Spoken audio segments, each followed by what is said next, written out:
Roll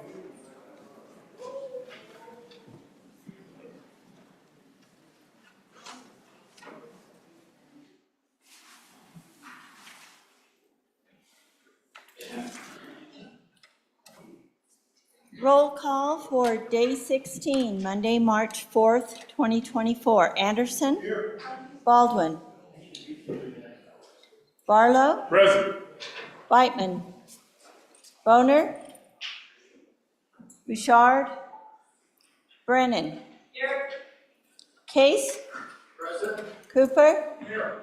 Dockstetter? Ellis? Present. French? Here. Murphy? Here. Guru? Here. Hicks? Here. Hutchings? Here. Ide? Here. Jones? Kinski? Landon? Here. Cole. Larson? Here. McEwen? Excuse. Nethercott? Pappas? Excused, Mr. President. Pappas excused. Rothfuss? Here. Salazar? Here. Schuler? Scott? Here. Steinmetz? Here. Baldwin? Excuse. Excused. Beitman? Here. Boner? Excuse. Excused. Bouchard? Here. Dockstetter? Excused. Kinski? Excused. Cole? Excused. McEwen? Excused. President Driscoll? Here. 23 present, 8 excused. Thanks, Ellen.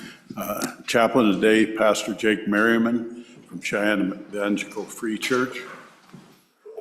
Welcome. Good afternoon. I am grateful for the honor to be here with you this week. It's a privilege to be able to pray in this chamber. Please join me now in prayer. O Lord, how majestic is your name in all the earth. You have set your glory above the heavens. When I look at your heavens, the work of your fingers, the moon and the stars which you have set in place, what is man that you are mindful of him, and the Son of Man that you care for him? Yet you have made him a little lower than the heavenly beings and crowned him with glory and honor. You have given him dominion over the work of your hands. So, Father, I thank you for the beauty of your creation. Thank you for the many ways we get to enjoy that beauty in this state and for the vast resources you have placed here. Thank you that in all the expanse of your creation, you are mindful of us, and much more than that, that you care for us.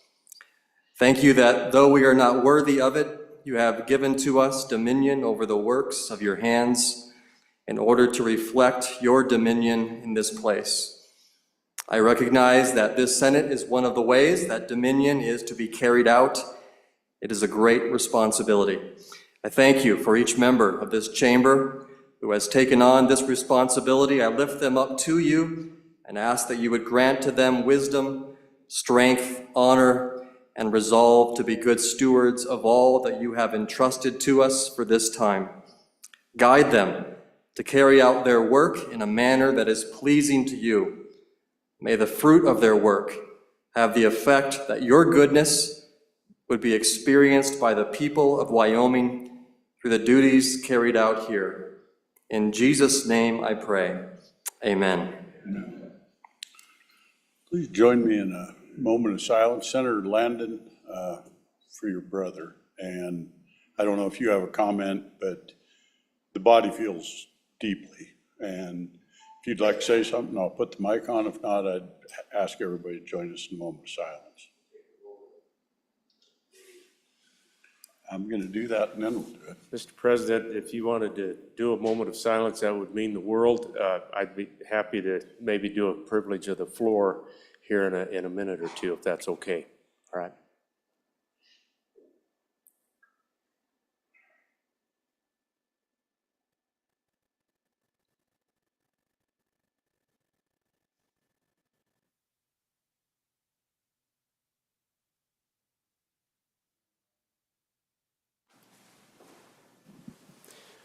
Mr. President, may I have privilege of the floor? Granted. Thank you, Mr. President. I just wanted to say from the bottom of my heart, thank you. Prayer works. And my brother Tom, he's my little brother. And if any of you have a little brother, then you know this comes from the heart. But he was in trouble and went into surgery over in Salt Lake City. And because of an incredible team at that University of Utah Medical Center, headed up by this young doctor, she's about this big, and she rocked it and took good care of him. And because of that A-team and because of the prayers of family and friends like you, he made it through the surgery, and he's on the comeback trail. It's going to be a little bit of a long trail, Mr. President, but he has that opportunity, and in fact, he's in rehab right now. They're working with him to get him back up on level ground. And so, boy, thank you for everything, everybody in here. You mean the world. Thank you. Thank you, sir. Landon, our hearts are with you and your family. Randy, would you like to lead us in the pledge?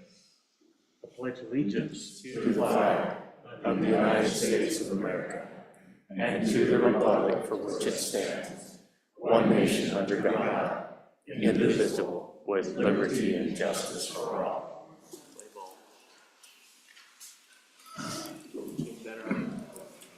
Reading, correction, and approval of journal.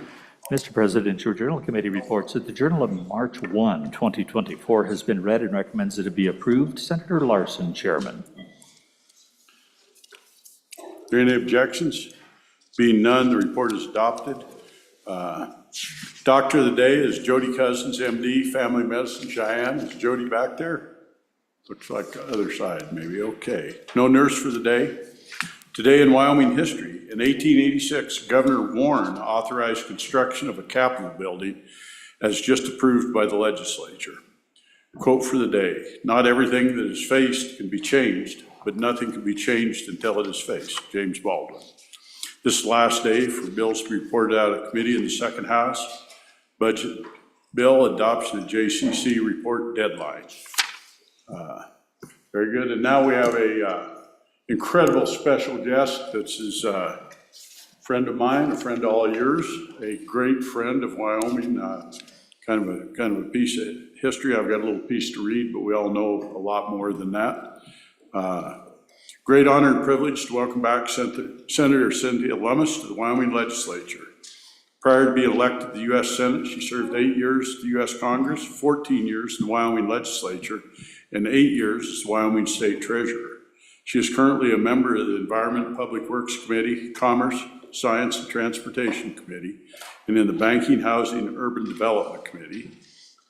She also is kind of our blockchain queen for the United States, and amongst other things. For those of you who don't know, her family, I think most of you probably do, is probably one of the oldest families in Cheyenne that has been here from the very beginning. If I'm not mistaken, she can probably reference it. I think there's a picture of her father on Teddy Roosevelt's lap, maybe, or your dad? Okay, so welcome Cynthia Lummis, please. Senator.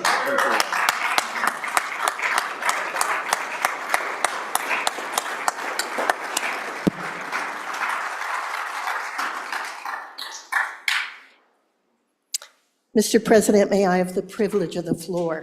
Granted. Thank you, Mr. President. It is an honor to be back in this chamber, in this beautiful building. It's so gorgeous, the remodel, the historic rehabilitation that you did in this building. And having served in it in its prior iteration, I just admire so much the thoughtful manner in which the Wyoming legislature honored future generations in making this beautiful building alive and well and rehabilitated in its historic state. And I want to thank you for that. When I first came to the Wyoming legislature. It was as an intern.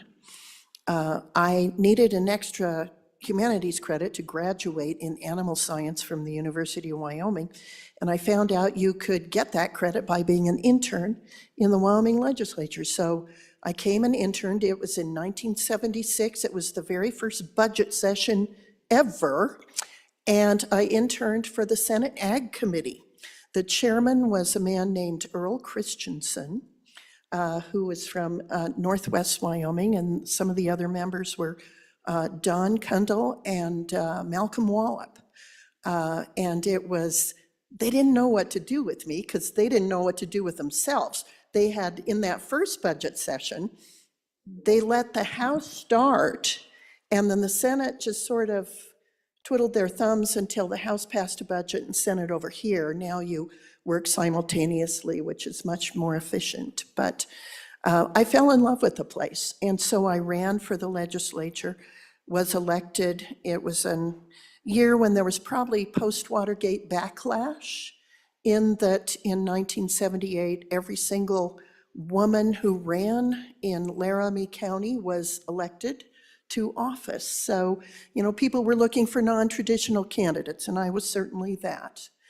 I served with a young man from Casper, Wyoming, by the name of Charlie Scott.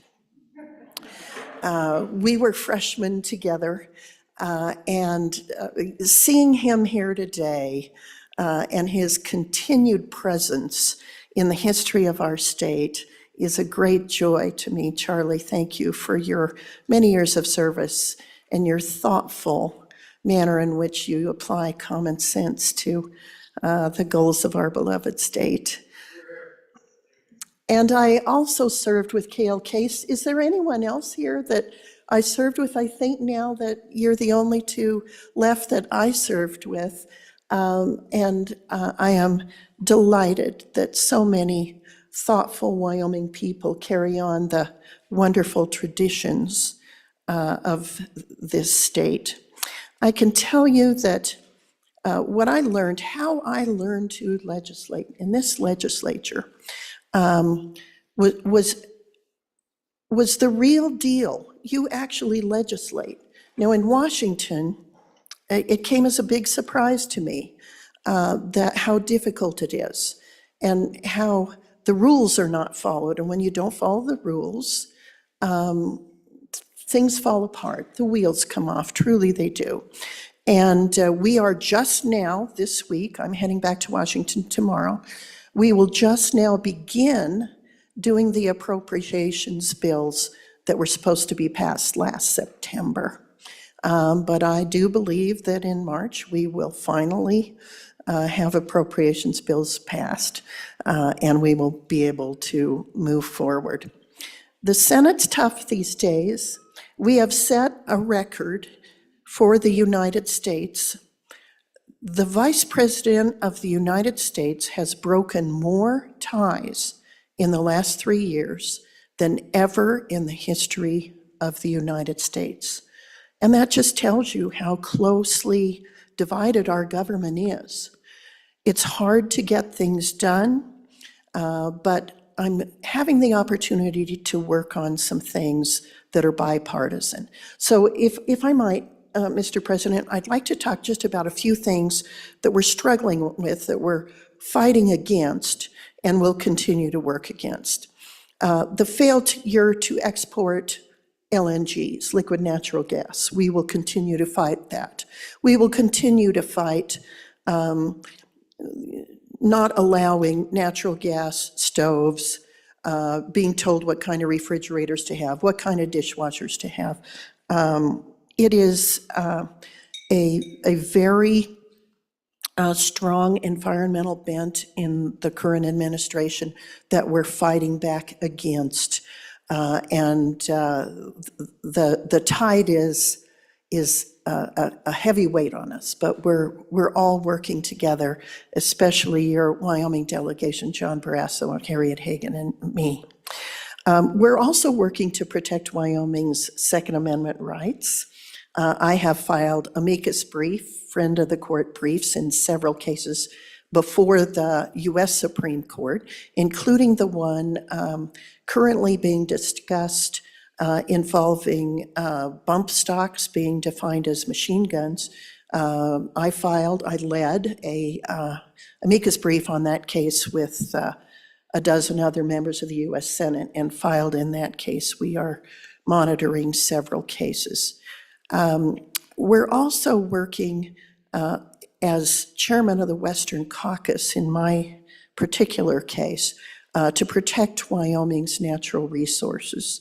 As you know, the Rock Springs RMP is something that we fight against constantly, and I know you are too, and I truly admire the thoughtful work that you're doing with a very different-minded Bureau of Land Management and Department of the Interior to solve some of these issues. So thank you for your more out-of-the-box thinking and thoughtful consideration of how we might work with a federal government that just doesn't think like we do and doesn't value the same natural resource responsibly produced that we do.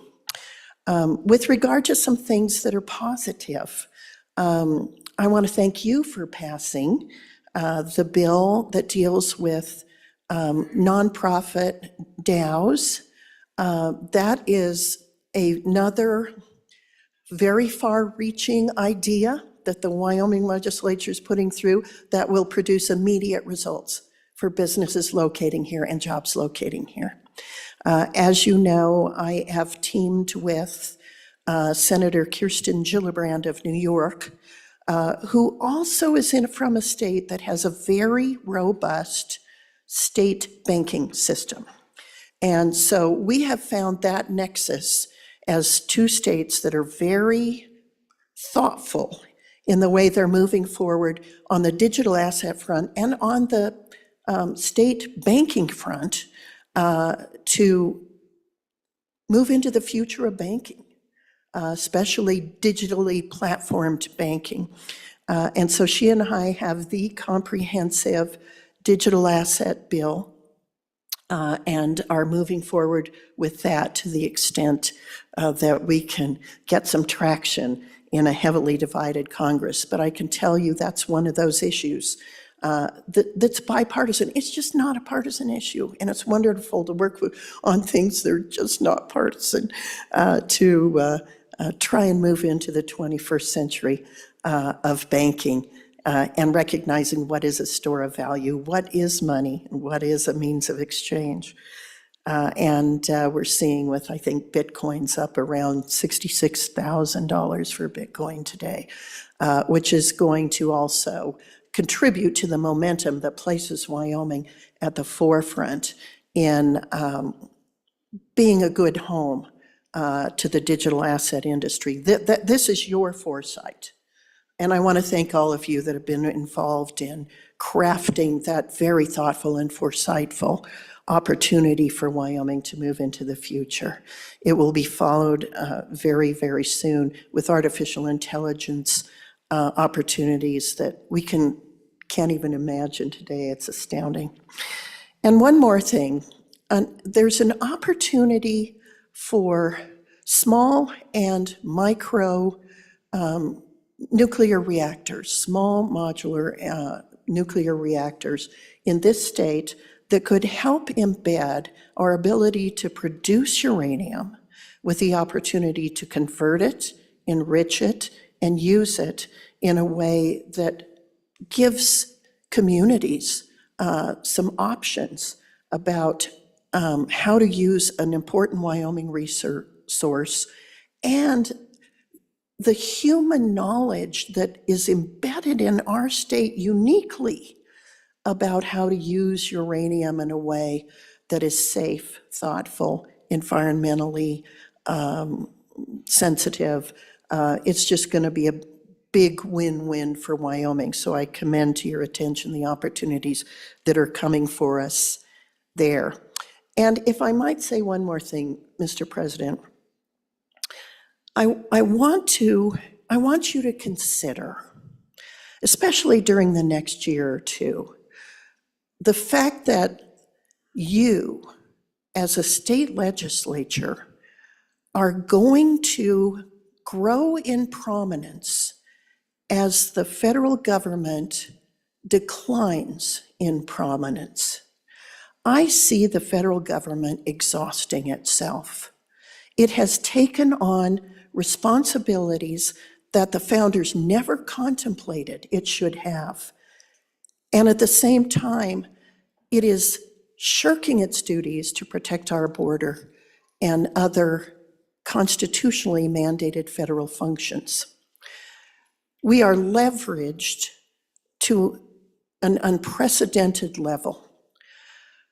80% of all the funds ever printed in US dollars were printed in a 22-month period during COVID.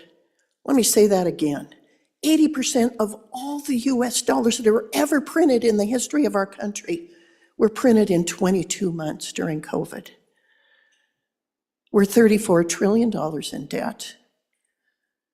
Medicare Part A is going to be insolvent in the year 2028. Social Security is going to be insolvent in the year 2033. We can see it now, it's coming. And we are not doing anything about it. Because of that, the federal government will continue to exhaust its relevance. And states will become more prominent. States will have to assume the mantle that we've seen Texas assume as it has protected its borders during this invasion of migrants when the federal government won't protect its borders. That's just the beginning for states. It's an example of how states are going to gain prominence, grow in stature, and be more important to the people of the United States as time goes on. So recognize this, be ready for it. Be prepared to assume a level of importance and responsibility that we haven't seen since our nation was founded. I know you can do it. I've seen you do it before. This group is assembled Americans who love our state and love our country and want to do best by it. And I have every confidence in the world that you all can do it. Mr. President, thank you for your leadership. Thank you for your long time friendship. You have a kind of a visionary mind. I've always admired that about you. From the days that we were on the Wyoming Stock Growers Land Trust together, you could always see farther down the road than the rest of us. And it is a gift that God gave you that you're sharing with us, and I'm very grateful for it. Thank you to my dear friends in the Wyoming State Senate. Mr. President, I yield back.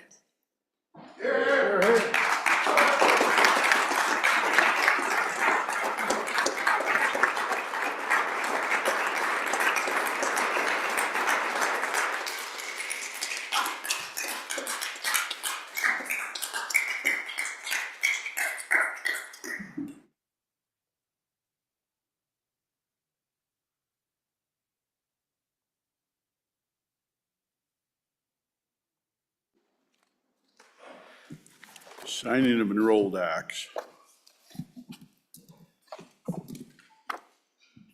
Enrolled Act number 9. Senate Enrolled Act Number 9, being original Senate File 81, Hospital or Healthcare District Created Entities Immunity, an act relating to civil procedure. I'm about to sign Senate Enrolled Act number 9, originally being Senate File 81. I have so signed.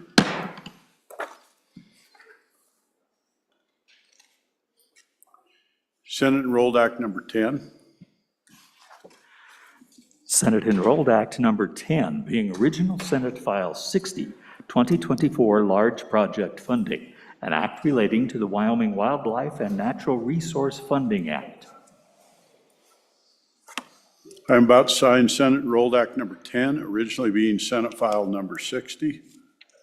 I have so signed. Senate Enrolled Act number 11.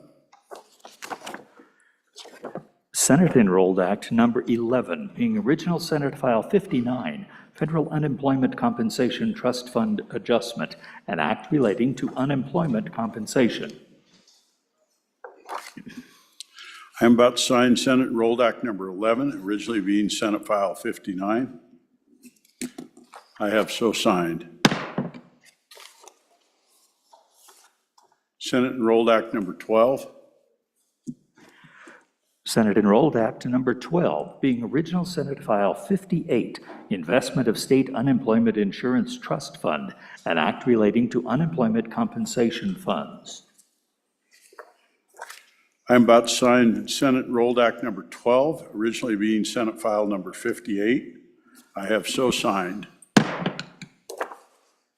Senate Enrolled Act number 13. Senate Enrolled Act Number 13, being Original Senate File 49, Judicial Retirement Program Contributions, an act relating to compensation and benefits. I am about to sign Senate Enrolled Act number 13, originally being Senate File 49. I have so signed. Senate Enrolled Act number 14. Senate Enrolled Act Number 14, being Original Senate File 48, Patrol, Warden, and Investigator Retirement Contributions, an act relating to compensation and benefits. I am about to sign Senate Enrolled Act number 14, originally being Senate File 48. I have so signed. Senate Enrolled Act number 50. Senate Enrolled Act Number 15, being Original Senate File 45, Vulnerable Adults, Civil Cause of Action 2, an act relating to adult protective services. I am about to sign Senate Enrolled Act number 15, originally being Senate File number 45. I have so signed.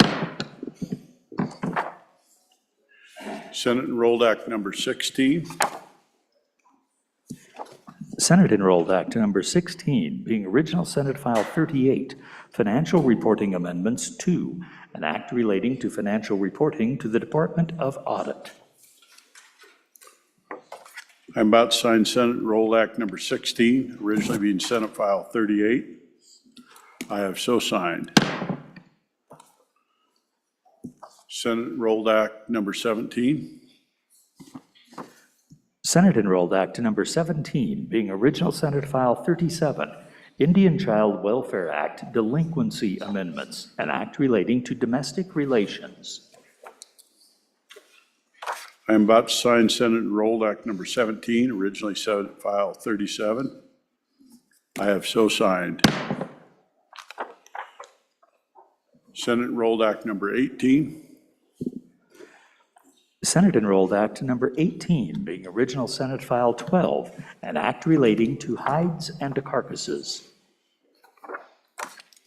I am about to sign Senate Enrolled Act number 18, originally being Senate File 12. I have so signed. Senate Enrolled Act number 19. Senate Enrolled Act Number 19, being Original Senate File 115, an act relating to public health and safety.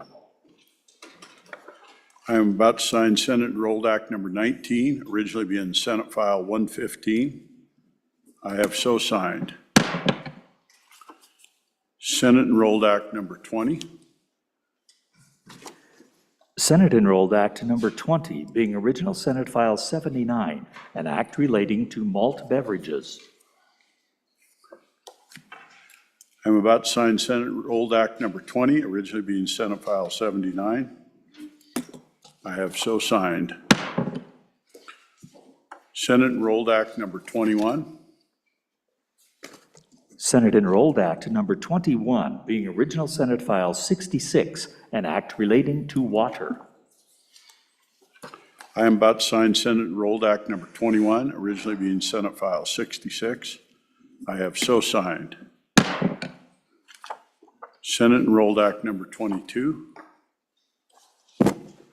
Senate Enrolled Act Number 22, being Original Senate File 61, an act relating to charter schools. I am about to sign Senate Enrolled Act number 22, originally being Senate File 61. I have so signed. Senate Enrolled Act number 23. Senate Enrolled Act number 23, being original Senate File 50, an act relating to corporations, partnerships, and associations. I am about to sign Senate Enrolled Act number 23, originally Senate File number 50. I have so signed.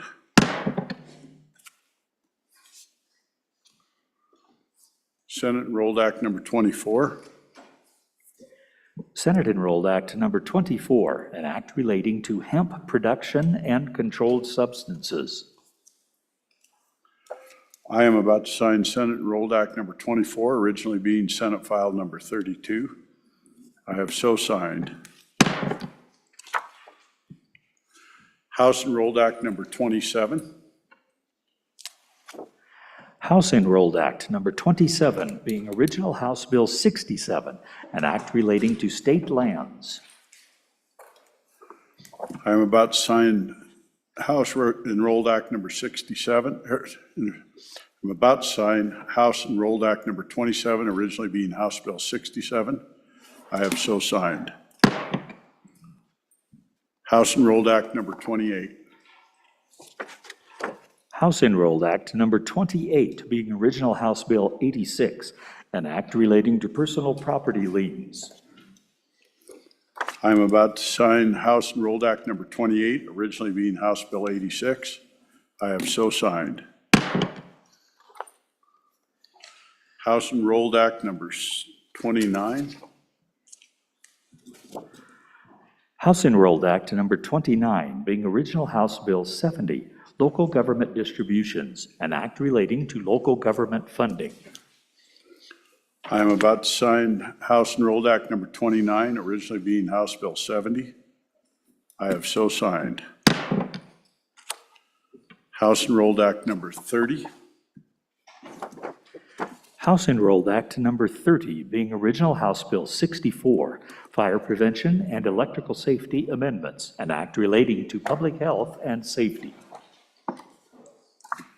House Enrolled Act number 30, I am about to sign House Enrolled Act number 30, originally being House Bill 64. I have so signed. House Enrolled Act number 31. House Enrolled Act number 31, being original House Bill 31, Peace Officers, Records and Reporting, an act relating to the administration of government. I'm about to sign House Enrolled Act number 31, originally being House Bill 31. I have so signed. House Enrolled Act number 32. House Enrolled Act number 32, being original House Bill 9, Fuel Tax Licensee Information Deadline, an act relating to taxation and revenue. I'm about to sign House Enrolled Act number 32, originally being House Bill number 9. I have so signed.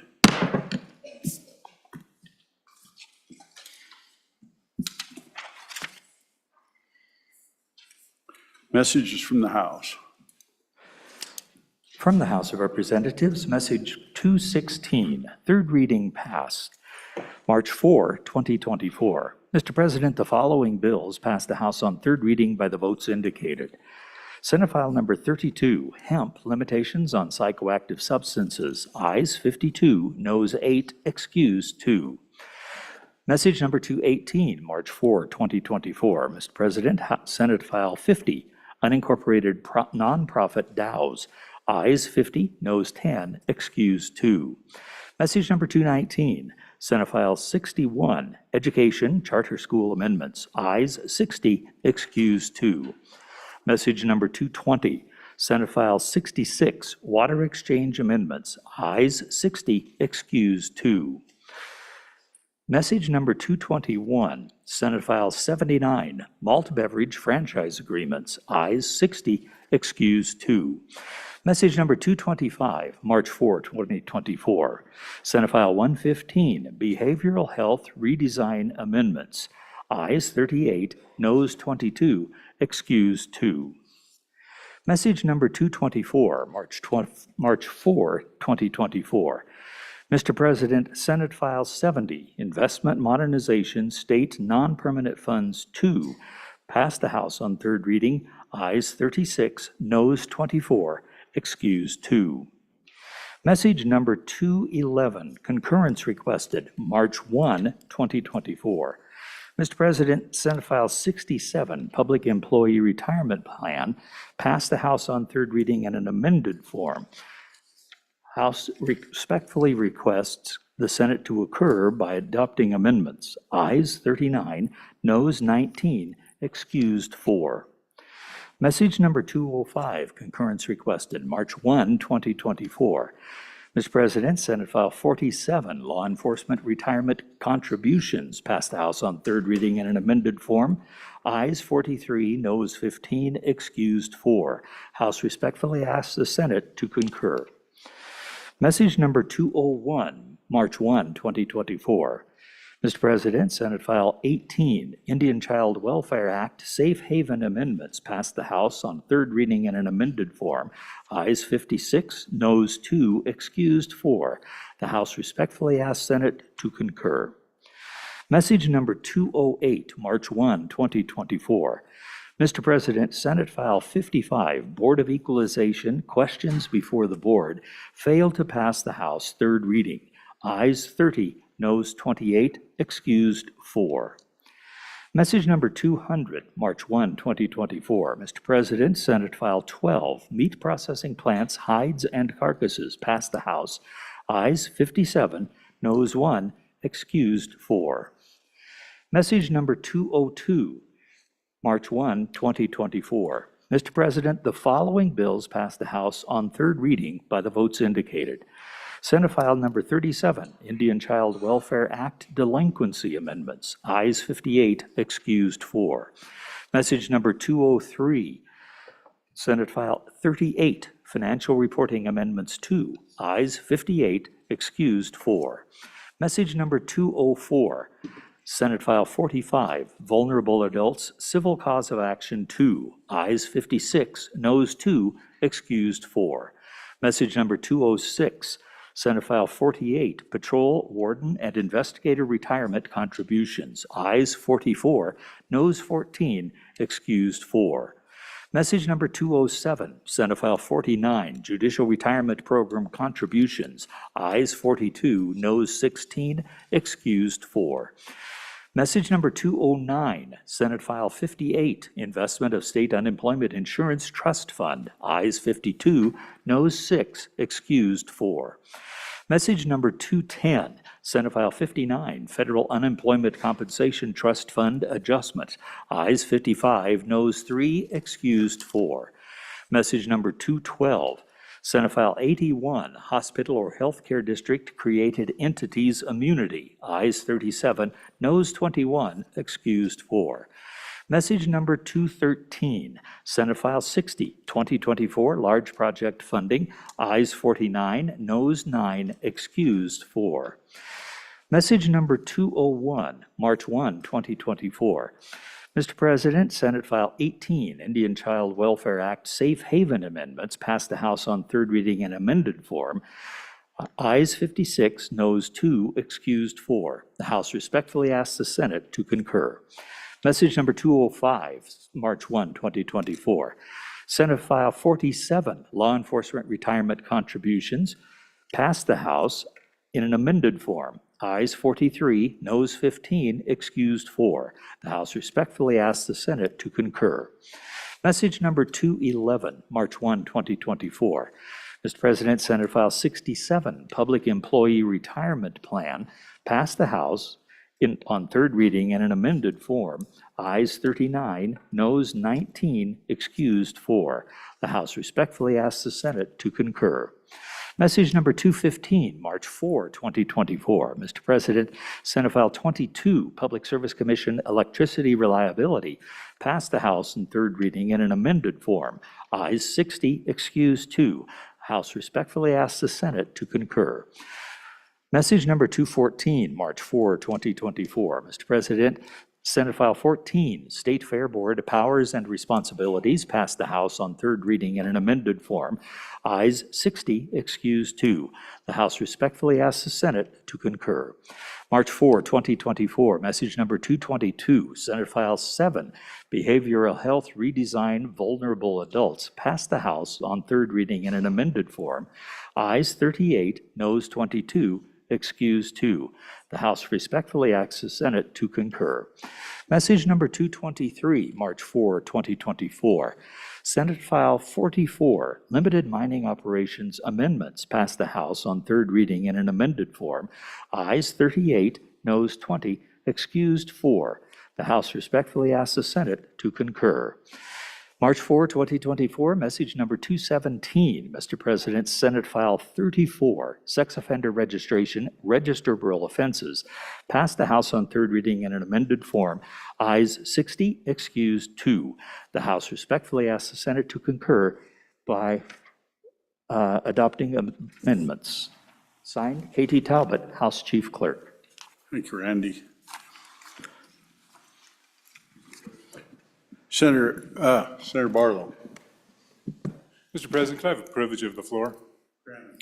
So, Mr. President, we have some guests here with us from the Alzheimer's Association. If they would stand up, I'm just going to tell you a little bit about the Alzheimer's Association. Today, they're here doing their Advocacy Day, and hopefully some of you got to have lunch with them earlier. I know our schedules have been a little different today, but they serve nearly 13,000 Wyomingites living with Alzheimer's and other dementias, along with 16,000 caregivers in the general public through education, support, and other consultations.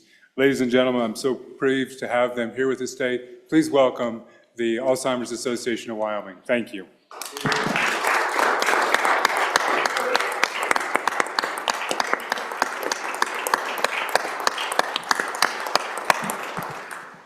Thank you, Mr. President. You're not done, your mic's still on. Farm report? No farm report today. Amazing. Senator Ellis, if you're ready on message number 201 on Senate File 18, I'll have the clerk read it in. Yep, we're good. No hurry, Randy.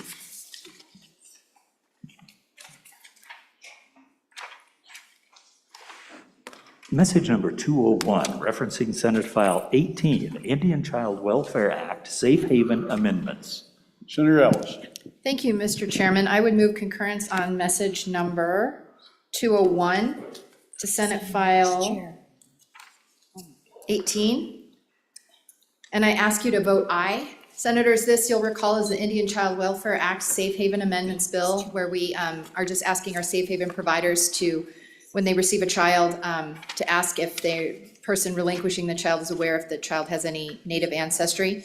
This would just clarify that whoever the parent designee or the parent or the designee relinquishing the child is not required to provide any response. And so this is conforming with how it works in the real world, and I would ask you to vote aye.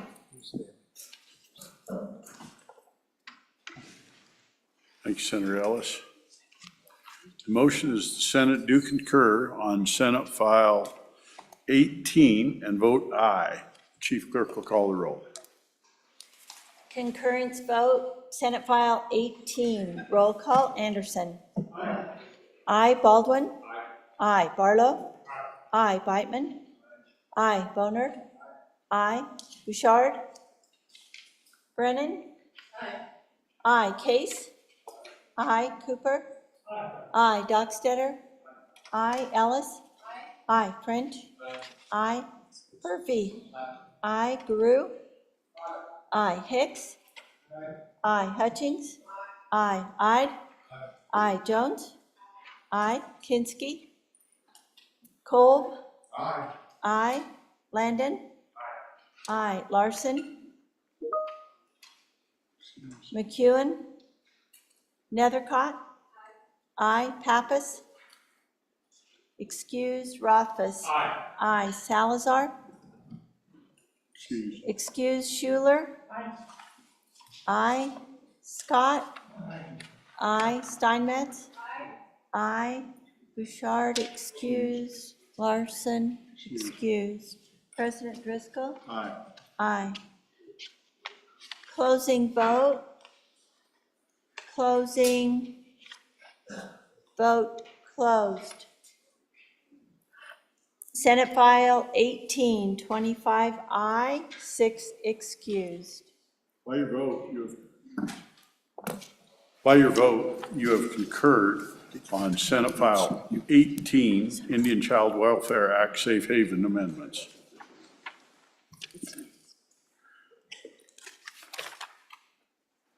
Senator Baldwin, are you ready on message number 222 on Senate File 7? I am, thank you, I'll have the Mr. reading clerk read it in. Message number 222, referencing Senate File 7, Behavioral Health Redesign Vulnerable Adults. Senator Baldwin. Thank you, Mr. President. I move for concurrence on message number 222 on Senate File 0007, Behavioral Health Redesign Vulnerable Adults. Senators, this is a pretty straightforward thing that they did on the other end of the building. I think it probably pertains to a lot of us in here. They simply added a paragraph to clarify the meaning of a vulnerable adult, which says, for purposes of this paragraph, the presence of advanced age or a physical or mental disability shall not solely establish a presumption of severe mental illness. So all of you who are older than me, this doesn't determine you're mentally ill. So with that in mind, I encourage an aye vote. This doesn't hurt the bill. If anything, it clarifies a little bit, so please vote aye. The motion is that the Senate do concur on Senate File 7 and vote aye. The Chief Clerk will call the roll.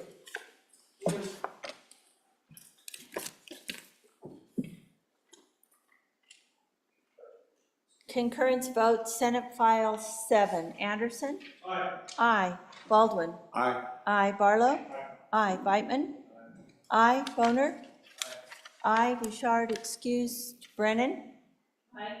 Aye. Case? Aye. Aye. Cooper? Aye. Aye. Dockstetter? Aye. Ellis? Aye. French? Aye. Furphy? Aye. Garou? Aye. Hicks? Aye. Hutchings? No. Aye. No. Jones? Aye. Kinsky, excused. Cole? Aye. Landon? Aye. Larson, excused. McEwen, excused. Nethercott? Aye. Pappas, excused. Rothfuss? Aye. Aye. Salazar, excused. Schuler? Aye. Scott? Aye. Steinmetz? Aye. President Driscoll? Aye. Aye. Closing vote, Beitman? Aye to no. Closing. Vote closed. Senate File 7, 22 aye, 3 no, 6 excused. By your vote, you have concurred on Senate File 7. Senator Landon, are you ready? On message 217 on Senate File 34, I'll have the Chief Reading Clerk read it in. Message number 217, referencing Senate File 34, Sex Offender Registration, Registerable Offenses. Senator Landon. Mr. President, thank you. I would move message number 217, referencing Senate File 34, Sex Offender Registration, Registerable Offenses. Fellow senators, I would ask you to vote no on this one. Almost immediately, the other chamber down at the other end of the building stripped out an amendment that your Judiciary Committee had placed in the bill. We thought that it was important because it took a small step in rectifying the placement of that particular offense. And at the very least, we need to get down to the other end, I think, Mr. President, and take a look, see some reasoning behind the changes that they made in this Judiciary Interim Committee bill. And so I would ask that you vote no.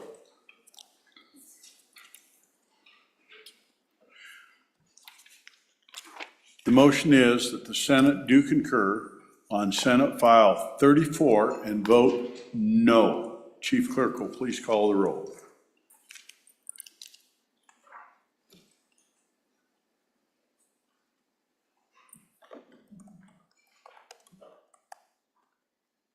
Concurrence vote, Senate File 34.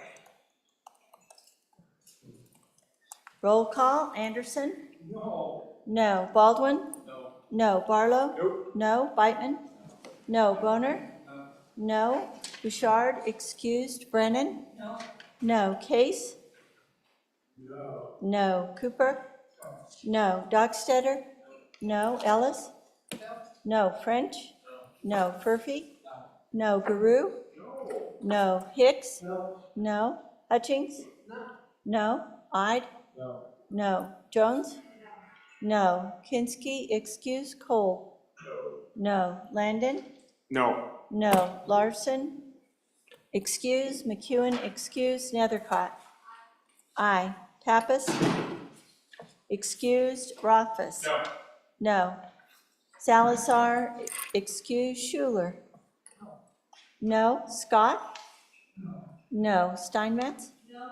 No. President Driscoll? No. No. Closing vote. Closing. Vote closed.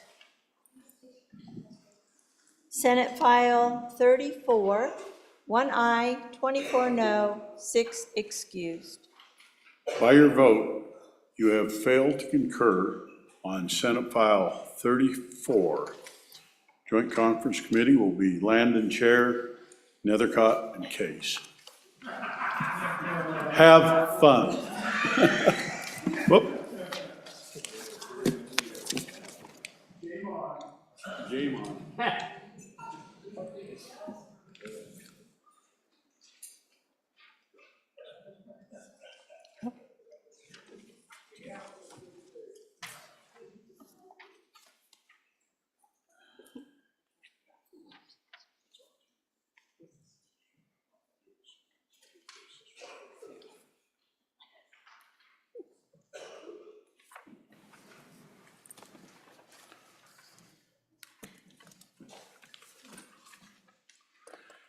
Senator Case, if you're ready on Joint Conference Committee number 1, report referencing Senate File 20. I'll have it read in. Here you go.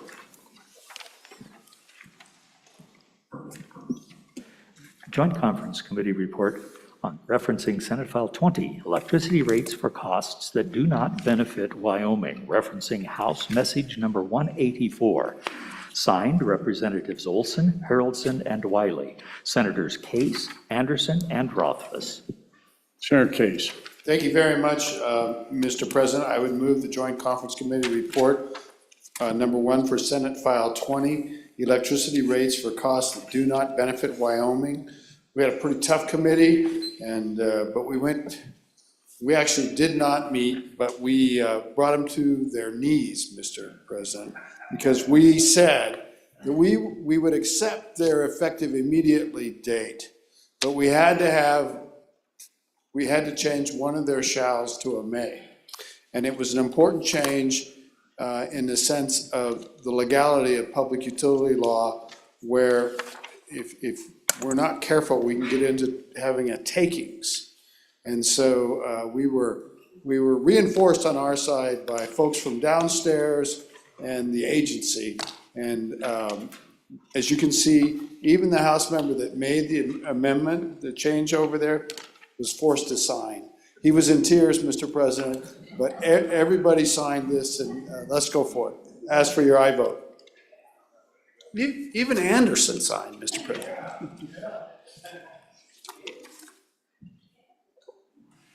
The motion is that the Senate do adopt Joint Conference Committee report number 1 referencing Senate File 20, and vote aye. The chief clerk will please call the roll.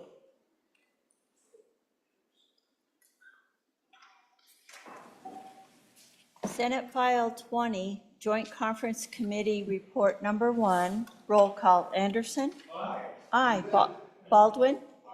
Aye. Barlow? Aye. Beitman? Aye. Boner? Aye. Bouchard, excused. Brennan? Aye. Case? Aye. Cooper? Aye. Dockstetter? Aye. Ellis? Aye. French? Aye. Murphy? Aye. Guru? Aye. Hicks? Aye. Hutchings? Aye. Ide? Aye. Jones? Aye. Kinsky, excuse. Cole? Aye. Landon? Aye. Larson, excuse. McEwen, excuse. Nethercott? Aye. Pappas, excused. Rothfuss? Aye. Salazar, excused. Schuler? Aye. Scott? Aye. Steinmetz? Aye. President Driscoll? Aye. Aye. Closing vote. Closing. Vote closed. Joint Conference Committee Report Number 1 to Senate File 20. 25 aye, 6 excused. By your vote, you have adopted Joint Conference Committee Report Number 1, referencing Senate File 20. Senator Case, being you're capable of bringing them to their knees, I would suggest you go upstairs and help us with some other negotiations.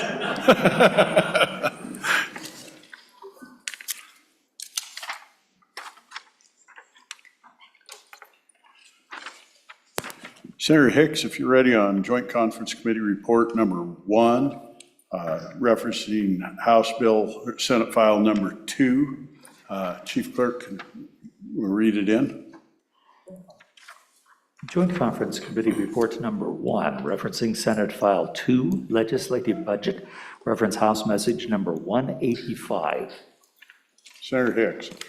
Mr. President, I would move for concurrence message number 185 on Senate File Number 2, Legislative Budget, and ask for a aye vote on concurrence. So, ladies and gentlemen, what we ended up doing was going in to the engrossed version and restored that. We deleted the House Standing Committee Amendment Number 1, the House Second Reading Committee Amendment Committee of the Whole Amendment Number 2, and then we inserted and renumbered, and then we further amended. And what we did is the big difference between is they had taken out the provision with those amendments that remove the requirement for management council to have 2/3 vote to establish a task force and only for emergency purposes. We've restored that. We've got rid of, they brought in an amendment that said they created 2 task force. We eliminated their amendment, and then we further amended. And so what we've done is we brought in a section 14. We've recreated the regulatory reduction task force. We reduced the budget by $35,000, and we made it effective for 1 year and 1 year only. We did the same thing with the mental health and vulnerable task force. It's funded for 1 year only. And then we brought in language there that says management council needs to review this policy of management council establishing task force going forward. So that's the amendment. Was a long fought battle. I think this probably represents the best compromise. And I would ask for an aye vote. Thank you, Senator Hicks. Motion is that the Senate do adopt Joint Conference Committee Report Number 1, referencing Senate File 2, and vote aye. Chief Clerk will call the roll. Joint Conference Committee Report Number 1 to Senate File 2, roll call.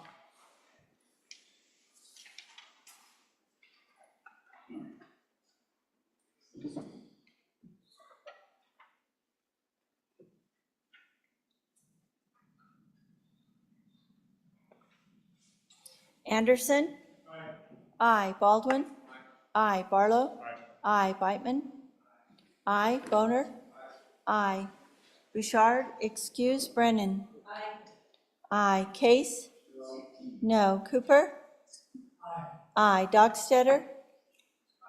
I. Ellis? I. French? I. Furphy? I. Guru? No. Hicks? I. Hutchings? I. Ide? I. Jones? I. Kinsky, excuse. Cole? I. Landon?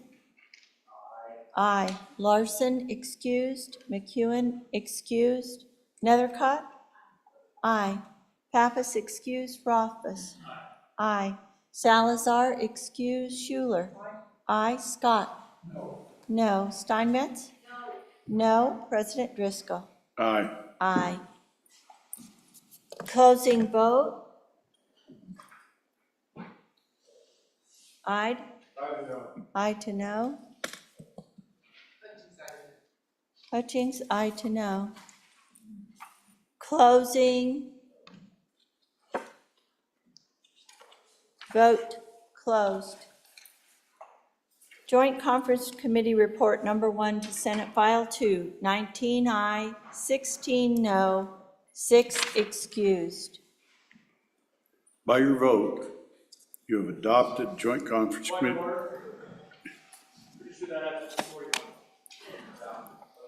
It does. That's a great catch.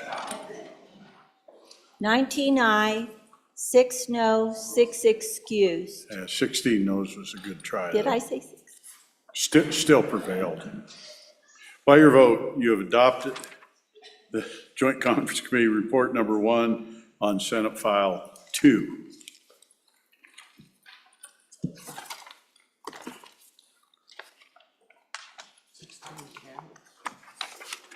Senator Case, are you ready on message number 215, requesting concurrence on Senate File 22? Yes, sir. I will have the Chief Clerk read it in. Message number 215, referencing Senate File 22, Public Service Commission Electricity Reliability, March 4, 2024. Ayes 60, excused 2. Senator Case. Thank you very much, Mr. President. I would move message number 215, the concurrence request to Senate File 22, Public Service Commission Electricity Reliability, and I would ask you to vote aye. The only difference between the bill that left here and our friends down the hall is that they wanted to make sure and accommodate the situation where a utility has a special contract with customers where they provide for the capacity and the energy for that customer, but it's done in a way that doesn't burden the other customers under any scenario. And our bill didn't account for that.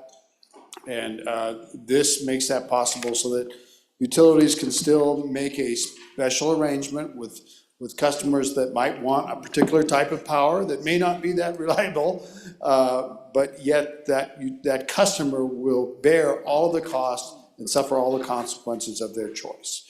And so I think this is a good addition. I ran it by all the committee members, and I think we're in agreement that this is a good change.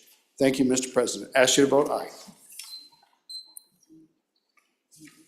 Thank you, Senator Case.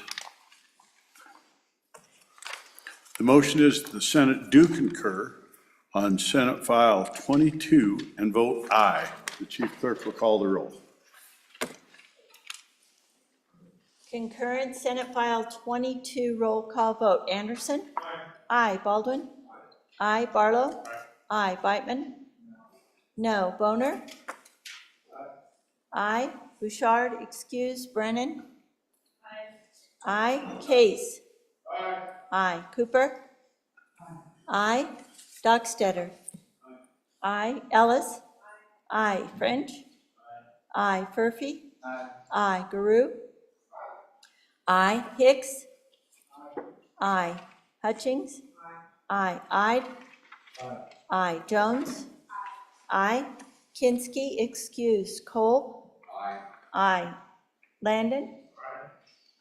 Aye. Larson, excuse. McEwen, excuse. Nethercott? Aye.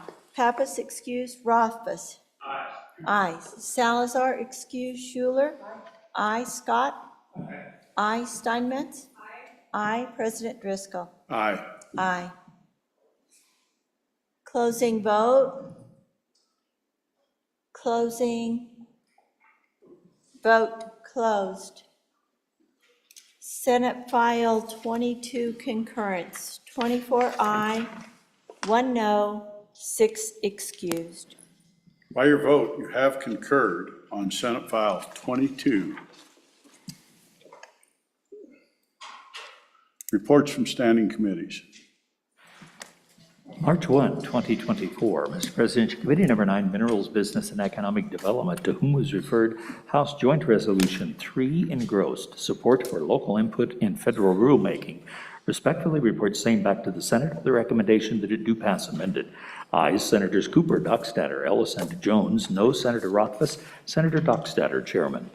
March 1, 2024, Mr. President, Committee Number 6, Travel, Recreation, Wildlife, and Cultural Resources, to whom is referred House Bill 60 engrossed, excess wildlife population damage amendments, respectfully reports back to the Senate with a recommendation that it do pass amended. Ayes, Senators Ellis, Guru, Jones, and Schuler. No, Senator Baldwin. Senator Schuler, Chairman. March 4, 2024, Mr. President, Committee Number 2, Appropriations, to whom was referred House Bill 4 engrossed, Property Tax Refund Program, respectfully report same back to the Senate with a recommendation that it do pass. Ayes, Senators Anderson, Guru, and Nethercott. Excused, Senators Kinski and Salazar. Senator Kinski, Chairman.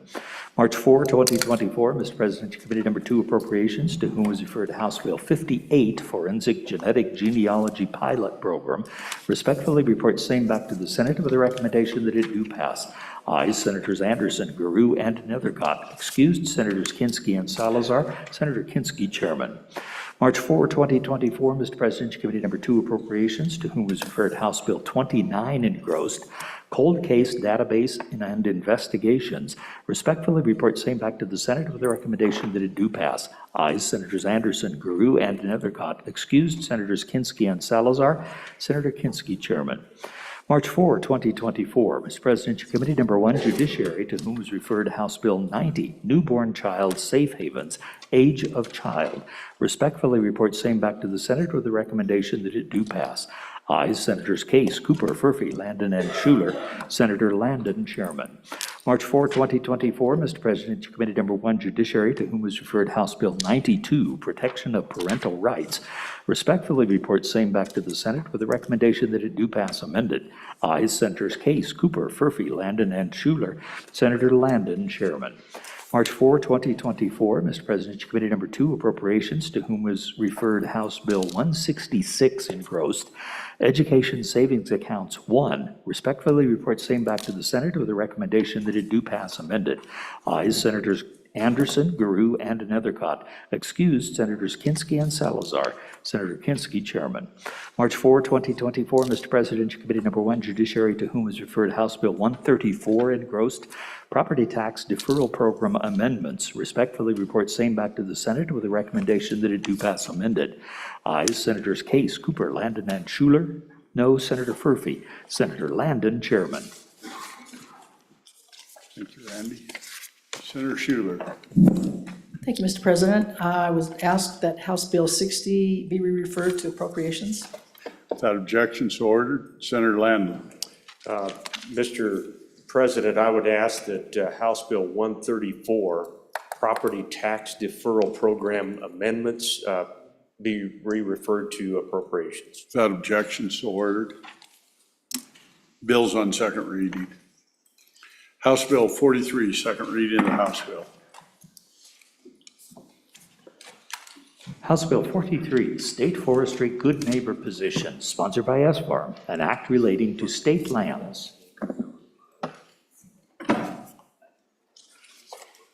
House Bill 43 having been read 2 separate times. The question is, shall the bill be read a third time? Hearing no objection, is so ordered. House Bill 104, second reading of the House Bill. House Bill 104, Omnibus Water Bill Planning, sponsored by the Water Committee, an act relating to water development projects. House Bill 104, having been read two separate times, the question is, shall the bill be read a third time? Hearing no objection, it is so ordered. House Bill 126, second reading of the House bill. House Bill 126 engrossed. Child care is a residential use of property, sponsored by Representative Yin, an act relating to property. House Bill 126, having been read two separate times, the question is, shall the bill be read a third time? Hearing no objection, it is so ordered. Bills on third reading and final passage. Mr. Majority Floor Leader, do we have a consent list? Mr. President, we do have a consent list, and the consent list is as follows. House Bill 93, Animal Reimbursement Program Account Amendments 2. House Bill 116, Sage Grouse Implementation, Notice to Landowners. House Bill 141, State Land, Oil, and Gas Leases, Operator Requirements. House Bill 145, Open Banking Amendments. Would anyone like any of these bills removed from the consent list? Having been read three separate times, the question is, shall these bills pass the Senate? House Bill 93, Animal Reimbursement Program Account Amendments, number 2. He did not read N36, I'll just run it normal. House Bill 116, Sage Grouse Implementation, Notice to Landowners. House Bill 141, State Land, Oil, and Gas Leases, Operator Requirement. House Bill 145, Open Banking Amendments. Chief Clerk will call the roll.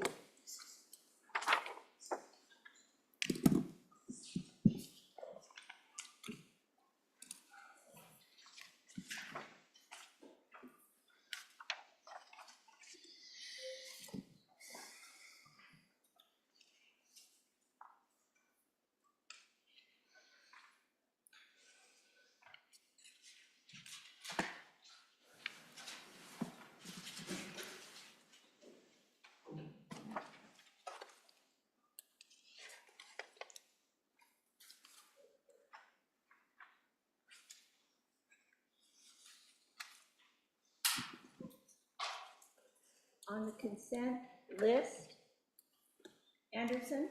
Aye. Baldwin. Aye. Barlow. Aye. Lightman. Aye. Boner. Aye. Bouchard excused. Brennan. Aye. Case. Aye. Cooper. Aye. Dockstetter. Aye. Ellis. Aye. French. Aye. Murphy. Aye. Giroux. Aye. Hicks. Aye. Hutchings. Aye. Aye. Jones. Kinsky excused. Cole. Aye. Landon. Aye. Larson. Aye. McEwen. Aye. Aye. Nethercott. Aye. Pappas excused. Rothfuss. Aye. Aye. Salazar. Aye. Schuler. Aye. Scott. Aye. Aye. Steinmetz. Aye. President Driscoll. Aye. Aye. Closing vote. Closing vote closed. On the consent list, 28 aye, 3 excused.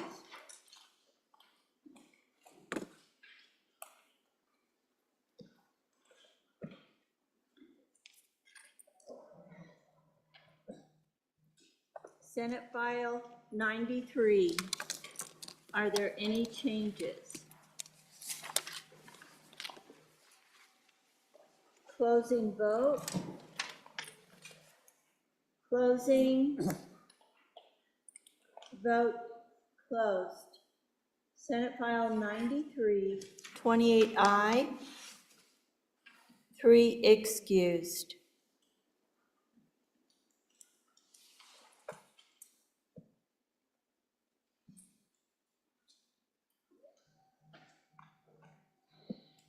House Bill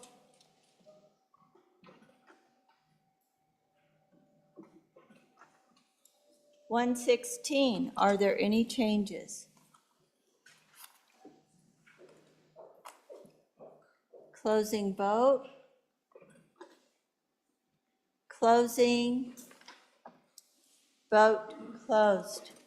House Bill 116, 28 aye, 3 excused.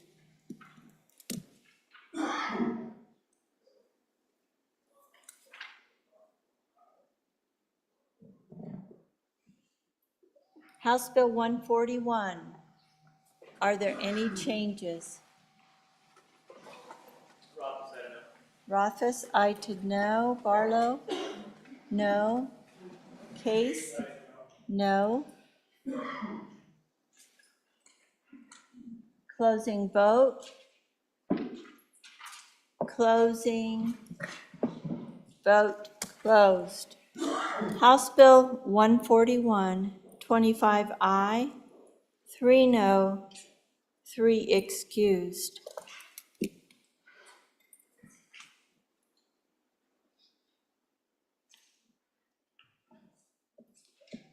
House Bill 145, are there any changes? Closing vote. Closing. Vote closed. House Bill 145, 28 aye, 3 excused.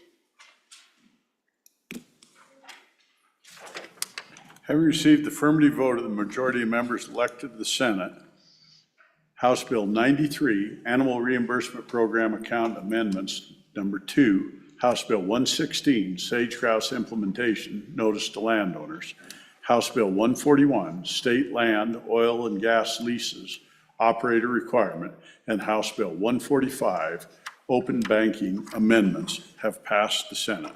Bills on third reading. Senator Case. Mr. President, kind of a point of information. The internet seems to be forcing it so you can't access your bills right now. So I don't know if anybody else is having that trouble. Anyone else? Maybe it's just me. but Let's stand at ease to the sound of If the we gavel. could. Let's give them a few minutes to do it. Yeah.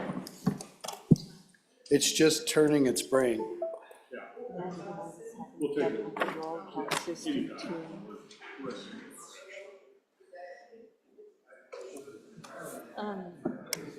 Let me write them and see if I can get an update.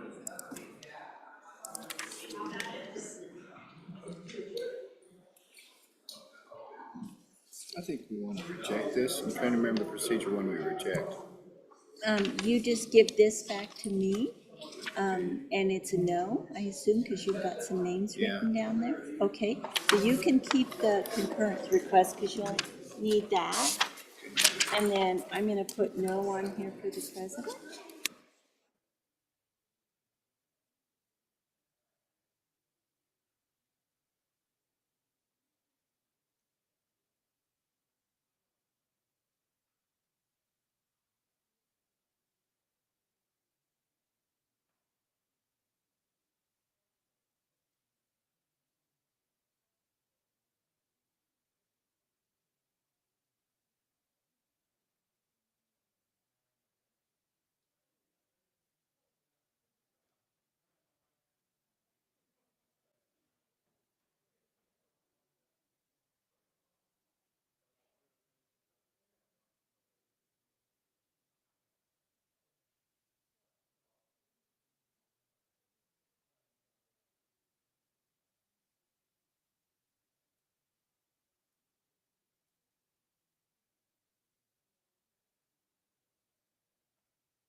Senator Steinmetz, you wanted to talk? Doesn't matter. I'm terrible about ignoring people standing up, so all is good. Bills on third reading, final passage. House Bill 36. Oh, we don't have Randy here.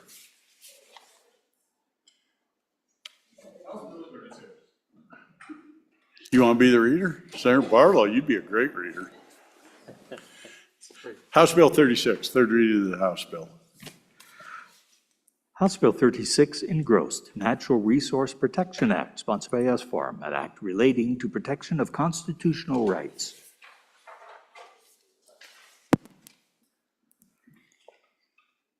Having been read three separate times, the question is, shall House Bill 36, Natural Resources Protection Act, pass the Senate? Chief Clerk will call the roll.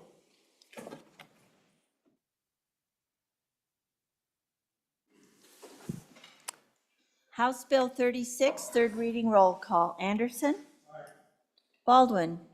Aye. Barlow? Aye. Beitman? Aye. Boner? Bouchard? Aye. Brennan? Aye. Case?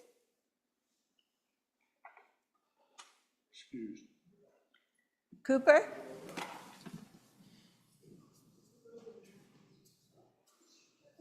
Dockstetter? Aye. Ellis? No. French?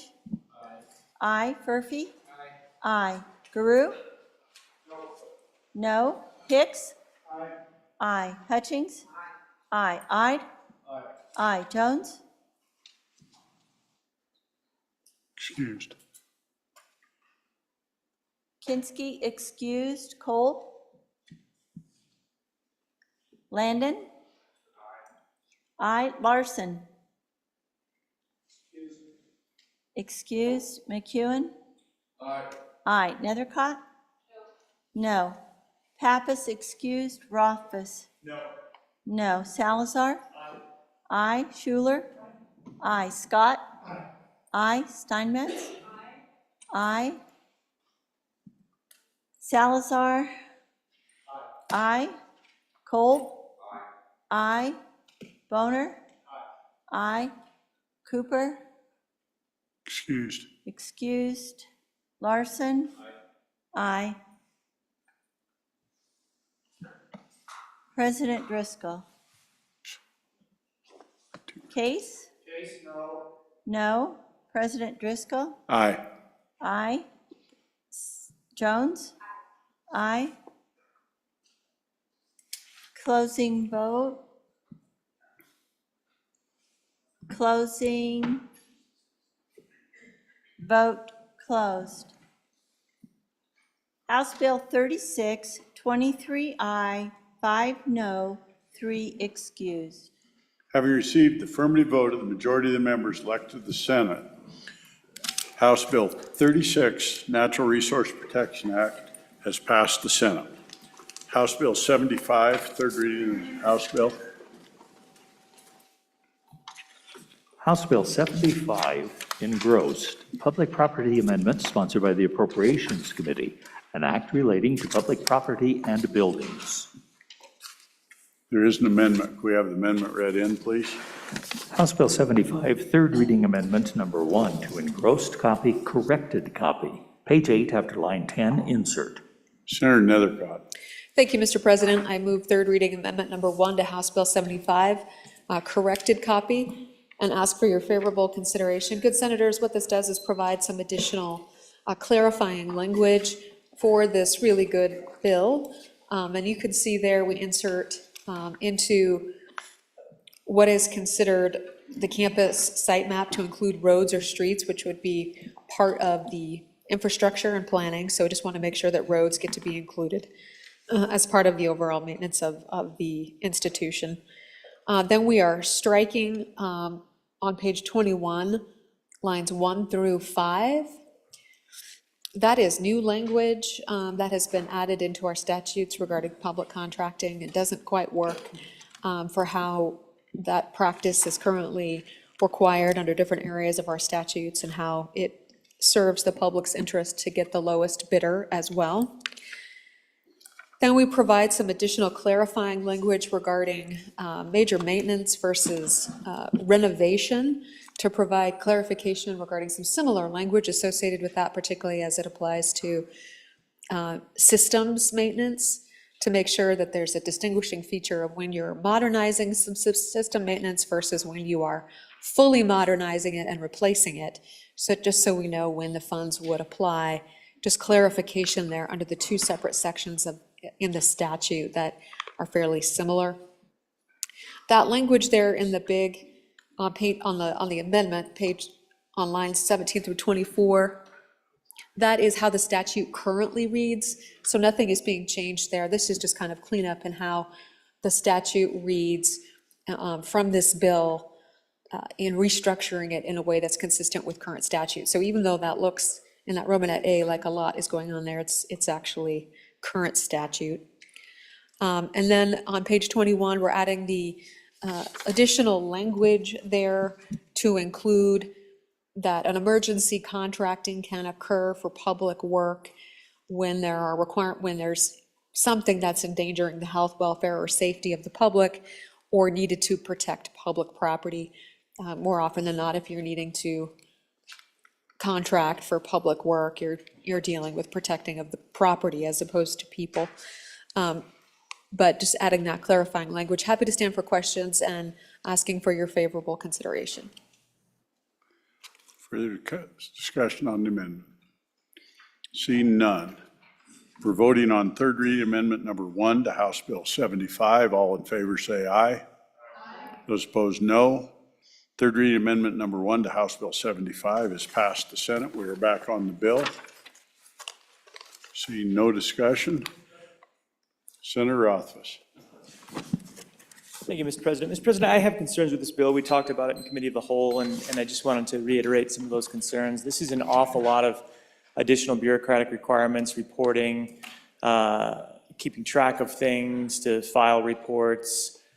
But at the end of it all, Mr. President, I don't know quite what this does that benefits the state and is worth the additional bureaucracy. That was never made clear. It does appear, though, that if you don't do things quite right, then you become liable for your major maintenance costs, which I don't know how that would work. It would basically eat into the costs of the operation of facilities. But at the end of this, I'm honestly just not left compelled that this helps the university, helps the colleges, helps any of the agencies that have buildings do anything except provide more and more and more reports. And I don't know who's reading those reports. I hope we're not reading those reports. Because it seems like there's going to be a lot of them. So I don't see the value in the legislation. Further discussion. Further discussion. Seeing none. Having been read 3 separate times, the question is, shall House Bill 75, Public Property Amendments, pass the Senate? Chief Clerk will call the roll. House Bill 75, third reading roll call. Anderson? Aye. Baldwin? Aye. Barlow? Aye. Beitman? Aye. Boner? Aye. Bouchard? Aye. Brennan? Aye. Case? No. Cooper, excuse. Dockstetter? Aye. Ellis? Aye. French? Aye. Purphy? Aye. Guru? Aye. Hicks? No. Hutchings? No. Ide? No. Jones? Aye. Kinsky, excuse. Cole? No. Landon? No. Larson? No. McEwen? No. Nethercott? Aye. Pappas, excused. Rothfuss? No. Salazar? Aye. Schuler? Aye. Scott? No. Steinmetz? No. President Driscoll? No. French, aye to no. Closing vote. Closing. Vote closed. House Bill 75, 15 aye, 13 no, 3 excused. Having received the affirmative vote of the majority of the members. Oh, failed. House Bill 75, having failed to receive the affirmative vote of the majority of members elected to the Senate, House Bill 75 has failed to pass the Senate. Senator Kolb. Mr. President, the internet is once again not working at all, except spinning a circle around. So Okay. I'm unable to pull up bills, just wanted to say that. Stands east, the sound of the gavel again. Get this down, Rich.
House Bill 197, third reading of the House Bill.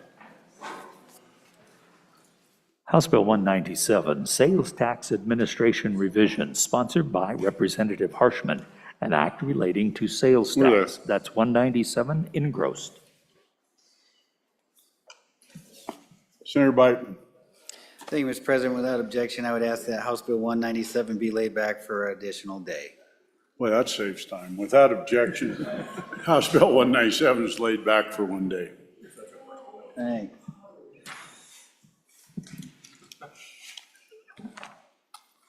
Now I can actually work with it.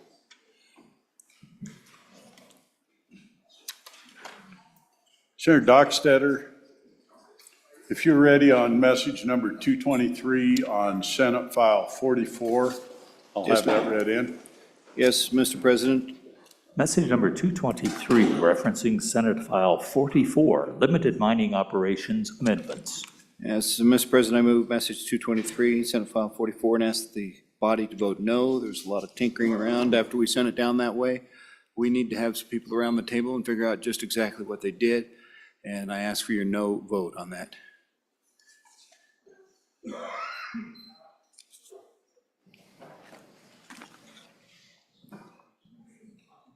The motion is the Senate do concur on Senate File 44 and vote no. Chief Clerk will please call the roll.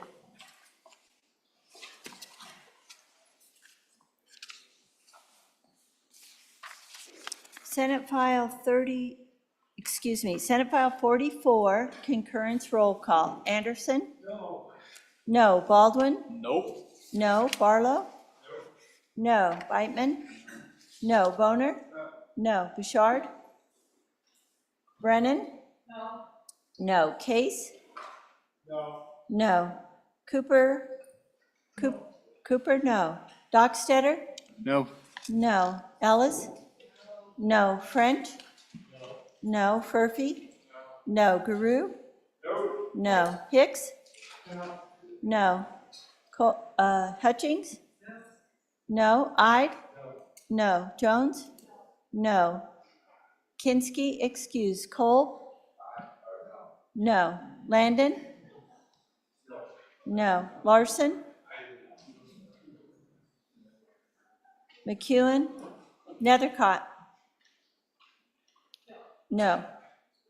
Pappas, excused. Rothfuss? No. Salazar? Schuler? No. Scott? No. Steinmetz? No. Bouchard?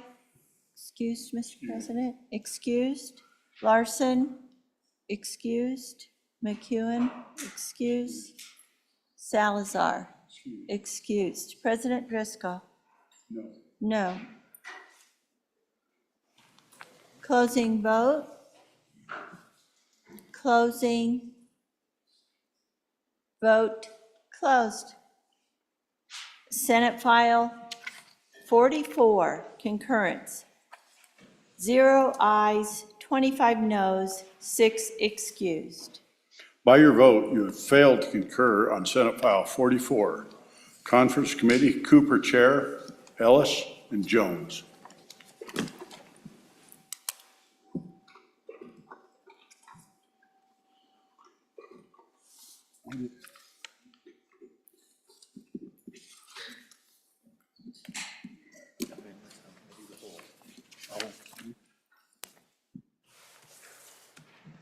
I don't have, Mr. Majority Floor Leader. We're at that order of business, consideration of bills on general file.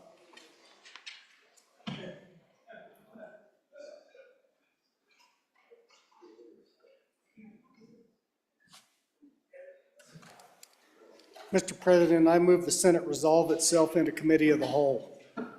You've heard the motion. All in favor, say aye. Aye. Those opposed, no. All right, the noes have it. Senator Brennan, come forward.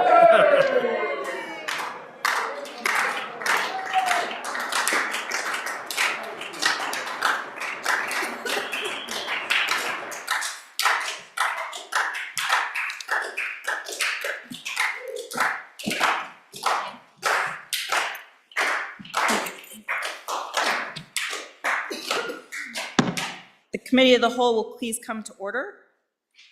The first bill for our consideration is House Bill 45. The reading clerk will please read in the bill. House Bill 45 engrossed, property tax exemption, residential structures and land, sponsored by Representative Crago, an act relating to taxation. You've heard the bill. What is your pleasure?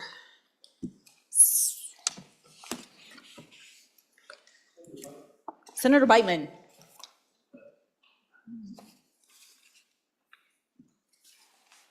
Thank you, Madam Chairman. I move that when the Committee of the Whole rises to report it, do so with a do pass recommendation of House Bill 45. There is a standing committee amendment. I'll ask that it please be read in. House Bill 45, Standing Committee Amendments Number 1 to engrossed copy, page 2, line 19, after.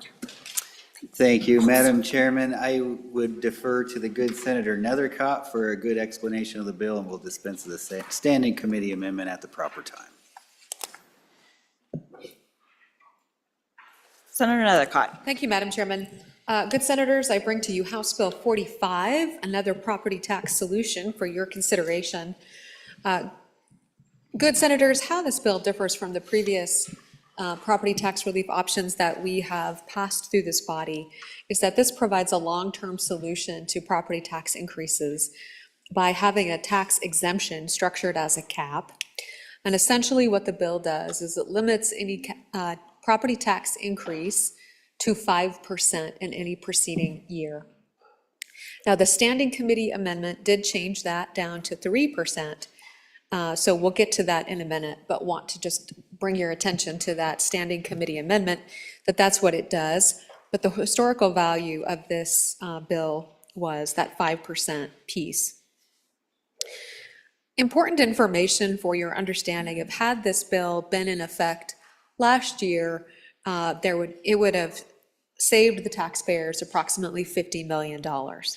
We can't look forward to the future because we don't know what the tax values will be, the property values will be in the future. So we're just using last year's valuation as a starting point for how we can provide that valuation. There's no backfill in this bill as either. Another critical function and piece of this bill is that it can go into effect immediately. So there's no delayed implementation because the clerks, the assessors' offices throughout the state have the software in place to just key in what would be the 3% cap and apply accordingly. So working through the bill, here is how the exemptions apply, and it really starts on page 2. So the following property is exempt from property taxation, and it's a single-family residential structure. And so how does that exemption apply? You can see that on page 2, lines 15 through 20. So subject to the following paragraph, the amount of the exemption shall be any assessed value of the single-family residential structure that is in excess of the prior year's assessed value, less any exemption authorized under this paragraph, plus 3%. And so again, that's that standing committee amendment for that 3% piece. So moving on to page 3, these are when the exemption doesn't apply, and that is through page 3. And so that is when the increase in value, starting on line 5, is attributable to structural changes to the single-family residential structure, including new construction or additions to an existing structure.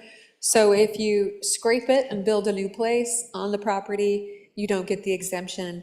If you do an addition to the property, that addition does not get the exemption until the following year. Going on to line 10, the exemption does not apply if the owner acquired the property during the prior calendar year. So you don't get to pass on the exemption as a new purchaser of real estate. But it shall not be deemed an acquisition of property when it's a transfer between spouses or pursuant to a court order or between a trust, and that's moving on to page 4, or you transfer it into a corporation. So really, when the primary owner remains the primary owner, the exemption still applies. But if the primary owner is transferred to someone different than the exemption does not apply. The department, which is the Department of Revenue, shall adopt rules necessary to administer the exemption. Here's the definition of single-family residential structure found on line 18. That means a structure intended for human habitation, including a house, modular home, mobile home, townhouse, or condominium that is a privately owned single-family dwelling unit.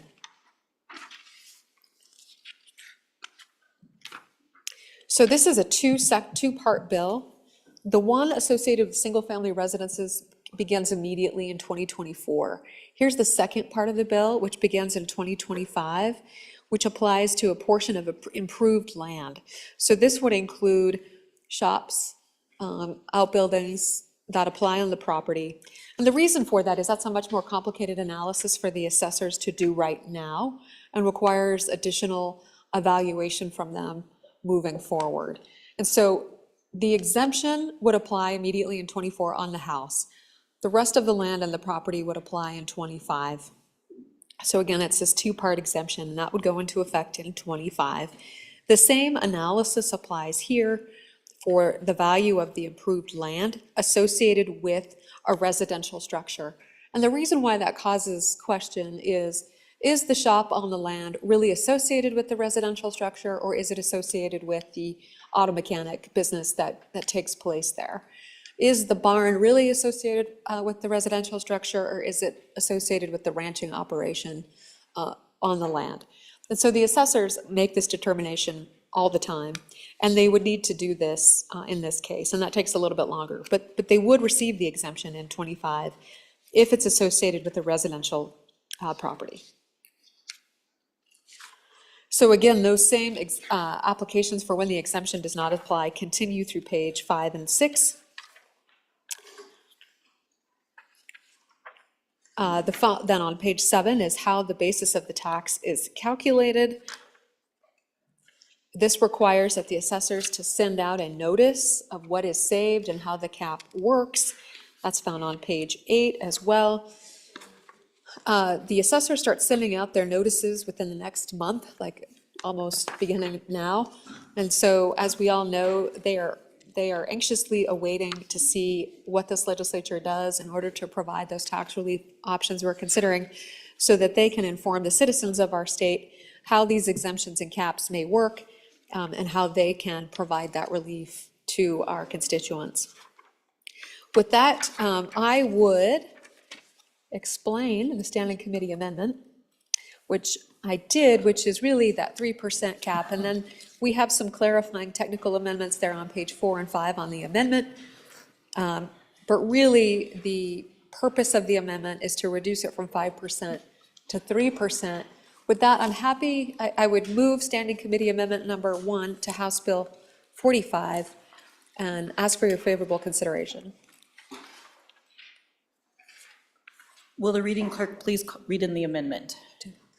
We did that. We did that? Oh. I remember that. Sorry. Are you ready for the question?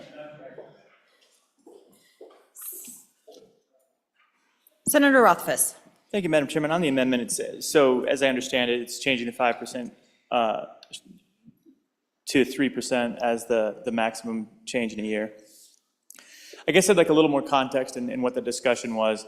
That almost seems like it's too low to the extent that inflation often goes up at a higher rate than that at the natural incline. So even if you were trying to levelize over time and not go above inflation to keep things from not increasing too rapidly, you're seemingly going to then lag what the assessed valuation is relatively quickly.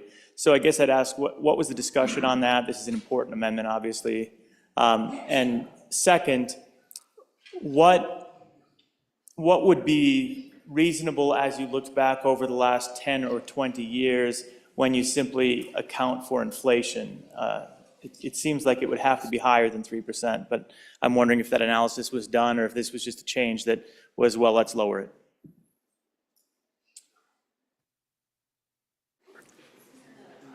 Thank you, Madam Chairman. My recollection of the testimony in the committee was from a number of assessors. And they indicated that it's never actually gone up more than that amount, looking at a 20-year history or maybe even longer.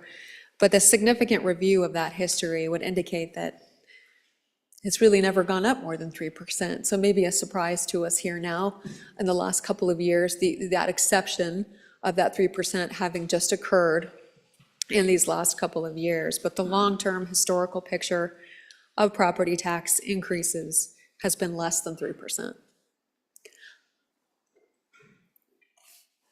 Senator Ide. Thank you, Madam Chairman. Yeah, to expound on good senator from Laramie County, that discussion was, she was right on.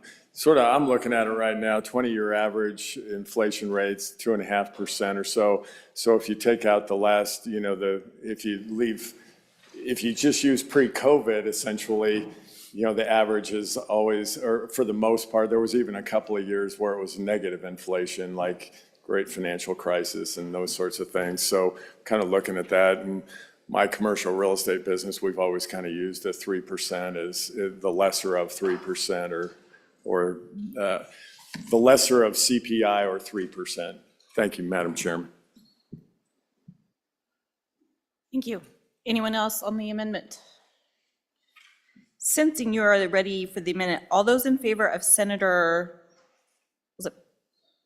Nethercott's motion to adopt Standing Committee Amendment number 1 to House Bill 45, please say aye. Aye. All those opposed? No. The ayes have it.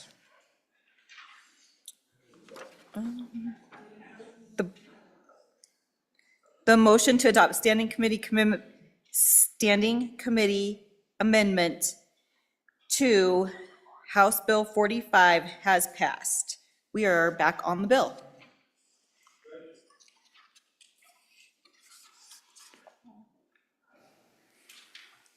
Senator Barlow. Thank you, Madam Chairman. So just to refresh my memory, since we have several of these bills, does in the second year this go to primary residence, or is it still being applied to all single-family residences? Thank you, Madam Chairman.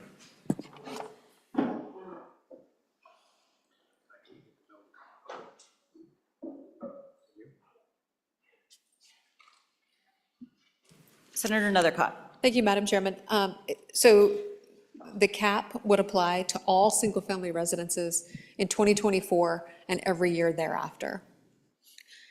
In 2025, there is an addition of the land and its improvements. So it expands in 2025, but it still includes the single-family residences. I hope that answers the question. So in 2024, the single-family residents will be exempt and they'll see that immediate relief with this cap. In 25, that single-family residents will continue to receive that exemption with the cap, plus the land and its improvements. As indicated, there's a challenge for the assessors to determine whether or not those outbuildings or barns are actually associated with the residential structure, or if they're associated with some other commercial purpose on the land. And so that allows the assessors to make that determination of whether or not it's associated with the commercial purpose or with the residential structure. If the determination is made by the assessors that it is associated with the residential structure, then that outbuilding and land receives the exemption and the limitation with the cap ongoing until the purpose of that outbuilding may change. But it, in theory, would go on in perpetuity.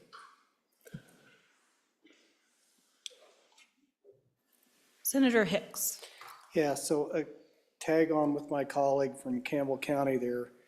Is it restricted to only the primary residence? We had this discussion before about some of us that may own 2 or 3 or 4 houses around the state. Is it all residences or is it just primary residence? So that's the first question.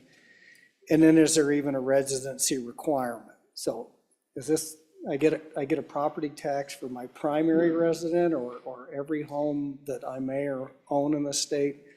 And is there any resident requirement, or is it just, so that's the 2 questions.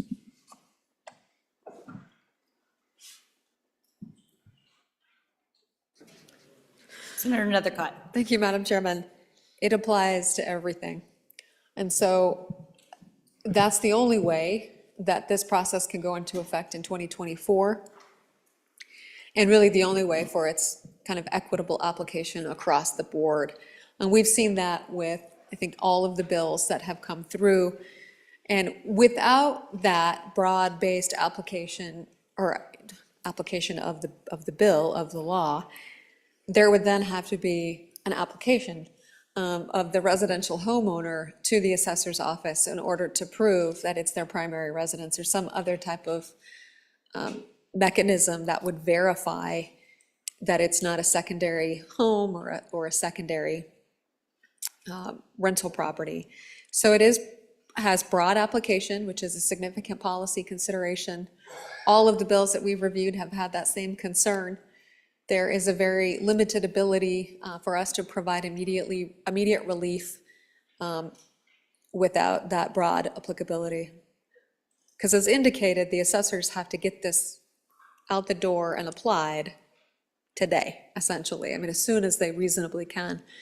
And if we were to put in some type of verification process, that just wouldn't be workable for them to get materials out to a potential homeowner, for that homeowner then to return the materials, verifying it's their primary residence. It's just not logistically practical.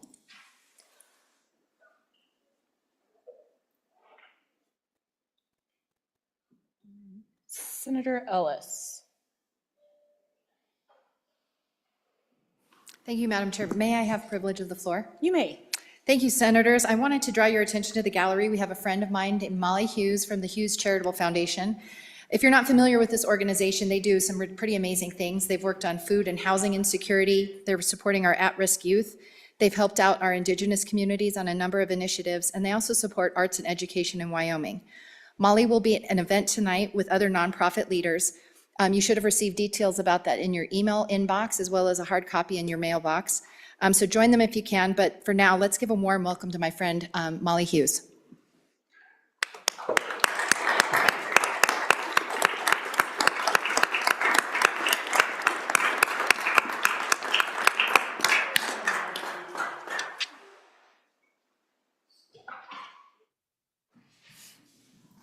Senator Ide. Yeah, one quick question.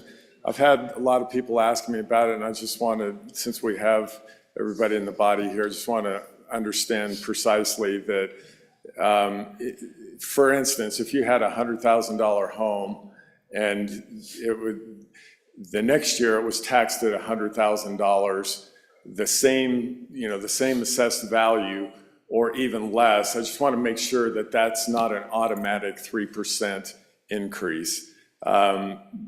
So effectively, say you had the prior year it was $100,000, and say we had a little recession and the assessor valued it at $90,000, would that assessment be $90,000 or $90,000 plus 3%? I just want to clear that up. Thank you, Madam Chair.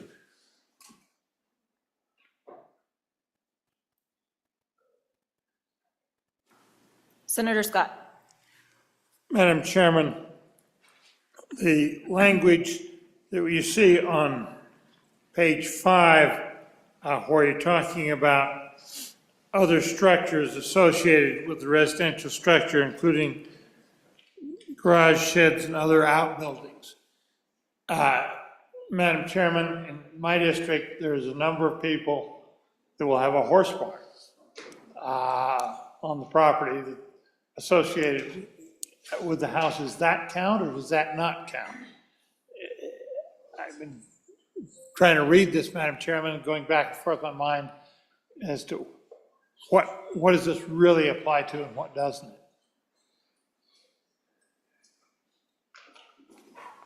Senator Beitman. Thank you, Madam Chair.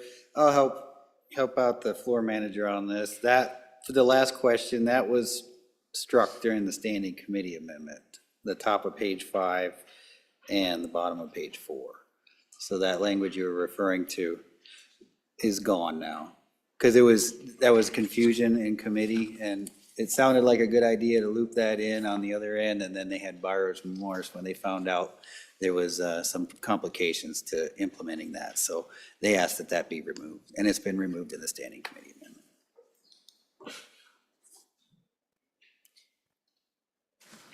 Senator Nethercott. Thank you, Madam Chairman. To address the good senator from Natrona County's question regarding,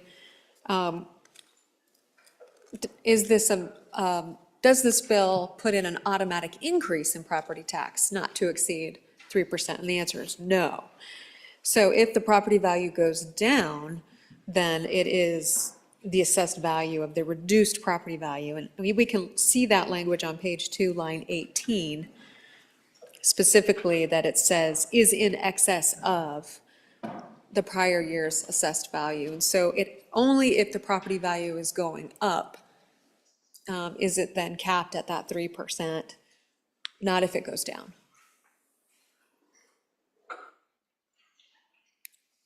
Any further discussion?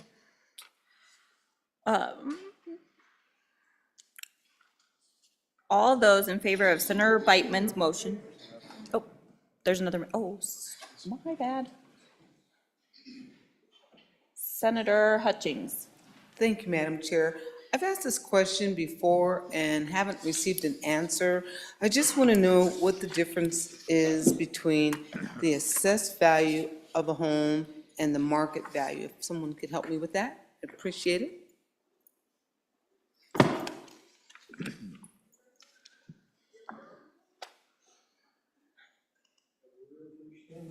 All the realtors, please stand up. Senator Nethercott. Thank you, Madam Chairman. I do think that there's at least 3 realtors in the room. However, I will try to take a stab at it. So the fair market value is what it goes for on the market. So what are houses going for in that neighborhood during that time of year? What's the recent sales prices, comparables? That is how you might determine fair market value. The assessed value is what the assessor determines the valuation to be, and those can be very different depending on the area. So one way to tell that is you can look up your house and see what it's going for on one of the major home sale sites that puts an estimate on your house that is shockingly fairly accurate versus what the county assessor states your home is worth. And those can be out of sync, higher or lower, but that's generally the difference.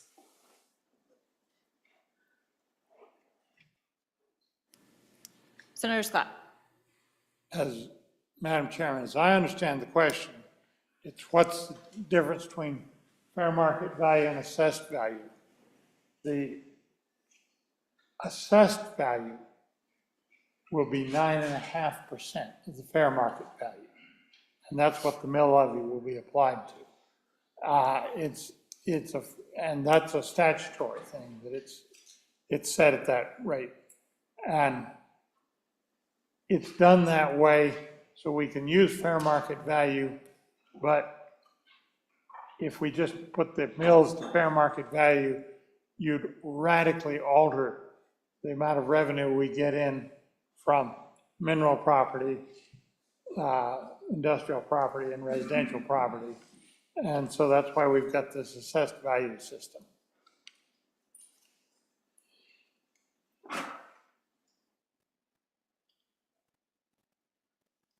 Okay, I believe we have a second amendment on the bill. Could we have that read in at this time? House Bill 45, Committee of the Whole Amendment Number 1 to engrossed copy, page 9, line 8, delete.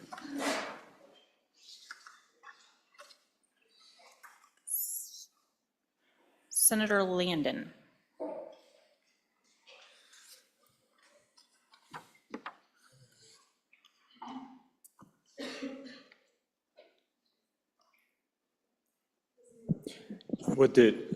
Madam Chairman, I apologize. That one caught me.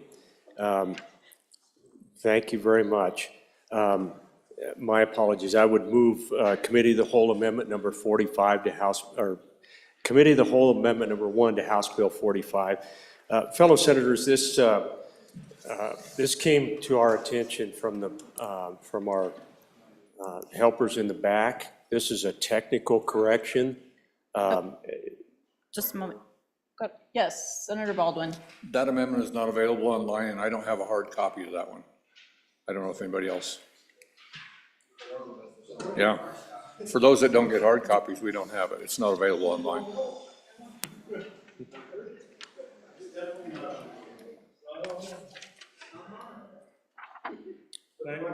So, Madam Chairman, it's working. Yeah. It's not since on there. I think I still have the floor, so here's the situation. This came to our attention literally minutes ago, and our good attorneys in the back have caught an error in the bill, and the statutory reference of 3915-105 needs to be 3911-105. That's all this amendment does. It just corrects a statutory reference in the bill.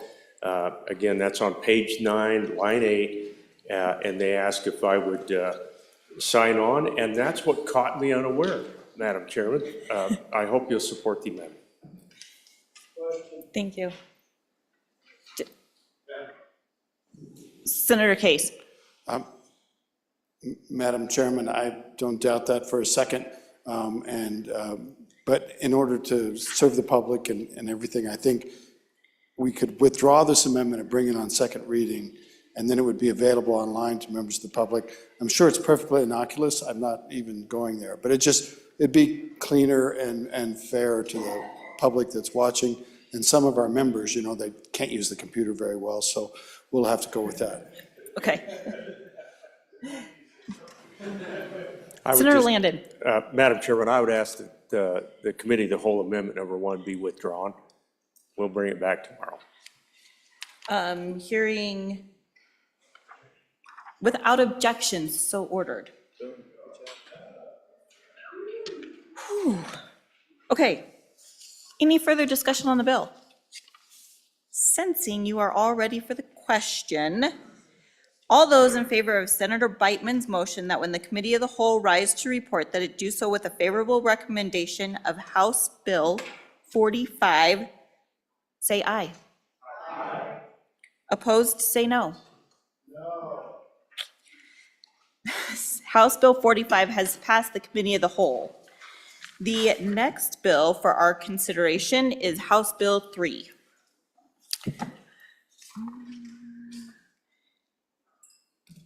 Will the reading clerk please read in the bill?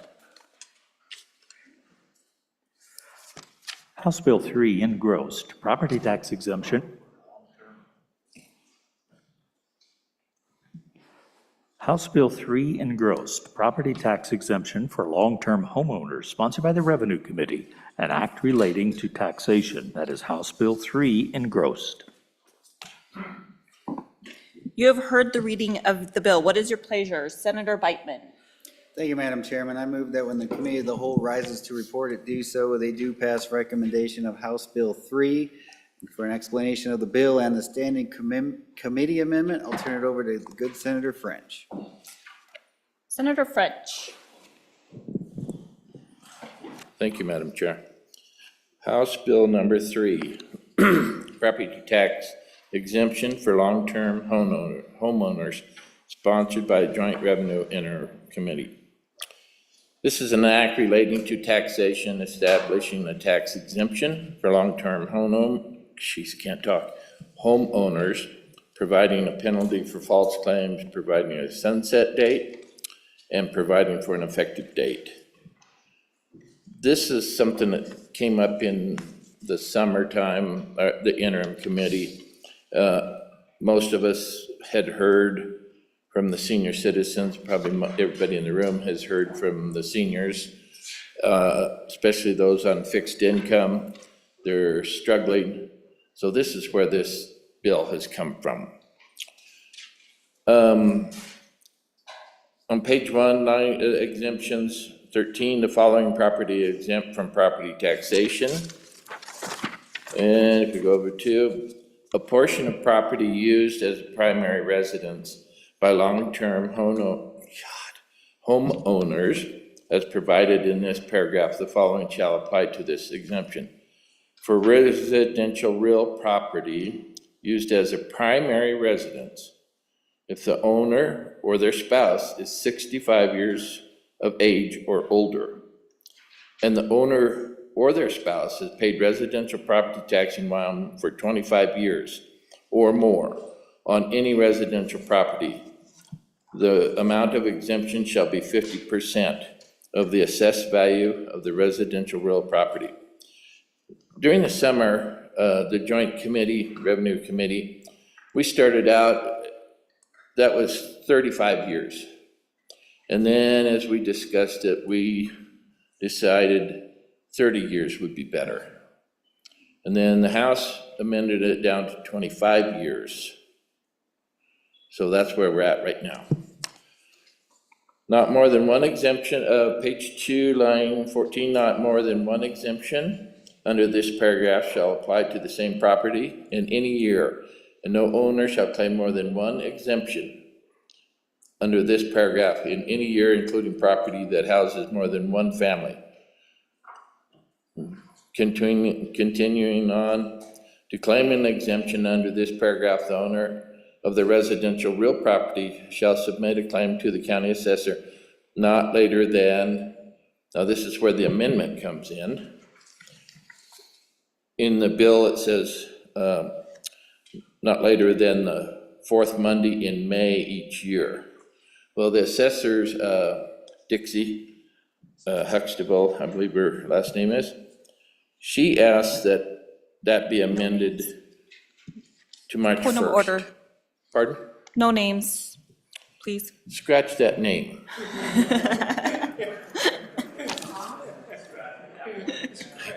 Delete that.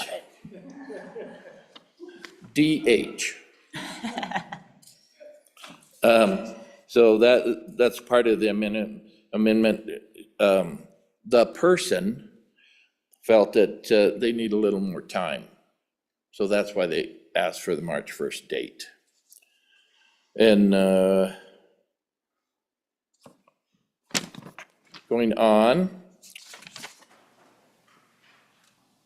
shall claim, well, on 2, line 20, backing up, submit a claim to the county assessor not later than March 1st.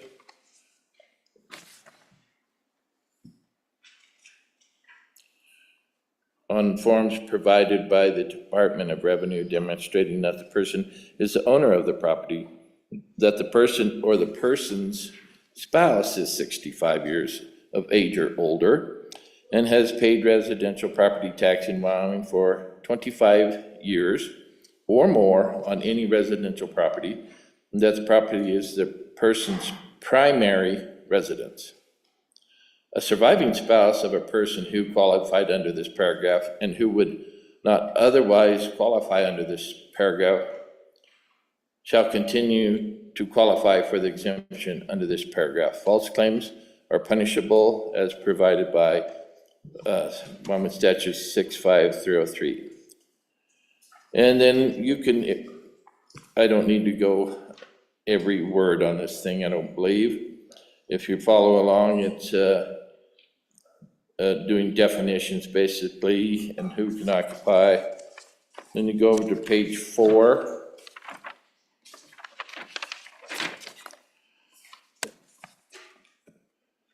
Then it continues on, a person who occupies a primary residence owned by a corporation, partnership, or limited liability company, if the owner of the property is a shareholder or owner of the corporation, partnership, or limited liability. And then it goes on down to, I think this is important, on page 4, line 15. Primary residence means residential real property where the person claiming the exemption actually resides for not less than 8 months of the year. So they've got to live there at least 8 months. The other 4, they can go south where it's warm and still qualify. Line 20, residential real property means real property improved by a dwelling designed to house not more than 4 families and include associated residential land. That's where the other part of the amendment comes in. It states in the bill 35 acres. The amendment takes that out. And then go on down. This act is repealed effectively July 1st, 2027. This act is effective January 1st, 2025. So it's essentially a couple of years. I know up in Powell, I was at senior citizens place talking to them about a month ago, and they were really pleading for some help. So this helps them out for a couple of years. There was some debate when we were talking about it in committee. Some people didn't like the 25 years. They wanted to lower it more. And I guess I'm just a little nervous about going too far down. I get their point, understand, but I'm a little worried about going too far down that it may bring people in and, you know, hey, we're gonna retire, we'll be 65 in 5 years, we're 60 years old, let's buy a house up there in somewhere in Wyoming, northwest corner, wherever you like.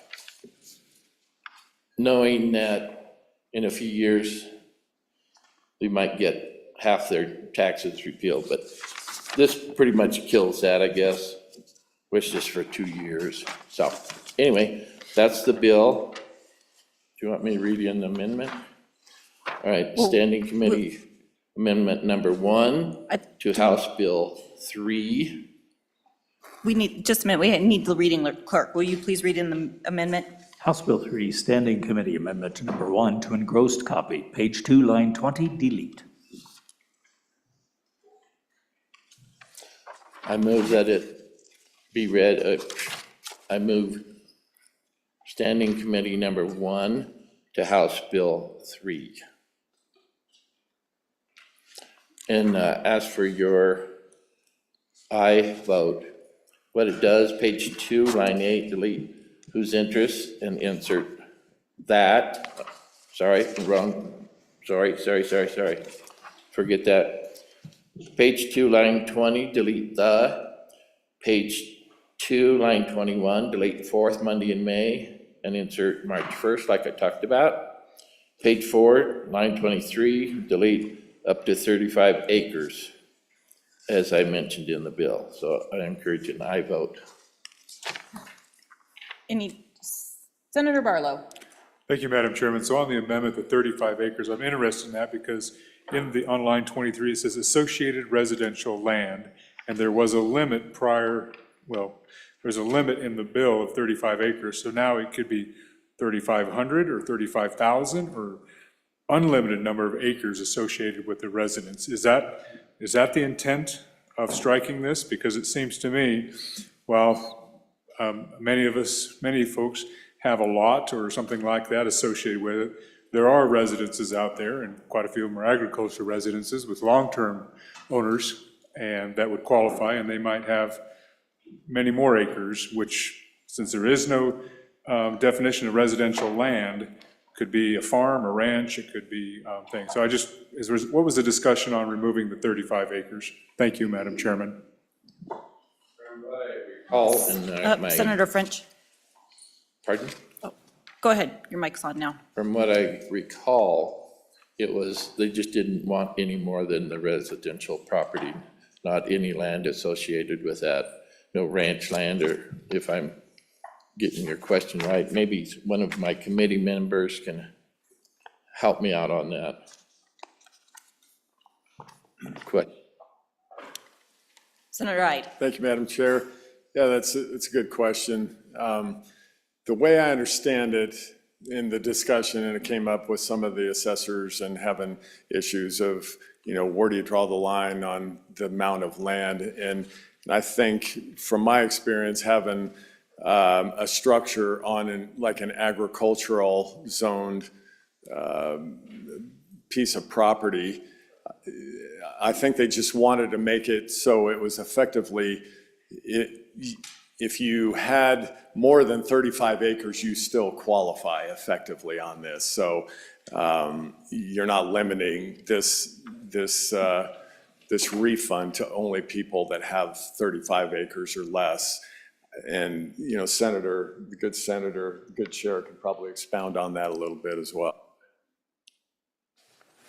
Senator Beitman. Thank you, Madam Chair. Yeah, that was the discussion, that the assessors, this was going to be difficult for them to implement. They asked that that be removed. And the way I see it is, if your primary residence is on a piece of land, the associated land goes with the primary residence. So that's the way I understood it. That's the way it was pitched to us in committee. That was why they asked that that be removed. It's within their system that I don't know if I can say, but the name of it, but it's ease of use within the system, primary residence as defined above, on land and associated lands. The land associated with the primary residence that you've lived in for all those years, and you jump through all those hurdles, you get to that point, the land with it is easier to implement. That's why we took out the 35 acres. Senator Steinmetz.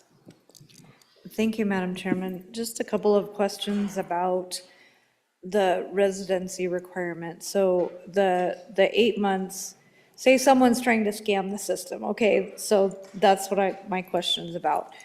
You have 2 houses and each spouse claims one house as a residence. How is that prevented, or did you have any discussion on that maybe?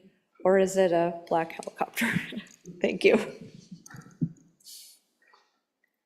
Senator Jones.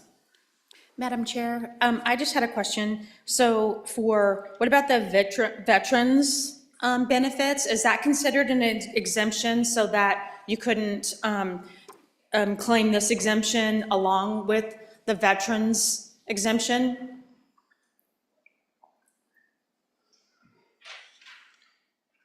Senator Hicks.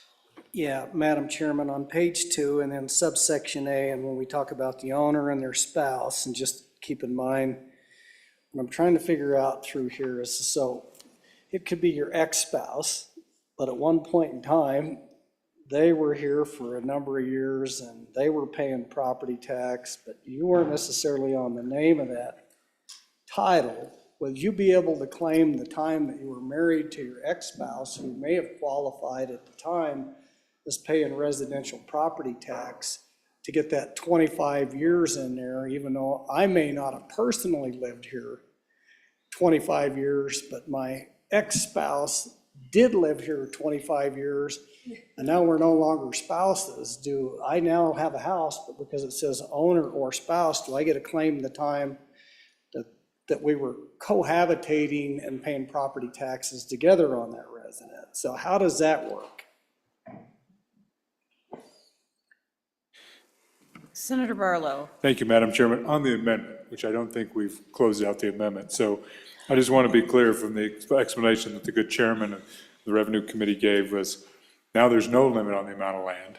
If you're qualified in the other senses, whether it's your ex-spouse or current spouse or future spouse, there's no limit on the amount of land associated with this. I just want to clarify that because, like I said, this is 35, was 35, now it can be 350, 3,500, 35,000. If it's associated with that one primary residential, it sounds like to me, it receives the same, potentially the same benefit as the dwelling itself. Thank you, Madam Chairman, on the amendment. Thank you. So on the amendments. Senator Rothfuss.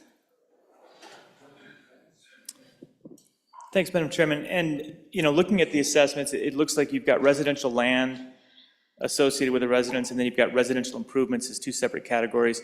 What I don't know, getting to the amendment, is how much land that residential land can encompass. It makes good sense when you're just talking about a downtown lot that's going to be what we're talking about. But when we have a significant amount of agricultural land, is that assessed separately, or is the residential land, could it be 1,000 acres? I think it's important for us to understand that. And was there any discussion about just using residential improvements, which then isolates the land, which I think was the discussion in the committee, was the idea of not worrying about the land specifically. If you just said the residential improvements, it seems like that would take care of the the specific residence or dwelling and would isolate the land specifically. So I'm curious if that was discussed. Senator Ide. Thank you, Madam Chair. I'll try to hit on that again, too. I think good senator from Albany County there made the right comments there. I know in my situation, I've got my structure of my home is taxed separately from the ag land that it sits on. And so that doesn't really change at all, the assessed value of the land, just the structure, the primary structure of the residence. Thank you, Madam Chair.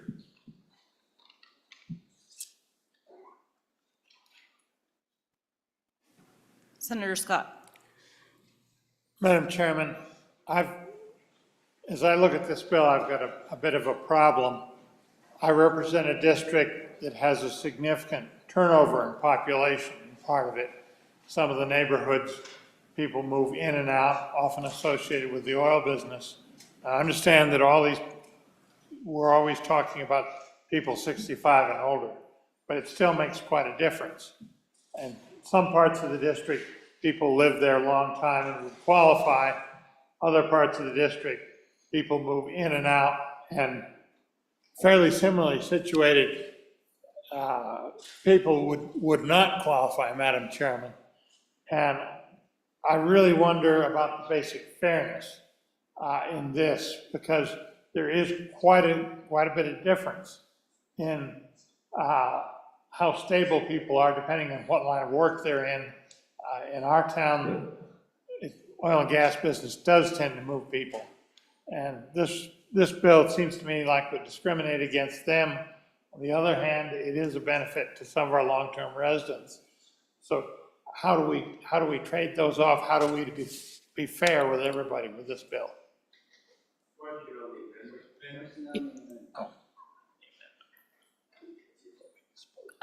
The question has been called. All those in favor of Senator French's motion to adopt Standing Committee Amendment 1 to House Bill 3, please say aye. Aye. All those opposed? No. The chair is in doubt. Yeah, division. All those in favor, please stand.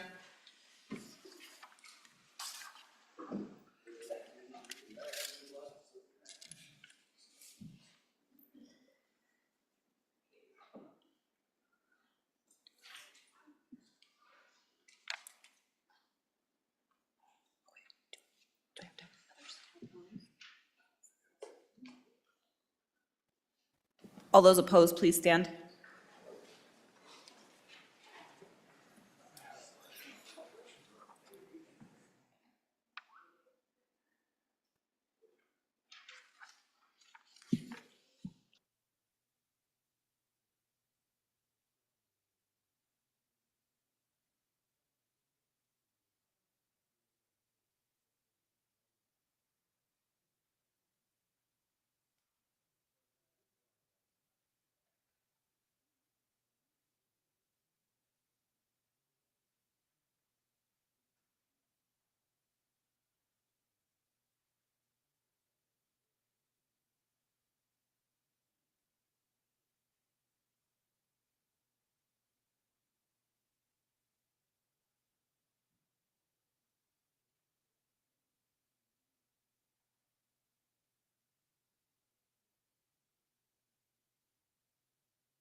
The amendment has failed.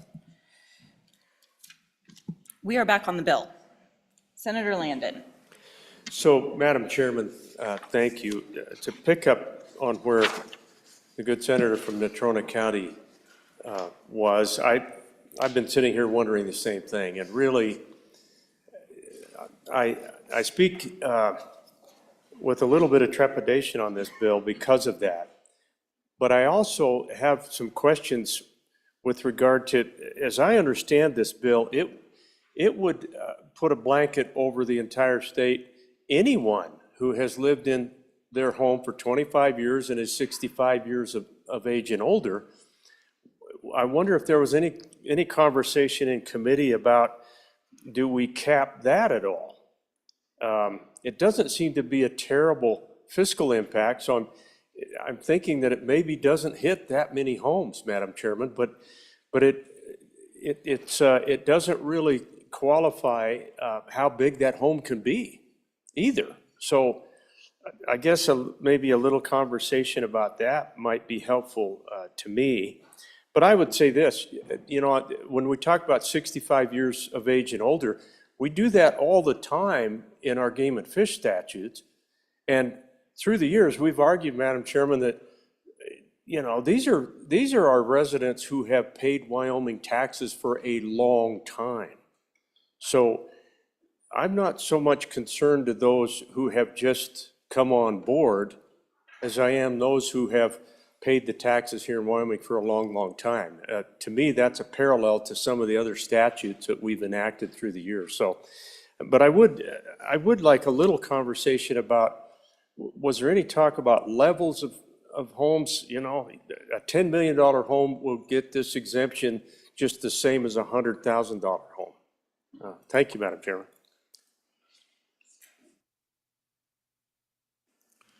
Senator Anderson. Madam Chairman, I'm reading the fiscal note, and I don't see that the state is backfilling the school districts and the ad valorem organizations that take money from those taxes. I think if we're going to pass a tax exemption, we should backfill it so that the local school districts and all the other agencies shouldn't be paying for this. So my question is, where is the backfill? Senator Culp. Thank you, Madam Chairman. Yeah, here we have a bill that finally, I think, gets after what I've always heard everybody talking about. The older folks that have been here a long time and giving them a break, and try to exclude people that bought a multi-million-dollar house last year, just moved into Wyoming, that frankly, part of the reason why the prices went up. So I think it's targeted to the right group of people. I think this needs some work, and I would move it through committee of the whole. I'll vote for it, get it out of here. But it needs some work, and it needs some of the questions asked. But I think the concept is good. It goes towards the people that we've always said we wanted to help, and I want to try to help them. Thank you, Madam Chairman. Senator Ide. Yeah, I'll try to answer a question from my colleague from Natrona County. We had a little discussion. I don't know if it's fully going to answer it. And my other colleague from Natrona County brought up some good points on the fairness. We all kind of discussed that too. It is a little bit of a moving target, and gonna have to vote your conscience probably here. But anyway, just a little backdrop on some stats. I asked I guess it was the Department of Revenue, kind of what this looked like in the past. And she only went back to 2019, or that's what she had available there. There was 1,500 people that applied for this program in 2019. 2020, the program was eliminated because of the fiscal situation at the state. 2021, there was 4,395 that applied for it. And in 2022, there was 8,800 that applied for it. And the dollar amount of that refund in 2022 was $8.2 million. That was the total. So this particular bill is actually going to expand that. So they said that it could potentially expand the program by about 30%. So there's a few stats for it anyway that came out of the committee. Thank you, Madam Chair. Senator Beitman. Thank you, Madam Chair. Not to muddy the waters any more than we already have, but those stats were for House Bill 4. I'm sorry. Oh, that's... That's for the refund program. So let me answer the question on the good senator. How many people, this is going to affect 6,500 people statewide. That's a very small number spread out over a large state. The fiscal note is pretty negligible when you take into account that that's spread out across the entire state, and it's only 6,500 people that could even possibly be eligible for this as it's written. So that's why we didn't backfill. Now, I was trying to remember the black helicopter questions over the, can you game the system? The way I read paragraph A on page 2, it's pretty plain English. Used as a primary residence if the owner or their spouse is 65 years or older, that's either or, and the owner or their spouse has paid residential property tax in Wyoming for 25 years or more on residential property, either or. Pretty plain. So I don't think there's any nefarious things going on there. And, honestly, when we talked about these bills through the interim, we don't sit there and assume that the good people of Wyoming are bad actors and looking for ways to constantly game the system, especially our seniors who built this state. And that's what this bill's really aimed at. The folks that built Wyoming, and we're giving them just a little bit of a break. I don't agree with the 2-year sunset. I think it should be into perpetuity, or for another legislature to decide if they want to repeal this or not. But I think this is for the people, men and women that built Wyoming, the seniors that are hurting the most. They need this, and I urge you and I vote on this. Thank you. Senator Rothfuss. Thanks. Just very quickly, one thing to note on the sunset, if we do want to sunset, we should probably make it a 3-year sunset. This is something that's come up a number of times, but a 2-year sunset means it comes up during a budget session, and that's never what you want on a sunset. So either 1 year or 3 year. 1 year obviously doesn't make a lot of sense. So just something to consider for later readings, and I think we've got other bills that have that situation. Thank you, Madam Chairman. All right, Senator French. Yes, thank you, Madam Chairman. There was some talk on the time frame. Like I said, we started out thinking 35 years, and because as the good senator from towards Sheridan area stated, for the very people that built this state and built the communities, that's who we were kind of targeting. That's who we were looking to. And, because many of them, and then we settled on 30 years, and then the House dropped it to 25. Many of these folks bought a house in the 60s for maybe $40,000, $35,000. And they've lived there their whole life and contributed to the community. And then even in their retirement days, they're on fixed income, but they're still a major part of the volunteers in our community. They help out all the time in our communities. That house now may be worth, depending on where you're at in the state, that house they paid, just for round numbers, let's say $50,000. It could be $1 million now. And when they were working, they had higher income and they could handle it, and it was going up 3-4% a year. And then they retired and they're on a fixed income, and their assessment since COVID has just ballooned out of sight. And they are unable to pay their living and that increase in the property tax. Many of you have probably heard it. I heard it loud and clear up in my part of the world, in the northwest corner. They were pleading with me, begging me to do something.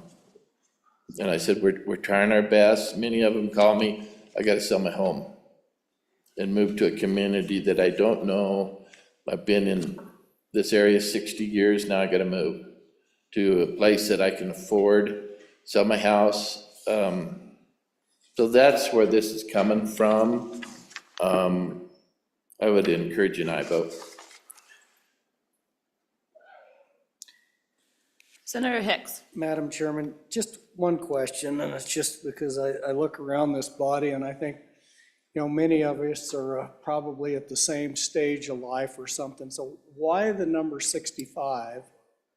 What's magic about 65, knowing that many people my age, when we look at the federal programs now, it's out there to 66 or 67 to be eligible for full retirement for those. So any discussion as to why 65, and is that a magic number? Madam Chairman, French. I don't recall that specific conversation. I think it was an assumption. When people say you can retire, it was always 65 years of age.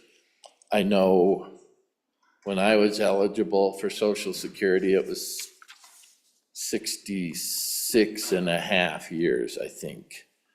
And then Medicare is, I believe, 65. So that's kind of where those numbers have come from, but we did not say, and I know that as the baby boomers begin to retire, that 66 and a half, like in my case, will be 68, whatever, as our good senator said, or goose egg. So we weren't specific, but it's just a generalization of, it's always been, well, retirement age, oh, that's 65. But that is going up incrementally because we're living longer, so. All right. All those in favor of Senator Beitman's motion that when committee of the whole rise and report, that it do so with a favorable recommendation of House Bill 3, please say aye. Aye. Those opposed? No. House Bill 3 has passed the committee of the whole. The next bill for our consideration is House Bill.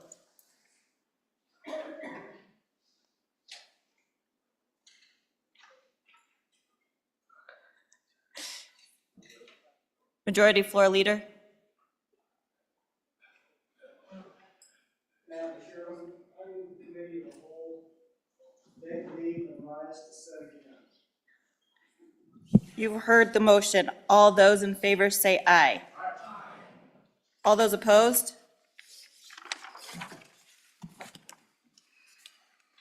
Motion carried.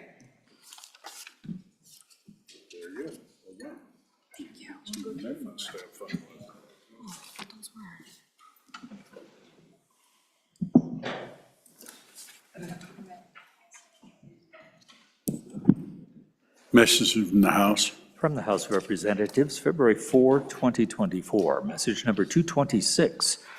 Mr. President, the House adopted Joint Conference Committee Number 1 report on Senate File 2, Legislative Budget, ayes 55, excused 7, signed Katie Talbot, House Chief Clerk.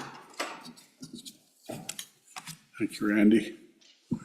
That order of business, signing of enrolled acts. Senate Enrolled Act number 25. Senate Enrolled Act Number 25, being original Senate File 22, Public Service Commission Electricity Reliability, an act relating to public utilities. I'm about to sign Senate Enrolled Act number 25, originally being House Senate File number 22. I have so signed. Senate Enrolled Act number 26. Senate Enrolled Act Number 26, being original Senate File 18, Indian Child Welfare Act Safe Haven Amendments, an act relating to children. I'm about to sign Senate Enrolled Act number 26, originally being Senate File number 18.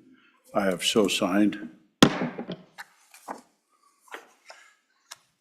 Senate Enrolled Act number 27. Senate Enrolled Act Number 27, being original Senate File 7, Behavioral Health Redesign Vulnerable Adults, an act relating to public health and safety. I am about to sign Senate Enrolled Act number 27, originally being Senate File number 7. I have so signed. Senate Enrolled Act number 28.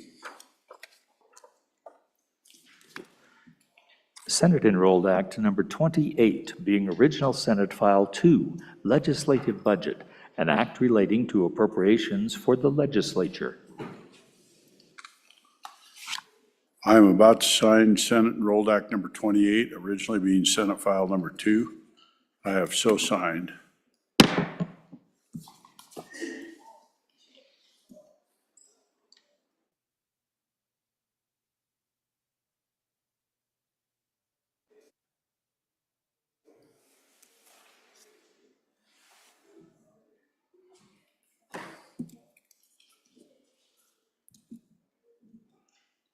Mr. Majority Floor Leader, with that order of business.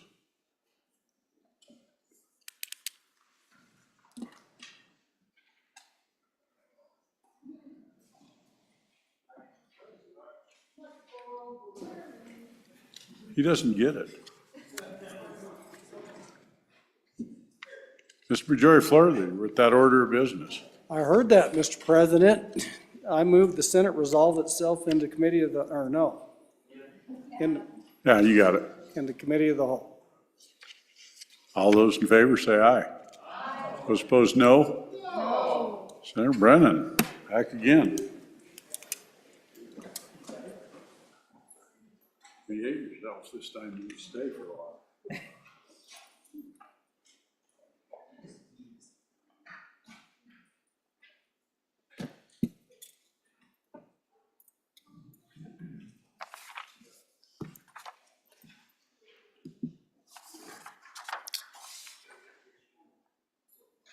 All right, the next bill for our consideration is House Bill 77. The reading clerk will please read in the bill.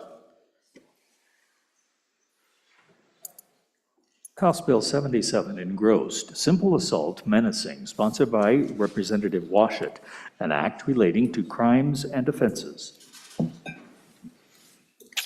You have heard the reading of the bill. What is your pleasure? Senator Cooper. Thanks, Madam Chairman. I move that when the committee of the whole rises to report, it do so with a favorable recommendation of House Bill 77. And for an explanation of this good bill, I'll ask Senator Nethercott to step up. Senator Nethercott. Thank you, Madam Chairman. So good, senators. A little Law School 101 here on assault and battery. What you're seeing here is an amendment to the misdemeanor crime of simple assault.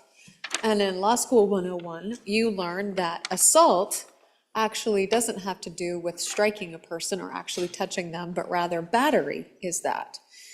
And so this bill, brought to us by the co-chairman of the Judiciary Committee, recognizes that that is what the law all across the world provides for what assault means. And so if you look at the purpose on the bill on page 2, lines 1 through 5, identifies that simple assault is when the suspect engages in any unlawful act or threatening or menacing conduct that causes another person to reasonably believe that the person is in danger of an imminent battery.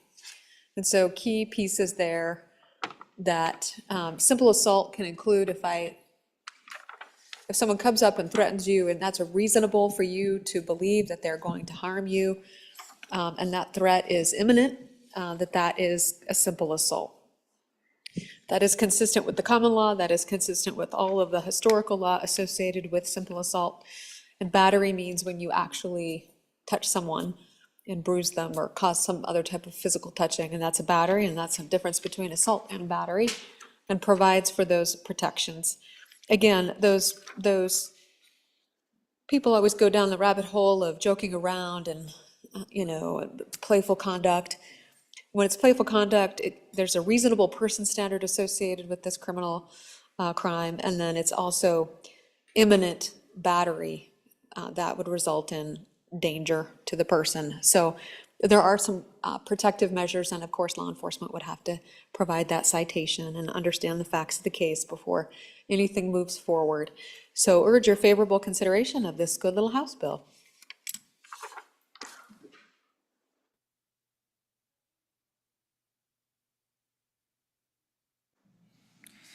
All right, all those in favor of Senator Cooper's motion that when the committee of the whole rises to report, that it do so with a favorable recommendation of House Bill 77, say aye. Aye. Those opposed? No. House Bill 77 has passed the committee of the whole. The next bill for our consideration is House Bill 90. Would the reading clerk please read in the bill? House Bill 90, Newborn Child Safe Havens, Age of Child, sponsored by Representative Rodriguez-Williams, an act relating to children. You have heard the reading of the bill. What is your pleasure? Senator Landon. Madam Chairman, thank you. I would move that when the committee of the whole rises to report it, do so with a due pass recommendation on House Bill 90, Newborn Child Safe Havens, Age of Child. And for an explanation of the bill, I'd ask that you call on the good senator from Laramie County, Senator Hutchings. Senator Hutchings. Thank you, Madam Chair. Just a good little bill here. It's actually a companion piece to a bill that our president just signed, Newborn Child Safe Havens, Age of Child. On this bill on page 2, they're simply changing the age of the child from 14 days to 60 days, 2 months, to give a parent or guardian a chance, a little bit more time to decide whether they want to keep their child, and if they don't, they can take it to one of the safe havens. Thank you, Madam Chair. Any discussion on the bill? All right. All those in favor of Senator Landon's motion that when the committee of the whole rise to report, that it do so with a favorable recommendation of House Bill 90, please say aye. Aye. Those opposed, no. House Bill 90 has passed committee of the whole. The next bill for our consideration is House Bill 29. Will the reading clerk please read in the bill? House Bill 29, engrossed, Cold Case Database and Investigation, sponsored by the Judiciary Committee, an act relating to the Attorney General. You have heard the reading of the bill. What is your pleasure? Senator Cooper. Madam Chairman, I move when the committee of the whole rises to report, it does so with a favorable recommendation of House Bill 29. And to explain this good bill, I would call on Senator Ellis. No?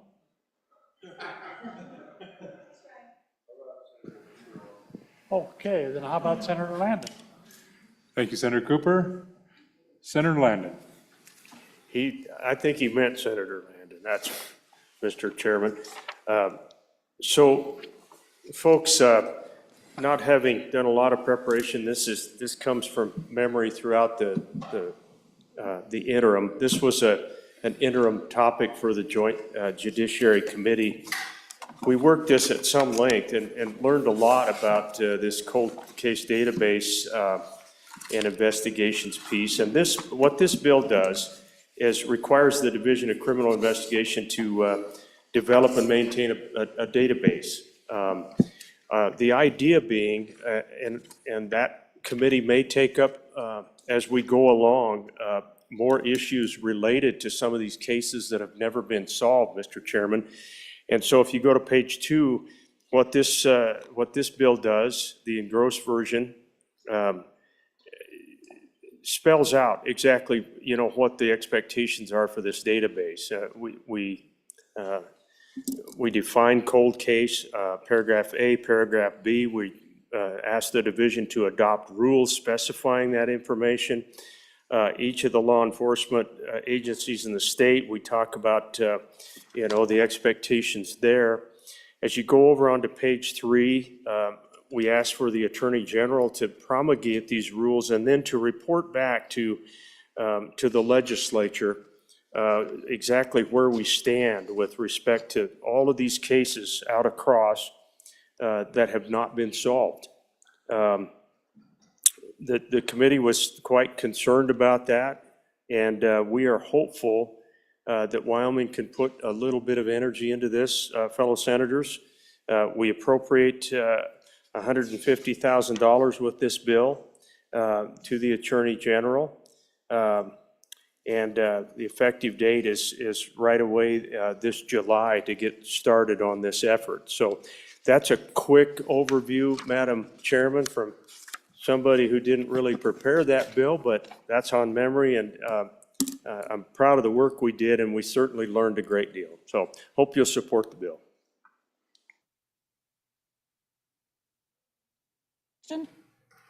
All right, all those in favor of Senator Cooper's motion that when the committee of the whole rise to report that it do so with a favorable recommendation of House Bill 29, please say aye. Aye. Those opposed? House Bill 29 has passed the committee of the whole. The next bill for our consideration is House Bill 92. The reading clerk will please read in the bill. House Bill 92, Protection of Parental Rights, sponsored by Representative Stiff, an act relating to parental rights. You have heard the reading of the bill. What is your pleasure? Senator Landon. Madam Chairman, I guess we are not maybe doing House Bill 58. This is House Bill 92. So, Madam Chairman, I would move that when the committee of the whole rise to report it, do so with a due pass recommendation on House Bill 92, Protection of Parental Rights. There actually is a small standing committee amendment. I'd ask that that be read in at this time. House Bill 92, Standing Committee Amendment Number 1, page 2, line 12, after. So I would move that standing committee amendment, Madam Chairman, and can certainly help the floor manager to clear that up, but it's pretty self-explanatory when he gets there. I would ask that you call on Senator Kolb for an explanation of this bill. Senator Kolb. Thank you, Madam Chairman.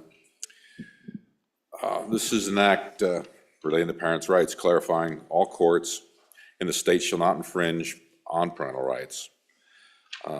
Specifying the applicability of parental rights protections, specifying duties for school district boards and trustees, and the effective date is July 1, 2024.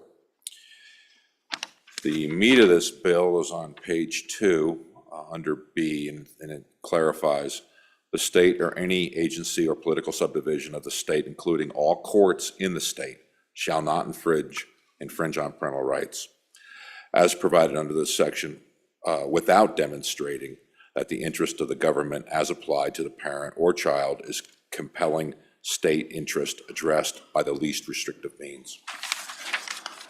Then under C, it's any state or local education agency, school district, board, trustees, commission, or school under Title 21 of Wyoming statutes regarding communication or disclosure to the parent about the parent's child. And then under line 17A, under duties of the Board of Trustees, it was line 15. Board of Trustees in each school district require communication and disclosure to a parent or guardian regarding their student to ensure the protection of parental rights under Wyoming Statute 142206. Let me put a face to this. Let me put a situation to this. I can tell you in my county, there's been issues with lack of communication to parents over their children. And it's been, frankly, under penalty of termination if they were to contact the parents about an issue with their child in school.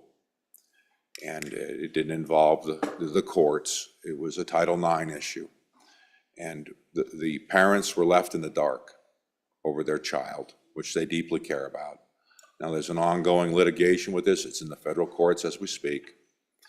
It's proceeding through that process. This clearly defines the parents' rights. The parents have a right to know what is going on with their child in school as it pertains to their choices. And that's what this bill attempts to rectify and to clarify. So there isn't going to be any more people who are denied information about their child. And I will stand for questions and ask for your aye vote. Thank you. Oh, and then would you read the amendment in? I'm sorry, thank you. The reading clerk, please read the amendment in. House Bill 92, Standing Committee Amendment Number 1, page 2, line 12, after. It's a very simple amendment, and it, after parents, insert, can't read, hang on a second. Unemancipated. And I'd ask for your, I guess we'll move the amendment first, ask for your aye vote.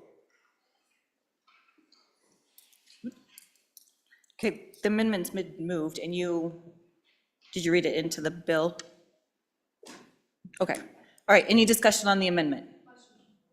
Okay, all those in favor of Senator Kolb's motion that the Standing Committee Amendment Number 1 to House Bill 92, please say aye. Aye. Opposed? That passes. Back on the bill. Senator Nethercott. Thank you, Madam Chairman. Just a question for the sponsor. The language in this bill draft is unusual. And in fact, it's the first time I've ever seen it,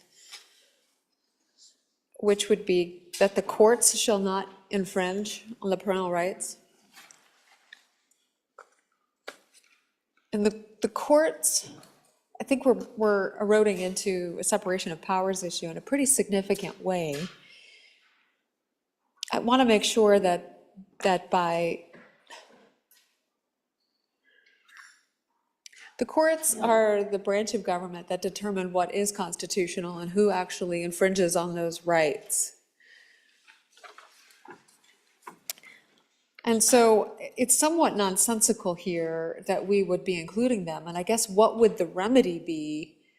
And who would determine whether or not the courts did that? And that's kind of the danger of going down this path. And of course, there's already a presumption in law that no entity, no person can violate the law. So then the issue is then who determines whether or not or when that occurs. And so what I am thinking of doing, perhaps on second reading, and just want to draw this to your attention, is line 2. Line 2 is really kind of striking that language specifically as it relates to the court. So further discussion on that. Thanks. What's that? Senator Kolb. Thank you, Madam Chairman. I would look forward to an amendment addressing the court issue as outlined. Senator Scott. Madam Chairman, my question, a little different. We passed into law, well, it's a Senate Enrolled Act now, Senate File 9 from the Education Committee, Parental Rights and Education. It's in this same area, a good deal more extensive. Is this bill fully consistent with that? I know the court language is different, but is there conflict between those, and do we need to deal with that, or are they entirely compatible? Senator Schuler. Thank you, Madam Chairman. We had some of these same questions in our committee. The good sponsor, I think he made it fairly clear. He had a beautiful Venn diagram for us to look at. And he said that, and I don't see it yet for sure, but HB 92 does not conflict right now with Senate File 9. Actually, both bills, if you take a look at it, a lot of what are in both bills really is covered by FERPA and the PRA already. But the communications in HB 92, those communications with parents, basically what he said is they're required by a fundamental parental right. We did have some issues talking about, the emancipated students that are 18 and older, and that's why we added that amendment. So I think as it is right now, Both are good bills, they're not exactly the same. I think one covers a little bit more, but wouldn't hurt to take a look at the court obligations to enforce the parental rights on HB 92. I don't know if that clarifies it or muddies the water.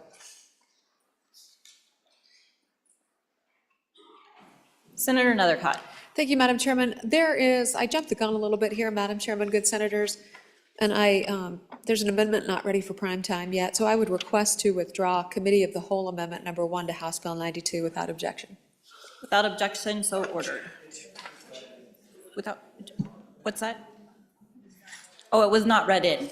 Oh, sorry. So It needs to be read in. let's read it in.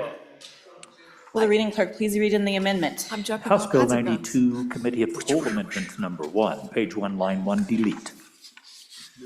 Madam Chairman, I request to withdraw Committee of the Whole Amendment number 1 to House Bill 92 without objection. Without objection, so ordered. Senator Rothfuss. Thank you, Madam Chairman. A question and a concern. The first question is a problem that we had with other legislation we've been working here, which is that this legislation doesn't address custodial parents. So obviously, we have situations throughout the state where we have two parents, one of them is custodial, the other one is still a parent of a child. But through some court agreement or arrangement, you have circumstances where one parent does not have the custodial authority over that child. So I question whether this was discussed at all, whether it should be amended to address that we're referring to rights of custodial parents to have unlimited, unfettered access to information about that child, or whether the intent is to ensure that both parents, even in a circumstance where one of them is non-custodial and may not even have access rights to visit that particular child, would have access, because again, this language unambiguously makes it clear that either or both of those parents would have equal rights, and I think that's a little bit disconcerting. It's good to add the unemancipated child. I think that takes care of one aspect where we have emancipation, but it does not take care of all aspects where you have non-custodial children. So question there. Second is just a point on parental rights. I think it's just important to note that the trade-off of rights we're talking about here is not the rights of the school district that we're taking away, or the education system, or a public entity that we're taking away. I think it's really important to realize that the rights we're taking away are the rights of the child in most of these circumstances, where we are choosing to eliminate recognition of the rights of any child that is a minor, and giving all rights over the sovereignty of that individual to the parents. That is the effect of this legislation. It is not fighting against schools or institutions. It is oftentimes fighting against the individuality of a minor adult and indicating that in the eyes of the state of Wyoming, that individual has no privacy, has no autonomy, and we are not interested in recognizing any individuality. The rights of the parent always come first. That's what these types of bills make very clear. And most of the time when we have these types of circumstances where they end up in courts, it is a difference in interests between the child and their parents. And this just puts the thumb on the scale only on the side of the parents. And Madam Chairman, I find that disconcerting. I have young adult children, and I feel like disrespecting their individuality to give all power to the parents is not necessarily the direction that our children would want us to go. And I feel it's an uncomfortable direction to go in. Obviously, we want to make sure that parents are informed, but we do, as has been noted, already have FERPA and the People Information Act and other federal laws that ensure this. And honestly, Madam Chairman, that's the reason this particular circumstance that led to this bill is in the courts right now, because there are processes and statutes that are in place that can weigh in already on whether it was appropriately handled. But this makes sure that that child that isn't quite 18 yet, maybe 17 and a half, is absolutely secondary to any interests of either parent, whether custodial or not. Thank you. Senator Kolb. Yeah, thank you, Madam Chairman. Yeah, I'd like to get another factor in here that wasn't talked about. The factor is school districts under Title IX. I will say they have a person who is acting like an omnipotent person, who makes decisions over the entire situation. It's a lot beyond the child and what they're individually going through. The school has injected themselves into this process, in between the parents and their child. And yes, the child is a minor. And yes, the parent is still the parents. So this merely clarifies that's the hierarchy, a child and a parent, not the school system being an interloper in between that relationship. The courts are there to take care of issues that come up that are legal issues that could exist, but we're not talking about that. We are merely talking about the social pressure in school and how the school system has decided to handle it. And it does vary. And this will clean it up. This will make it so it doesn't vary. And it'll give some clarity for parents and to have an ongoing relationship with their child, which they will still be their parents. That child will leave that school, and that child will get married or whatever happens in the child's future. The parents will always be their parents. The school has no right, in my mind, to interject themselves into this point in that relationship. Thank you, Madam Chairman. Senator Landon. So, Madam Chairman, thank you. And boy, isn't that the conundrum? To the senator from Albany County, that's exactly where a lot of our debate and conversation went with this bill in committee. I believe I speak for the rest of the committee in saying that we passed this up here because I think this is a really more important conversation than it looked on the surface. Let me back up and say this. The primary sponsor of the bill, to the good senator from Laramie County, indicated that really this hinges on the fact that the courts opined in a decision, say about 3 or 4 years ago, that the parental right piece, which really appears in Title 14 in our statutes, does not pertain in Title 21. And so the primary sponsor indicated that that's why, in paragraph B, top of the page 2, that's why he thought it was important that that be spelled out. And the good senator who's floor managing this evening pointed to that as well. There's a lot going on here, and having served in some capacities and dealt with a lot of this, the senator from Albany County is exactly right. You have a lot of federal law that comes into play here. You've got ethics and codes of professionals, for example, therapists and counselors who have to abide by those codes and rights of privacy for patients. So it's not so easy to just say, boy, the parent can have anything they want. One of the issues of concern that came up this afternoon, Madam Chairman, is are we pinching down on the opportunity that children have now, that our kids in schools have now, to go to somebody? And can they trust that it's going to be kept? So we had a little bit of a conversation there too. So interesting things that go on with this bill. I hope I answered a couple of questions, and we can continue to work it if it goes forward.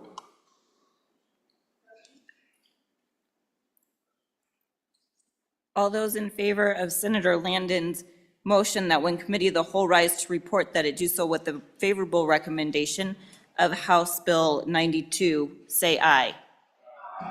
Those opposed? House Bill 92 has passed committee of the whole.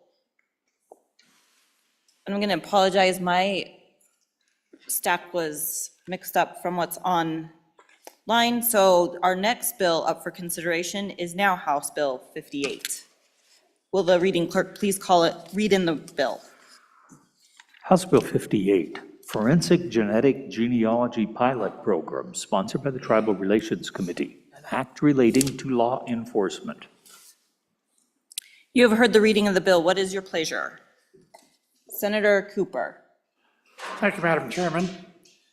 I move that when the Committee of the Whole rises to report, do so with a favorable recommendation of House Bill 58.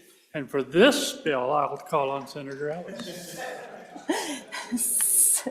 Senator Ellis. Thank you, Madam Chair. This is a good little House bill brought to you by your Select Committee on Tribal Relations. And if you read the title, you might be wondering, what is forensic genetic genealogy, or FGG for short? The easiest way to describe it is it's DNA analysis combined with traditional genealogy research, and it's used to investigate leads for unsolved crimes. We've been working a lot, as you know, in the Tribal Relations Committee on missing persons, and so we've come to realize that there are numerous efforts at both the federal level and other states to provide funding for FGG. And so what this would do, Madam Chair, is it would set up a pilot program, and it would provide funds for our Division of Criminal Investigation as well as local law enforcement to utilize FGG in appropriate cases. So we just heard about efforts to maybe combine and look at some of the cold cases that are out there and put them into a database.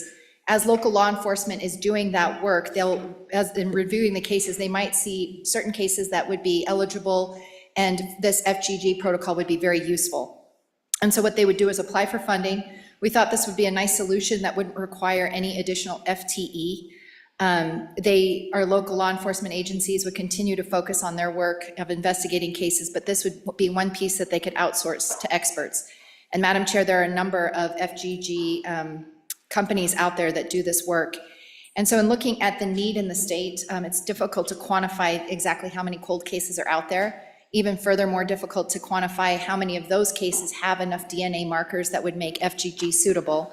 So what this would do, Madam Chair, it would allocate $150,000 from the general fund, and those funds would be available for the next 6 years. If they're completely utilized, we would at least have some data about whether or not this was a good use of our resources. And, you know, we certainly could allocate more in the future if there's a need. However, if we find that we don't have enough cold cases with these certain DNA markers and FGG isn't appropriate, then that money would revert after 6 years. So that's the bill, Madam Chair. It's pretty straightforward and received a lot of support in the interim, and would ask for your aye vote. Senator Rothfuss. Thank you, Madam Chairman. Madam Chairman, a couple of questions. I'm curious whose DNA we're using. I would assume, to begin with, it would be obvious that we would use the DNA of cold case victims and DNA evidence associated with those cold cases.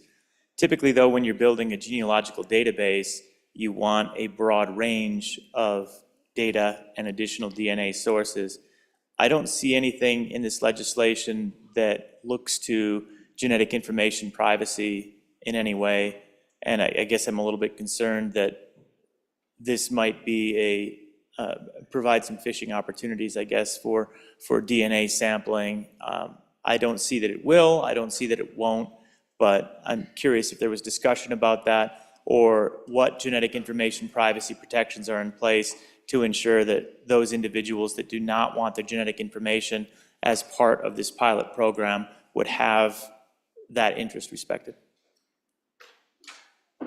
Senator Ellis. Thank you, Madam Chair. We did have that discussion on privacy, and anytime that you voluntarily put your DNA out in the world for the genealogical services that are available commercially, that is one of the things that you can check off of whether or not you want to make that DNA available and traceable. And so these databases utilize that particular, those particular samples. So we did talk about the privacy concerns. I appreciate the Senator bringing up the issue, but I think we landed on a space where we felt comfortable that that was adequately resolved. Further discussion? All those in favor of Senator Cooper's motion that when the Committee of the Whole rises to report, that it do so with the favorable recommendation of House Bill 58, say aye. Aye. Those opposed? House Bill 58 has passed committee of the whole. Majority Floor Leader.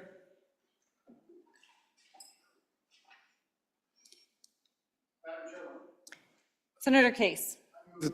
That the committee of the whole rise and report. You have heard the motion. All in favor, say aye. Aye. All those opposed? The motion is carried. Yeah.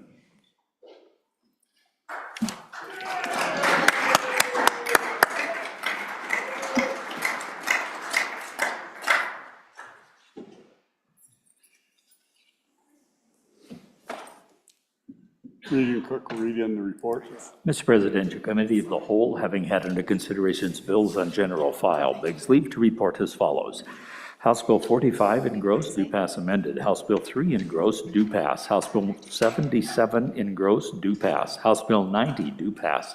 House Bill 29 engrossed, do pass. House Bill 92, do pass amended. House Bill 58, do pass. Senator Brennan, Chairman. Senator Brennan. Mr. President, I move the adoption of the committee of the whole report. You've heard the motion. All in favor, say aye. Aye. Those opposed, no. Report has been adopted. Do we have anything to read in? Randy. From the House of Representatives, March 4, 2024, message number 228. Mr. President, the House did concur on Senate amendments to House Bill number 20, School Finance Regional Cost Adjustment Study. Ayes 51, noes 4, excused 7. March 4, 2024, message number 229. Mr. President, the House did concur on Senate amendments to House Bill number 148, Regulation of Surgical Abortions. Ayes 50, noes 5, excused 7. Message number 227. March 4, 2024. Mr. President, the House adopted Joint Conference Committee Number 1 report on Senate File 20, Electricity Rates for Costs That Do Not Benefit Wyoming. Ayes 52, noes 3, excused 7. Signed, Katie Talbot, House Chief Clerk. Thank you, Randy. Got a announcement of a meeting with the Select Committee on Capital Financing and Investments. We'll meet tomorrow, March 5th, upon adjournment of both the House and the Senate in PMR 5 to take up interim topics. We've got a little bit of a break here. We're going to stand at ease to the sound of the gavel.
I'd like to receive an update on progress of the Joint Conference Committee report on the mirror budget bill. Chairman Kinski, can you provide the Senate with progress being made on coming to an agreement with the Joint Conference Committee for the joint mirror bill? Yes, Senator Kinski. Thank you, Mr. President. Last Thursday, the House presented us with 8 proposed amendments, which essentially reiterated the largest elements of disagreement between the Senate and the House, and asked for a counter proposal. We actually were prepared to knock off about 50 different items before that, and they said they didn't want to go through the identicals and the similar language. They wanted to go right to the big ones. So what they had given to us was they added back in the entire capital construction bill and then some. They added in back the entire school construction bill. They wanted us to recede from the amendments on SIPA and so forth. They did not want to adopt standard budgeting for UW. They definitely did not like the DEI and gender studies. This is their 8 big ones. They wanted full inflation for the governor's office, and they wanted all 77 positions as were outlined in their bill. And then they wanted to keep all of the energy grant fund. So we came back with today and said, well, we don't think the capital construction belongs in the budget, but in the spirit of compromise and interest of getting a deal done, we put about half of the construction back in, half of the CapCon. Half we did not, but met them halfway. On the schools, they had 110 million in the schools. We met them halfway, $55 million. We stood firm on the LISRA backstop and the UW budgeting, the DEI. On the inflation, we split it down the middle, gave them half. On the positions, we said, keep all 72 positions. The exact positions you've identified, 8 in DEQ, 2 here, 3 there, and pick 42 vacancies somewhere else, Governor, and then just make it budget neutral. So you get your new positions, just make it budget neutral. There's 988 vacancies. You can find 42 somewhere there. And then on the sweeps, the energy program, we told them that we're willing to discuss that. We didn't have a number. We've been working with the governor's office trying to come up with a number of what they could live with until the next interim. There's currently $91 million remaining for the governor out of the 150 he was given. There's another 44 million remaining out of the 75 million. And because we've not been able to come to get a clear indication from the governor of how much they need just for this year, we said we are willing to compromise. We're just trying to understand exactly what number it is. And then we gave them eight proposed amendments. These all deal with spending. So there is a additional $362 million in spending in the House. And these 8 items are 344 million of that. There's actually another 3 pages worth of House ads for spending ranging from 50,000 to 100 to 200,000. So we said, delete the large school capital construction holding account, 200 million. When this Mercer studies come back, we'll fund the schools, whatever we've got to build. Wyoming's tomorrow, 20 million. New state museum account for 10 million. 40 million suicide trust, it's our position, it's fully funded in the budget. 25 million for additional IIJA broadband grants. Now the government's going to provide the match. Every prior project, it was the industry that provided the match. We did concede on the Department of Health demolition for the old hospital.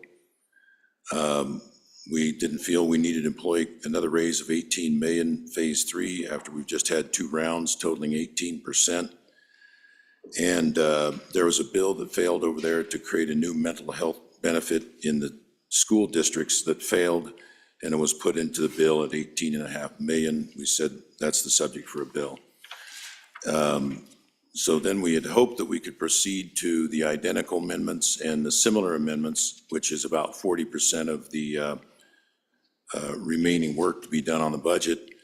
And Chairman Nicholas said, no, we're never going to get a budget this way. We declare an impasse and we want a free committee appointed, and they walked out. That's the long and short of it. Thank you. I'd like to thank all the committee for all their hard work. It's challenging work and it's not very fun. Based on this report, Chairman Kinski, it appears after 6 days of work, there's not been an agreement reached on the mirror bill. Therefore, pursuant to Joint Rule 14-1H III and Mason Section 771, Paragraph 6, and 773, Paragraph 1, I'm appointing a second Joint Conference Committee on Senate File 1, the mirror budget bill. The following senators are appointed to the second Joint Conference Committee on SF1. Nethercott Chairman, Dockstetter, Guru, Jones, and Driscoll. We'll group up. Chairman Nethercott will bring us together and figure out how we kick off. We've got just a couple days left to make a move at it, so we'll hit it as hard as we can. Joint Rule 14-1, small h III, H, notwithstanding Senate Rule 2-9, House Rule 2-5, or Joint Rules 2-1 through 2-3, the following rules shall govern Joint Conference Committee action on mirror bills. III, the first Joint Conference Committee is not a free committee, but each successive committee appointed thereafter shall be a free conference committee as defined in Section 773 of Mason's Manual of Legislative Procedure. Mason's Manual of Legislative Procedure, Section 771-6, presides that when the conference committees are unable to agree, the facts should be reported to the houses. The committee should then be discharged and a new conference may be appointed in the same manner as the original committee. Also, when for any reason either house refuses to adopt the report of the committee should be discharged and a new committee or conference or free committee appointed. Mason 773-1, when a conference committee is unable to reach agreement or either house refuses to approve a conference report in order to commit the bill to a free conference, such free conference has authority to propose amendments within the scope of the issue between the houses. Majority Floor Leader Hicks. Yeah, Mr. President, under Senate Rule 8-6, I want to appeal the decision of the President to appoint a new conference committee and would like to move to an immediate vote on that issue. It's debatable. Any comments from anybody?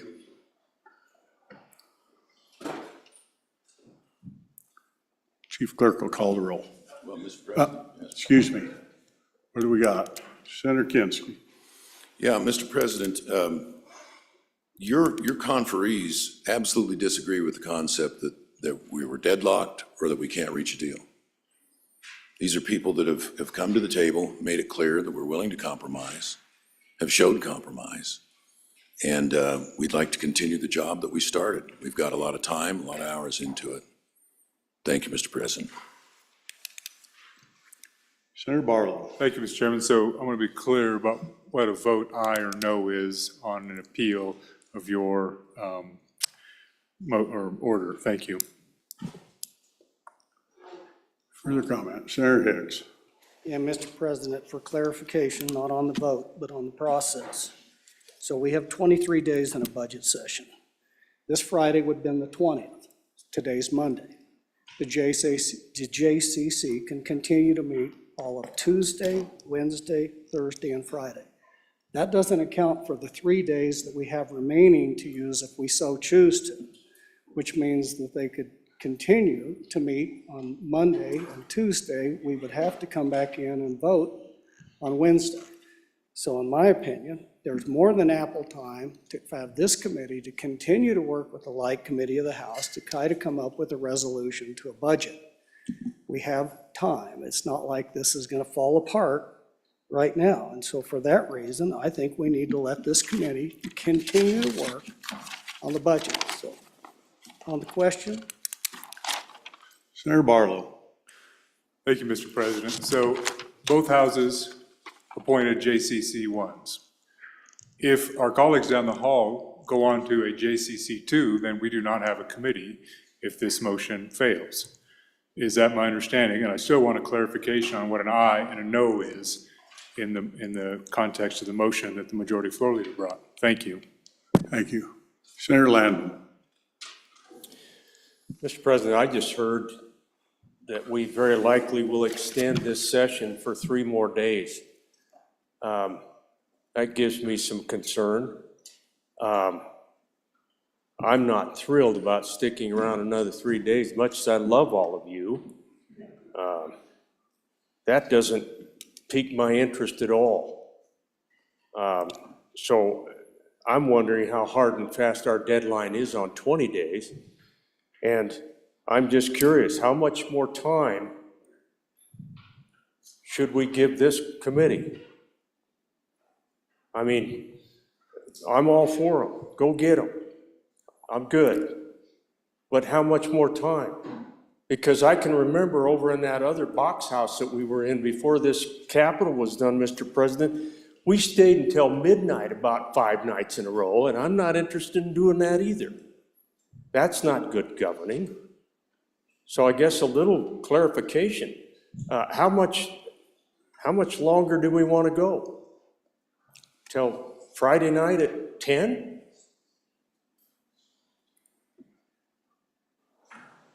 Senator Hicks. so Mr. Chairman, I wasn't predisposing an outcome or a time frame. I was just laying out to the members of the body that if seems like there's a sense of urgency that this has to be done by Friday, we will do a full court press to get this done by Friday. I concur. I sit over there till 2018 till 2 or 3 o'clock in the morning. We never want to repeat that again. So, Mr. President, with the time frame, I didn't say we were going to do that. I said that time is available just so everybody understands that. So if there's more debate, and then if there's no debate, I'll answer the good colleague from Campbell County's question as to what an aye and what a nay does pursuant to Senate Rule 8-6. Okay. Senator Rothfuss, you come forward. I will make an announcement. So you need to be aware of this and you make your vote. The House has appointed a free committee. It's done. So you need to pay close attention because it has direct effects on what happens in this law.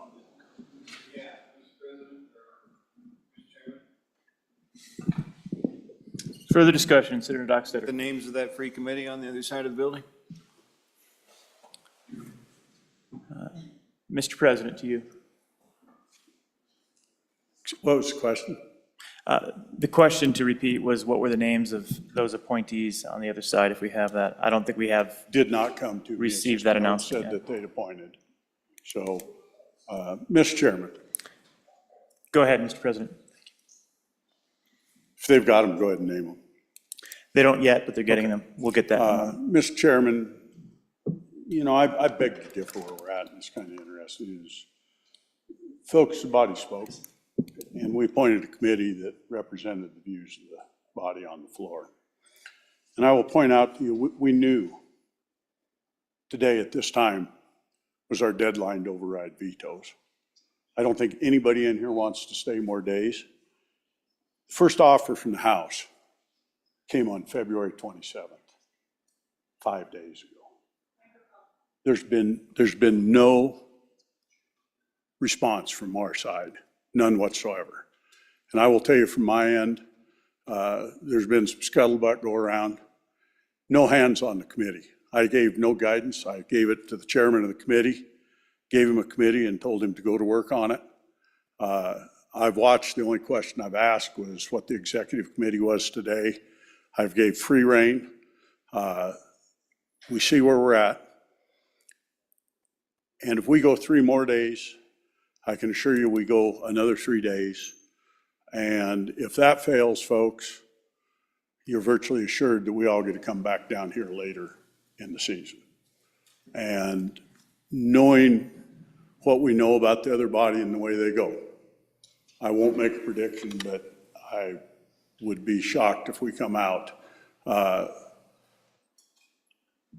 We're so far apart, and they feel like we've made no attempt because of the 5 days to come at us. You can read it in the press, you know about it. You know, I've done a lot of negotiating in my life. And the first thing you do is figure out who to talk to and how to do it, and that obviously didn't happen. We went through a full weekend that we didn't work, a full weekend we didn't work. And I can tell you from my end, I want to go home, folks. I want to go home, and I don't want to come later. And I honestly believe that in the correct hands, we can come up with a solution. Now, it's up to you to vote what comes back. That's the interesting part is, just because you change committees doesn't mean it still passes. Everybody still votes on the budget, folks. But I really feel like it's time for someone else to try to come up with one. And by the way, if they do it, they only got a couple days to do it unless they go into the other end. So we'll see how it falls. We'll go do the vote. The motion, as I understand it, and Majority Floor Leader Hicks can correct me if I'm wrong, it was an appeal of my decision. So if you vote aye, the vote will be to overturn the chairman's decision. If you vote wrong? I believe it's the opposite of that. It's the opposite. on the point Okay, of I'll order. let you announce it, because Yep. I'll come back to the chair, but I implore on you to give a different committee a chance. And I can tell you this, they're not gonna wait 4 days to make an offer with the House. There'll be something happen by tomorrow, I can assure you, looking at the committee. So think about it when you do it, because your vote very well may mean how many more days you're down here, or whether you're back down here a month or 2 months from now. And for all of you that got things planned for the summer, it means a lot more time if we come down here, because it won't be a 3-day deal. So I'd ask for your favorable help on this. Give us a chance. And if it doesn't work, we'll reappoint a third one. Thank you, Mr. President. One quick clarification from staff. The Senate Appropriations Committee, or excuse me, Conference Committee for Appropriations distributed a report of deadlock, but that was actually being voted on and debated at this point in time. So they haven't appointed the committee yet. They are working on a similar circumstance, but that report of deadlock is what was presented by the Senate Appropriations Conference Committee, excuse me, the House Appropriations Conference Committee, and that's its current status. And then on the final point, a vote of aye is going to sustain a presiding officer's ruling, and a vote of no is going to oppose a presiding officer's ruling. Back to you, Mr. President. Senator Beitman. Thank you, Mr. President. So my question is, that we heard all the compromises that our committee offered up the House. Sounds like the House position was, give us all the big ticket items we want back and we have a deal. If not, we're walking, and then we're gonna go to a free committee. I don't see how that's good faith negotiations. I've been in a lot of negotiations my whole career, and that's not negotiating in good faith. Just saying my way or the highway, and if you don't agree with it, that's not a negotiation. And so I would like more information from the chairman of this committee as to what ground the House was willing to cede, and if they were even willing to negotiate, or if this was the plan all along, was to drag this out and get to a free committee, because that's, Mr. President, Point of what it order. looks like. I object to that. I will call a point of order on that. For what? For My whether opinion? it was an intent. I'm the one No, that it's my appointed it. opinion, You're sir. speaking for me. You're cutting me off. I had the floor, and I'm saying this is what it appears to look like. So you can call point of order all you want. This is I have freedom of speech. I can say what I feel, and this is what it looks like.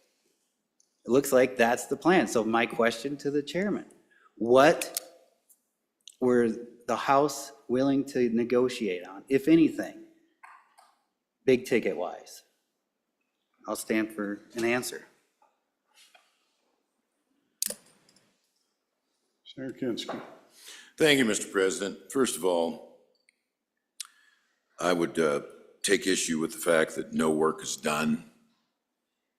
I and 4 gentlemen who have no prior appropriations experience have poured our hearts and soul into putting this together.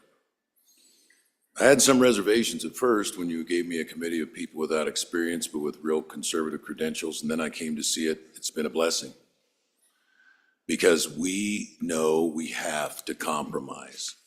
We know we can bring a budget back to this Senate floor that can pass. We had just gotten started. The initial 8 proposals from the House were nothing more than a reiteration of what they had already told us in the bill. They didn't compromise on anything. They just said, here's 8 things that we already have in our bill, and that's what we want. There wasn't any compromise in that initial 8. Nonetheless, we responded with a compromise of half, initial compromise on language.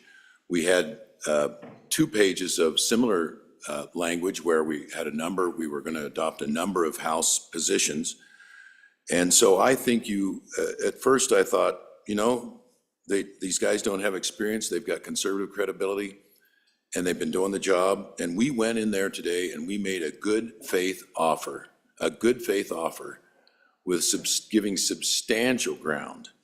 And then we offered up 8 items that were their largest spending items and made it clear we're open to compromise. So I think we have been working hard, and we will continue to work hard if we are your committee. And it seemed, the declaration of a deadlock seemed premature to me. There just hadn't been a real opportunity to actually go through these things in a way that you ordinarily do. We laid up on the table the biggest exceptions. And I don't know how many times, I don't know whether Senator Salazar kept track, we said we're open to negotiation, we're open to compromise, we're willing to listen. In fact, there were 2 items that were pointed out to us by Senator Larson with respect to the hospital demolition. We came back in from break and said, we agree with you on those 2. Ended up giving them another $17 million for the hospital demolition. So I think we're on track. I think you've got a good committee. I think we just need to get back in there and tell the House guys, again, we're here to compromise, we're here to put a bill together, and let's keep talking. Thank you, Mr. President. Senator Nethercott. Thank you, Mr. President. I hesitate to speak on this issue due to the awkwardness of the situation. But some questions that aren't being asked that I think are relevant for your information that we don't have in front of us, which is the dollar difference. So it's my understanding that the Senate budget and the House budget, when both passed out, there was a $1.1 billion difference. The House then sent an offer to compromise on February 27th. Then today, on March 4th, the Senate sent its first response back to that initial offer, missing the governor's veto deadline. And so what is the dollar amount that we have a difference with based on our offer? How far apart are we at this point in time? Can you share that information with the chamber? Senator Hicks. So, Mr. Chairman, I'll take a little bit of a stab at that. And so there wasn't an offer. They said, Senate recede on this position, Senate recede on this position, Senate recede on this position. That was the 8 that were laid on the table, was as you just recede, we're not going to do that. So that all adds up to about $400 to $500 million. If we'd have just said, okay, we're just going to take the House's position and we're good with that, there was no offer to come back and say, look, let's take the example of maybe the 1% severance tax. There was no offer to come back and say, hey, an offer would be, say, you guys diverted it all into the permanent mental trust fund. How about we revert half of that back into the common school? That wasn't the offer. The offer was, is you just recede from your position. So all told, when I went through and added that up, it's somewhere between $400 or $500 million. There was never a compromise position offered on those. It was just give up your position, Senate. And so I think our committee did the appropriate thing. They went back and said, look, let's start to work this thing. Let's figure out where we can find some compromise. There was a large discussion this morning on all the school construction. I thought it was very fruitful and very productive that came out of there. These things are ongoing, but to specifically answer the answer of my colleague, it was just recede, Senate. $400 or $500 million, just give it up and then we'll have a discussion, Mr. President. I don't think that's a negotiation. That's called positioning yourself. Senator Nethercott. Mr. President, thank you. I appreciate that clarification on the position of the House. In the offer that the Senate sent back today, which I don't think the rest of the Senate has any clear understanding of what that was, what was the dollar amount difference that we offered? That should be known. Did we compromise by reducing the amount that we were offering to reduce that $1.1 billion figure? So that the difference between us is now what? I heard a difference of 500 million. So if it's a difference of 500 million, it's not so bad. If it's a difference of 1.1 billion, that means nothing. I don't know. I'm genuinely asking for how much we were willing to come down in our offer. So it's clear where the House was in their position, where the Senate was in their position, big picture numbers, so that we come into here. Do we have those numbers? Can I get without pontificating, just the numbers? Senator Schuler. President, my question is, again, only having been here 6 years, I'd like to have a little history on where this has happened before, when there's been an impasse and you've ended up with free committees. Generally, have they been new committees? Have they been able to get things done so that we don't have extra time? I don't know, some of the guys, maybe like the good senator from Casper and others that have been here 10, 12, 15, 20 years. I just don't understand and know for sure what the history is. And I'm just wondering if in fact that this has happened before, do the free committees generally end up being all new people or all new on some side and not on the other side? So if anybody has any history, I'd really like to hear it right now. Thanks. Senator Biden. Thank you, Mr. President. So what I'm hearing is the initial House offer was basically our position on everything. Senate recede, here's your offer. Senate comes back with a counteroffer, willing to compromise. House rejects counteroffer, walks out, says, no, we're at an impasse. Correct me if I'm wrong, but that's where we're at. That is not good faith negotiating, pure and simple. Senator Rothfuss.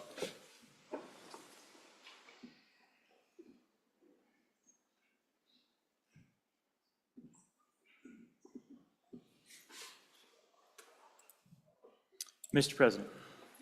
Thank you, Mr. Chairman. Appreciate the comments. I've got a couple of questions, maybe an answer.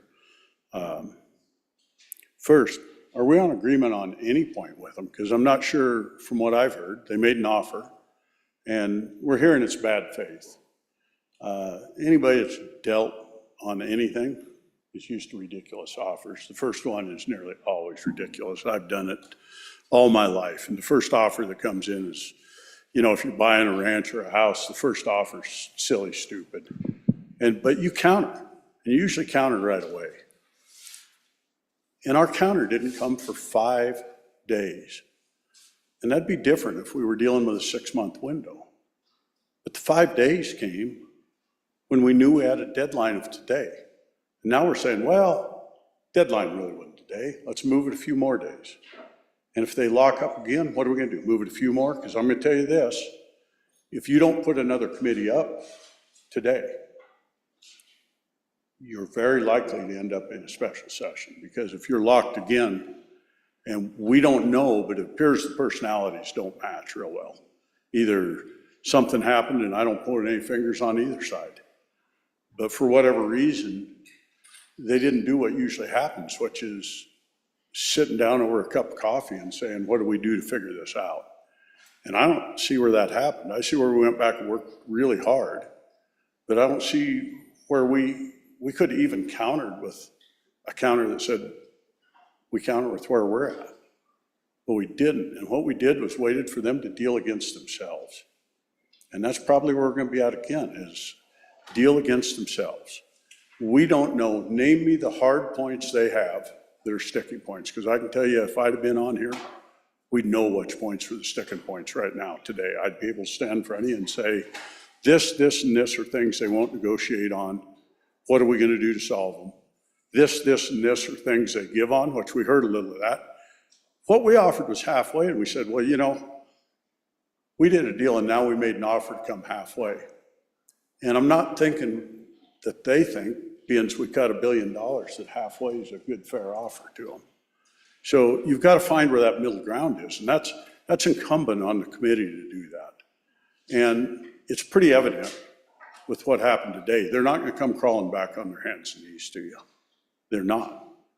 It's going to take you going to them, and I'm not sure after watching today, I stopped up for a bit, that they're going to be overly receptive about coming on another one unless you've got your hat in your hand. And I don't think anyone's inclined to do that.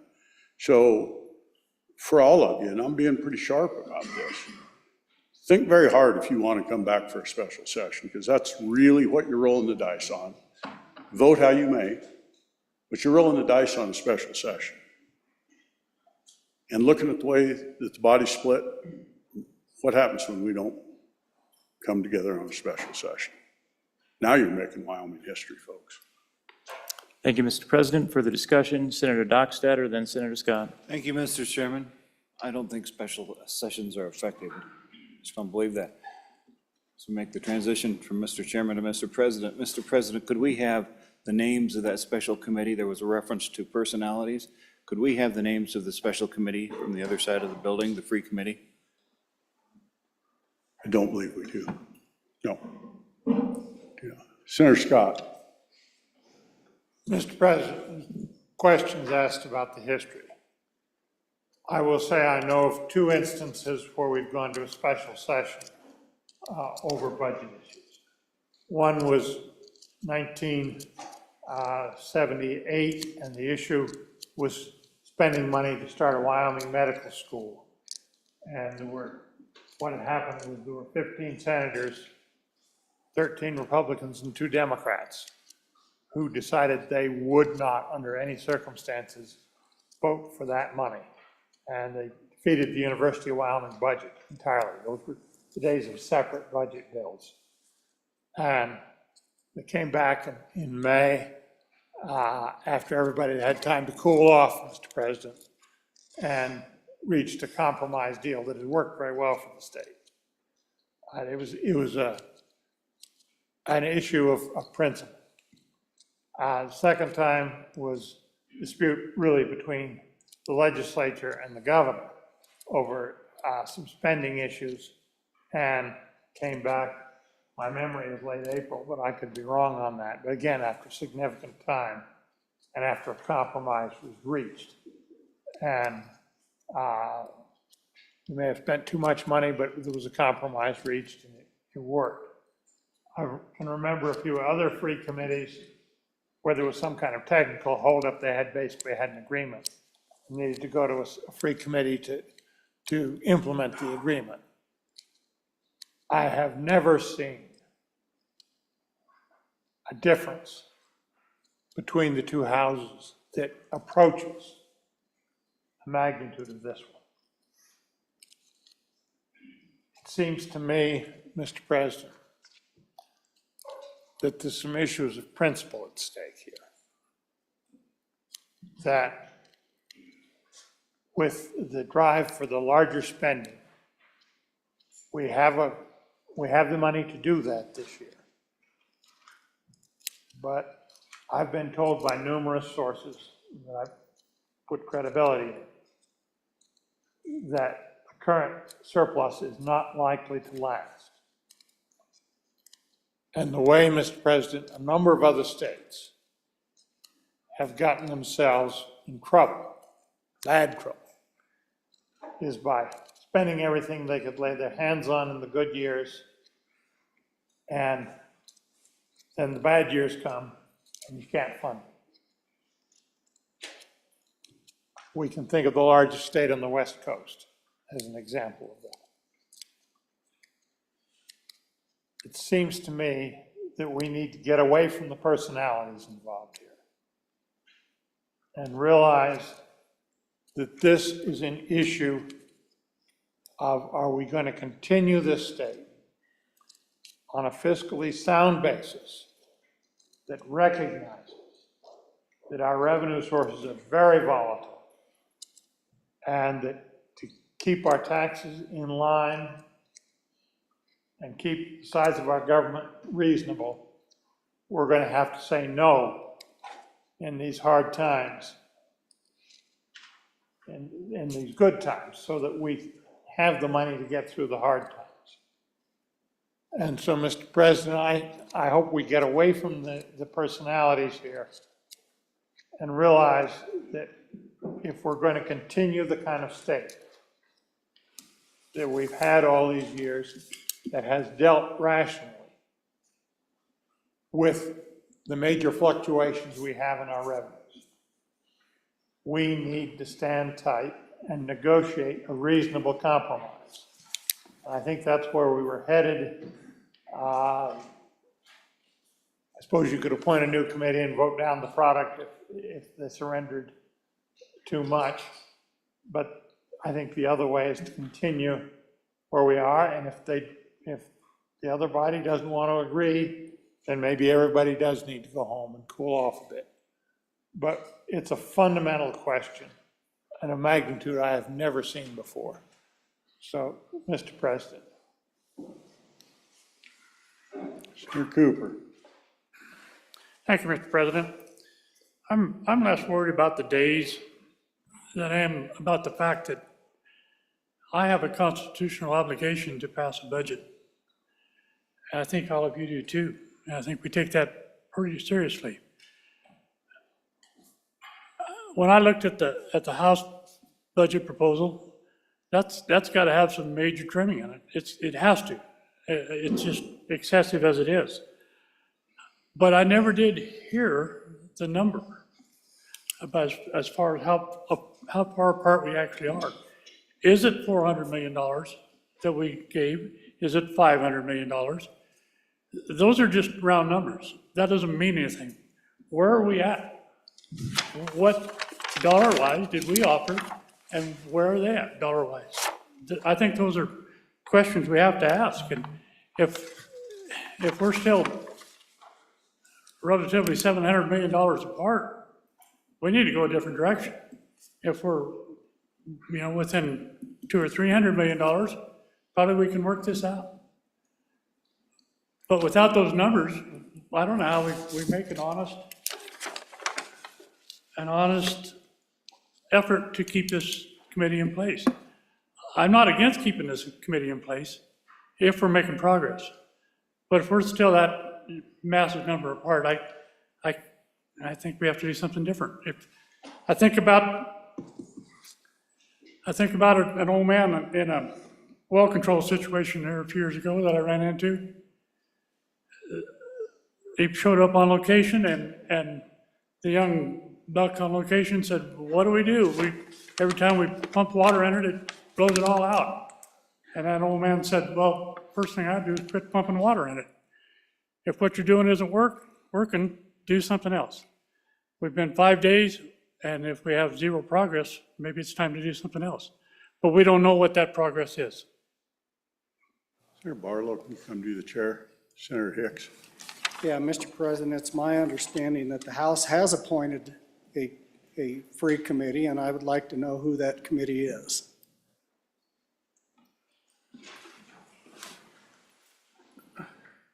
Thank you, Mr. Majority Leader. President Driscoll.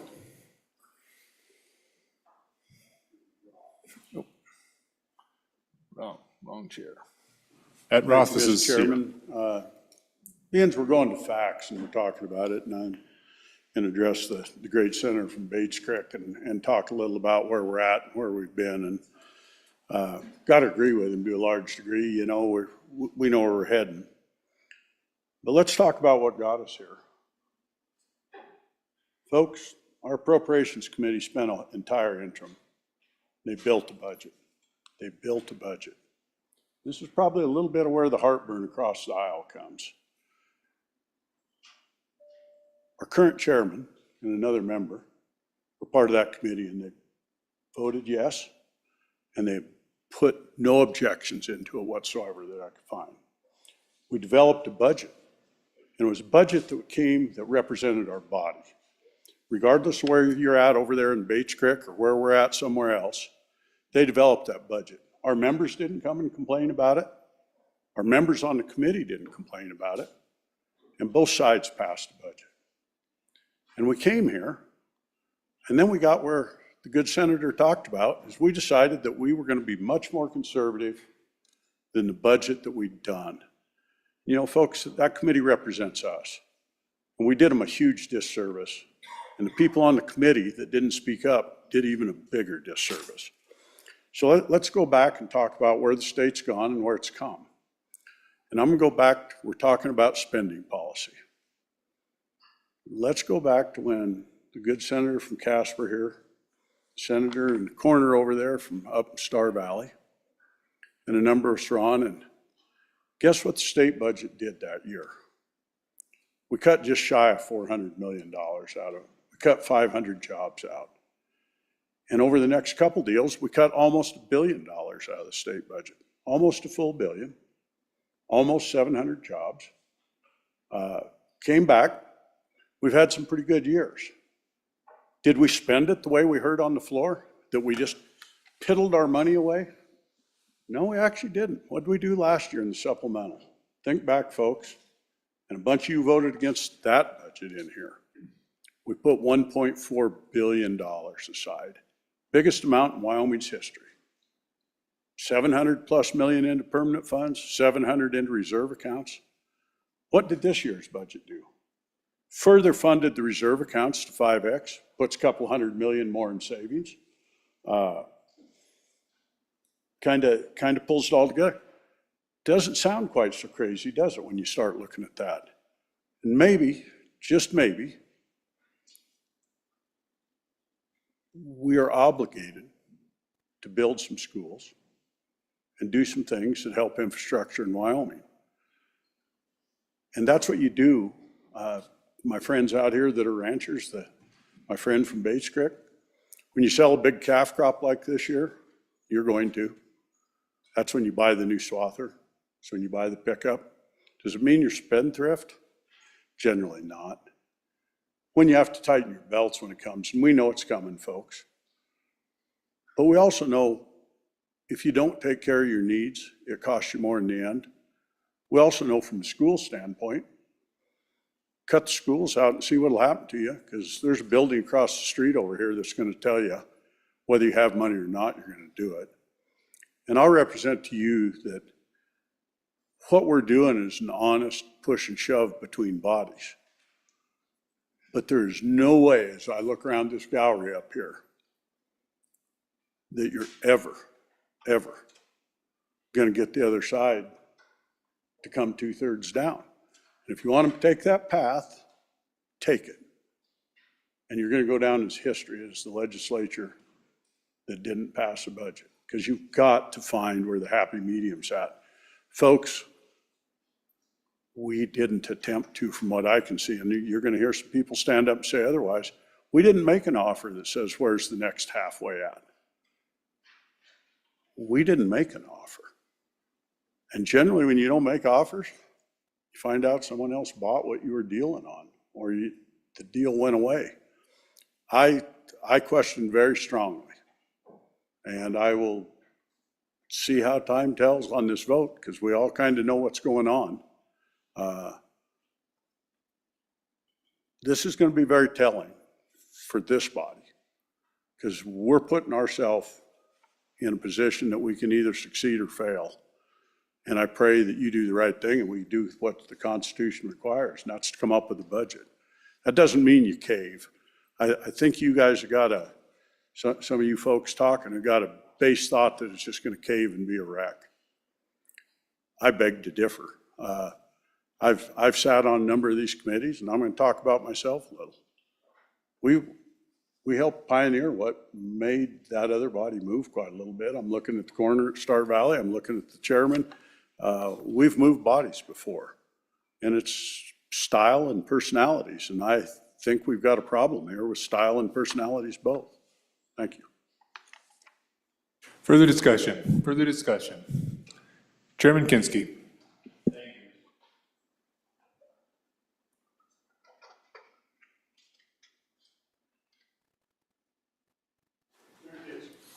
Thank you, Mr. Chairman. So let me back up to a lot of what I've heard. First of all, it was not 5 days. We received the offer on Thursday, Friday, Saturday, Sunday. We put a counter on the table on Monday. And that 3 days was necessary to go through and determine our position on what they said was their highest priorities. It was stated, well, if you're in negotiations, you find out what their most important stuff is. That's exactly where we were. We were starting out to say, let's knock off the identical amendments and the footnotes where they're similar, get that out of the way so staff can work on it. And the House said, nope, we've got our most important 8 things here. We want to put them on the table. And if we can get those resolved, we'll be moving towards a deal. Okay? What were they? Capital construction, roughly $300 million. We split it down the middle. They didn't offer a compromise when they put those 8 on the table on Thursday. We offered a compromise today. We were the first and only people, conferees, to compromise. Next, their most important was the schools. Now, we had to take a period of time there to seek legal advice from the lawyers. We had a special executive session from the lawyers this morning. Of course, we don't want to get sued. We're in the middle of a lawsuit. We don't want to lose the lawsuit. We're already being sued. And so we wanted to be very careful. They had $110 million for schools, split the difference, 55. We were the first to compromise. Okay. Inflation, they had 28 million. We spent time trying to understand from the governor's office the minimum that they had to have. Finally, we just split the difference, half of it. Then on the executive branch positions, they wanted to keep the exact positions they identified. We agreed to give them exactly the positions they specified, how many in DEQ, how many in Department of Health. All we said is, find the savings out of vacancy. Seems like a fair compromise to me. So we compromised on that. Then there's the governor's large energy fund. And we've been spending time trying to understand from the governor's office what they could live with for the year. But what's left there is 135 in 2 of the energy funds, and then 200 million other, 335. So the Senate position was we did not want to leave here with the governor having absolute discretion over $335 million for the next 10 months. But clearly, after all that compromise we'd had, it was an invitation to split the difference. But because that's what we'd done on every other distinction up until then. The rest of them are the things like the state engineers and the Board of Control. You know, that shows on here as $1 difference between the 2 bodies, but it's money out of the left pocket, the right pocket. Things like the LISRA and the SIPA, that's whether the money goes to the general fund. They end up showing as big dollar differences here, but it's not a spending difference.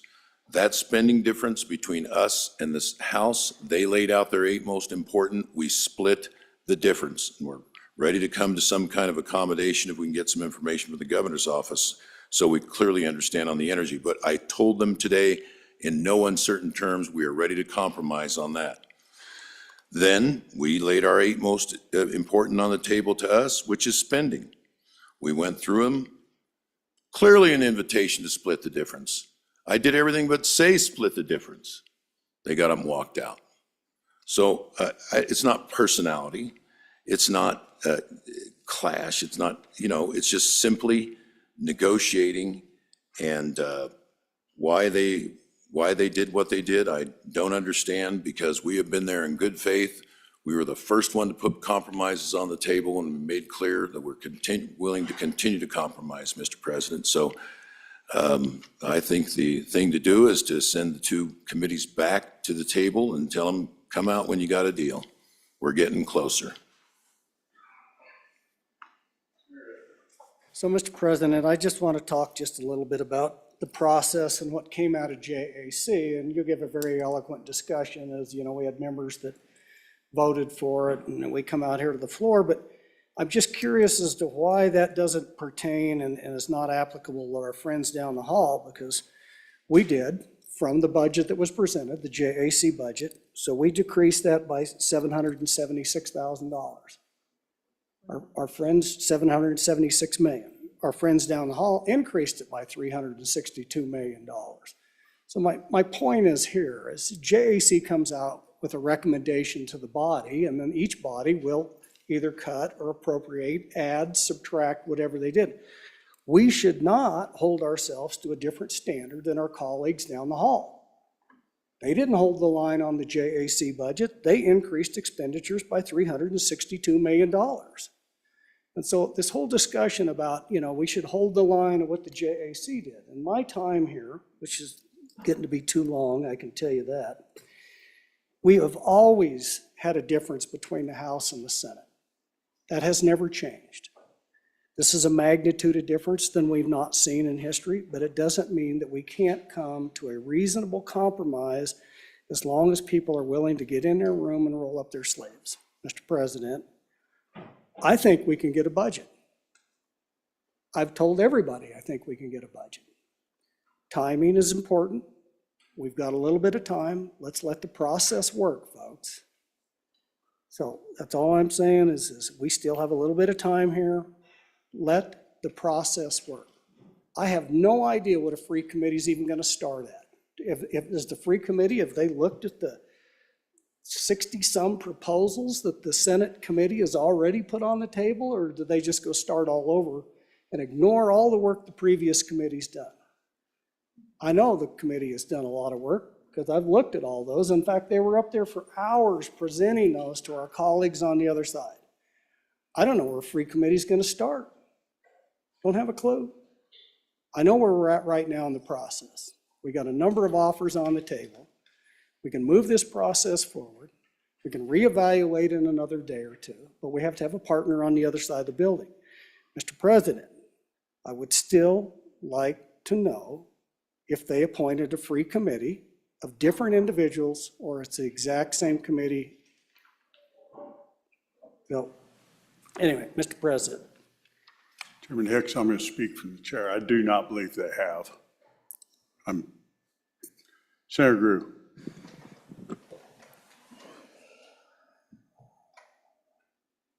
Thank you, Mr. President. I've been listening for 16 days. The first week we did a lot of things here and we talked about the budget. And now we're talking about it again. And here we are. And I've been a part of a few of these. And I was here with you, Mr. President, a couple years ago when we walked out on the House and left Capcom out of the budget. No Capcom, we just left it because we didn't think we were being dealt with fairly. We walked out the door, and I'll never forget, I saw the co-chairman of JAC from the House, from our friends down the hall, coming down the hall with a bunch of papers in his hand saying, I got some, I'm ready. We adjourned, we're out of here. Last year, we put, as you said, Mr. President, $750 million in permanent savings, $750 million in accessible savings accounts, most ever. I was proud of that. Even though I'm in the other side of the aisle politically, I feel like I'm a pretty conservative guy. So then we come to this year. I was part of a group that spent 2 months working on a budget. Worked hard,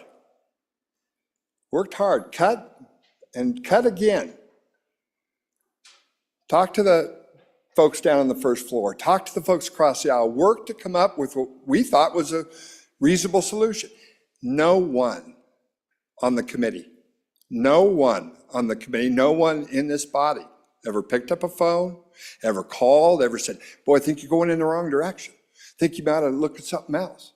Not that it's owed. Everybody's here can do what they want. Frankly, Mr. President, I don't think this discussion has anything to do with our friends down the hall. I would submit to you, sir, that I think it's got everything to do with us and what we're doing. and how we treat each other and how we move forward together. Frankly, I personally, since we're sharing opinions freely, I don't think that your committee was treated very fairly by inside and outside that group. But that's the way it goes. And we have to move forward, and we have. Now here we are at another inflection point. Now I'm hearing people say it was unfair. We got to do something different. Okay. Maybe you'll get a better break than some of us got, but hey, maybe not. I don't know. We'll see how it goes. But I can tell you this. We've got to come together and decide what we're going to do, or we're going to get toasted down there. That I guarantee you. Because I've been through a few of these. And when we're not together, we lose. And I'll tell you what, something better, I think the people of Wyoming are going to lose a little bit. Because when we all work together, we get a better product. And right now, we're a long, skippy way apart from that. So we need to figure out what we're going to do here, and I think we need a little bit of a reset.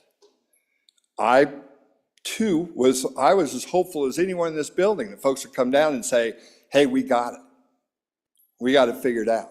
No matter what, I voted up, voted down. I didn't vote for the cuts that this body made in the budget that we sent out. But I'm willing to use that now, and now I know that's where it's where the body is, so that's where I know that's where we need to be looking. It was a lot more than we looked at before. All I have to say is, sure do wish the heck somebody had picked up a phone and told us a couple of months ago, because we would have worked on it. And I don't know, I defy anyone in this body to come to me and say that I haven't been willing to compromise with anyone, anywhere, anytime. As a matter of fact, a lot of folks at home think it's my greatest vice in this body. So, you know, I reject some of the notions that are thrown out here. I don't think that there's anything wrong here that can't be fixed by what's right with this group. A lot of respect for a lot of people in this room, but I'll tell you what, it's been shaken a bit. But I'm willing to move forward. How about you? Thank you, Mr. President.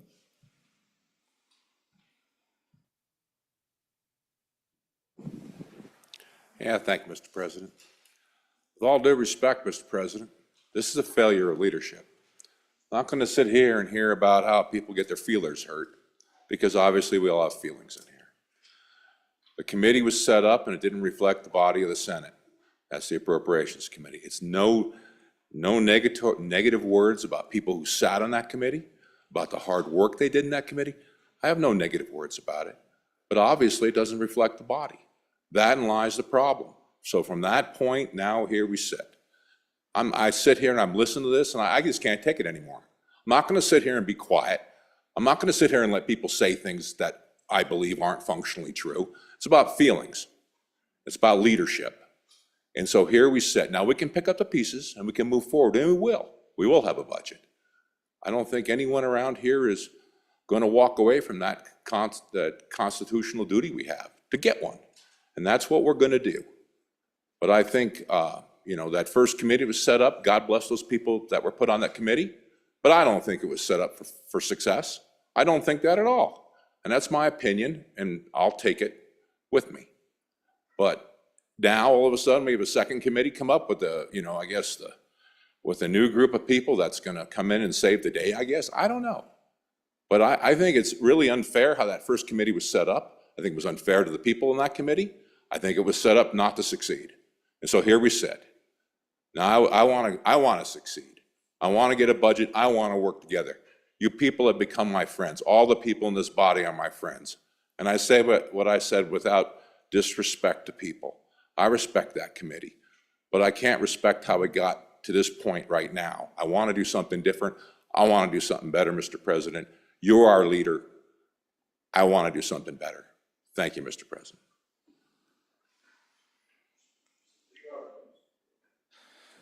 Thank you, Mr. President. I don't see where there's such a problem understanding what's going on here. They want more. It's that way every year I've been down here. They want more.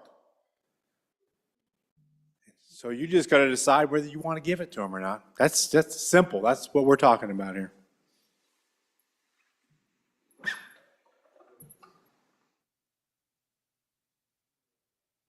Mr. President, thank you. Whatever you want to do with the committee, that's fine. But I do want to just point out some facts. Your Wyoming legislature has done a remarkable job in budgeting. And a couple things I want you to be proud of, both the people that have come before, the people that serve with us now. We have $28 billion in investments that we rely on for our income to replace taxes on our people. That's because we have saved responsibly and aggressively in order to reap that wealth. We have passed and are passing significant and comprehensive tax relief options. How are we able to afford to do that? Because we are responsible with our spending. It is so easy for politicians and the public to say, government waste and government spending. Has anyone gone without?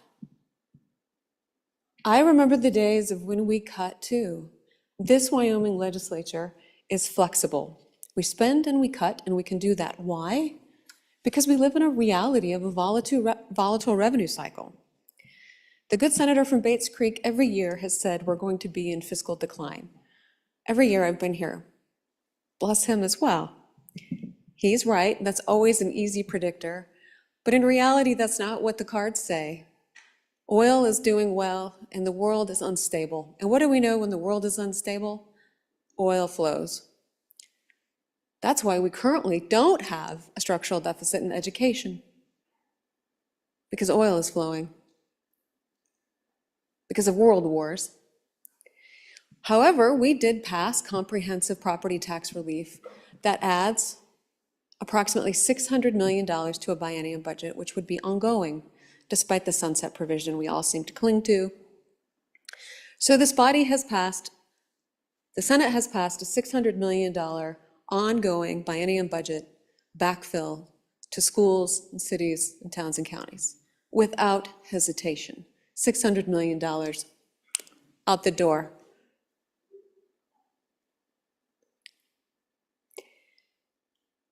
In years past, I remember defending the budget. In fact, just this last year, defending the budget regarding cuts to the Department of Health and cuts to other state agencies. Why were those cuts important? Because those also were ongoing expenditures. I was concerned about defending some of those in this budget, bringing it to you here today. Do you think I had any doubt about my last years of experience bringing to the Senate a conservative budget? Do you think I was unaware of those concerns? Not because you said anything to me directly, but because I'm aware of my experience in the last 8 years. But you know what this body didn't cut? None of those things it tried to cut last year, the conservative side, with those ongoing expenditures. Instead, there was this broad bludgeoning of capital construction and school construction in order to get that huge cut out of the budget. It wasn't meaningful, it wasn't ongoing, it wasn't an analysis of how we actually expend and what's our big plan. I want to further draw your attention to the fact that your Wyoming legislature has continued to reduce general fund spending. I want you to refer to your historical appropriations in your data books. Those are all found online so the public can see it too. And all the members of the House here watching and the Senate. I refer you to page 49. And you can see just how plain Jane this budget is compared to previous years. You can see where we've made those cuts, and you can see where we've done those reductions in those general fund appropriations.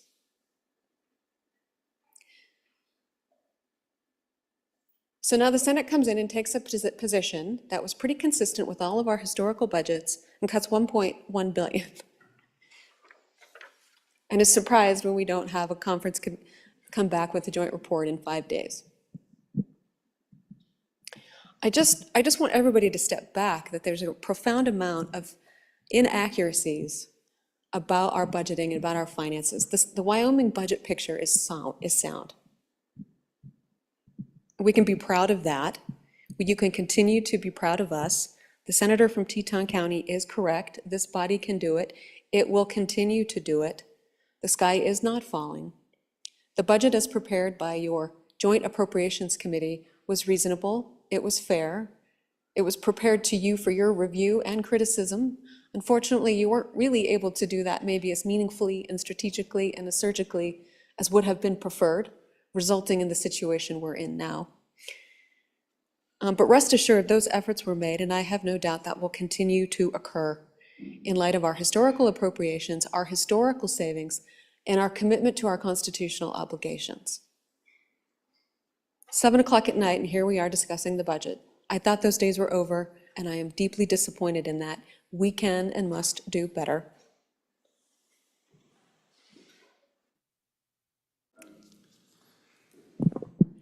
We've got to get to a vote. And it's a vote that we all knew was coming. We set it up on day one. We knew that we would be here tonight doing this. So here's the message that I have based on my many years looking over at the senator from Una County asking about, how have we done this before? I've done it before a lot, and I've been on these conference committees.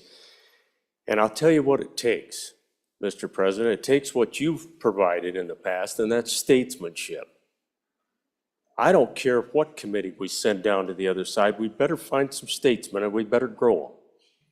And don't tell me that we can't pick 5 out of here that aren't good quality people that can get the job done.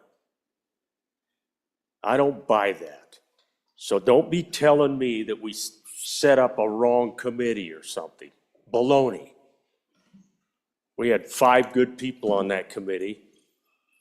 They just need to go get it done. If that's our choice, we want to send them back and think that they're going to do better, then let's do that. Or let's go to a different committee and get the damn job done. This has been ridiculous, folks.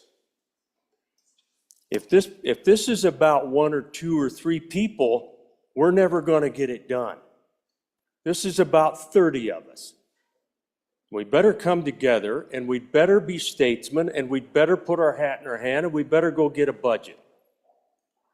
Thank you, Mr. President. Thank you, Mr. President. I guess I need to deal with the idea that this was a committee set up to fail. I don't know whether that's the case or not, but we weren't failing. We were succeeding. And I would urge a no vote. A no vote says, we're going to back this committee, get back in there, and finish the job you started.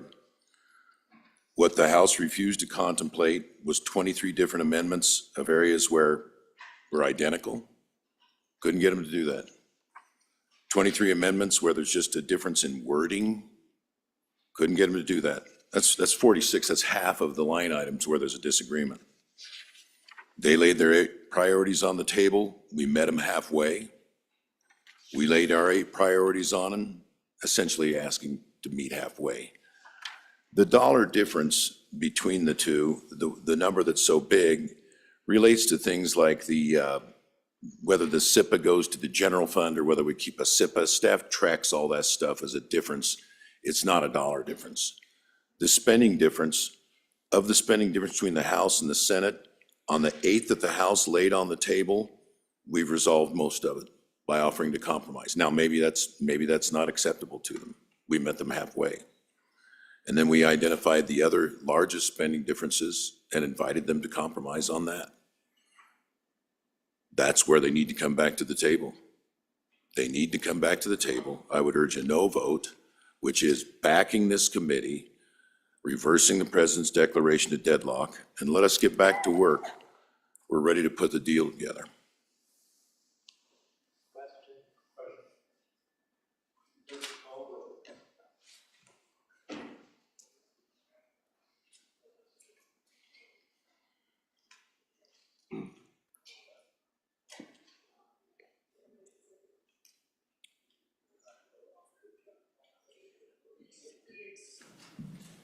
Senator Rothfuss, tell us what a 9 and no vote is. I'll blow it. Mr. President, an aye supports your decision, supports the original ruling. A no supports the challenge. So an aye would be to eliminate the Joint Conference Committee number 1, or the Senate Conference Committee number 1, and appoint the new conference committee. That was the proposal that was made from the chair, and sustain the president. Aye to sustain. Chief Clerk will call the roll. Roll call on appeal of the decision of the president. Anderson? Aye. Baldwin?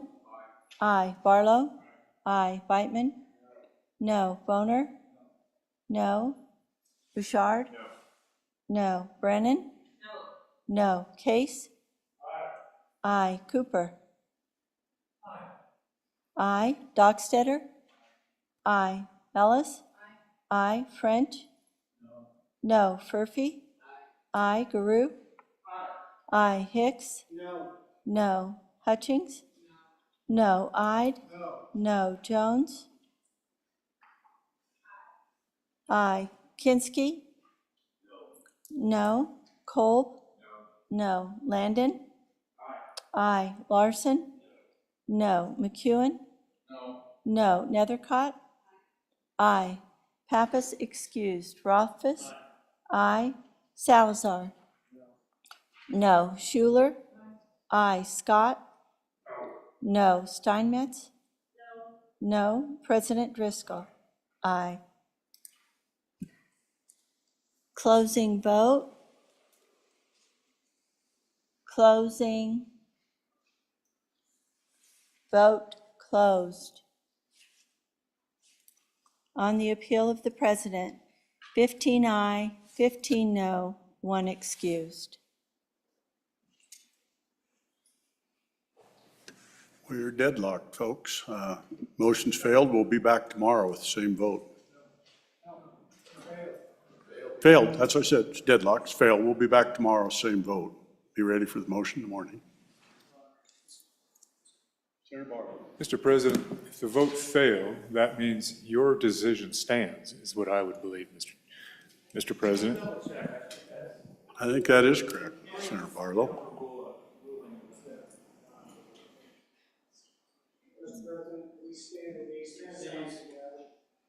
Standees sound together.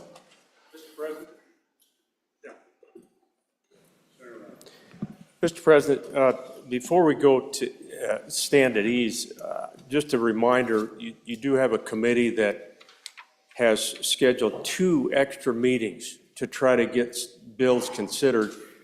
One for tonight was an individual legislator's gun bill that we set a special meeting for. And so at some point, you know, I'm just hoping that we can get gavelled out so that the committee can go down there and get the work done. So thank you.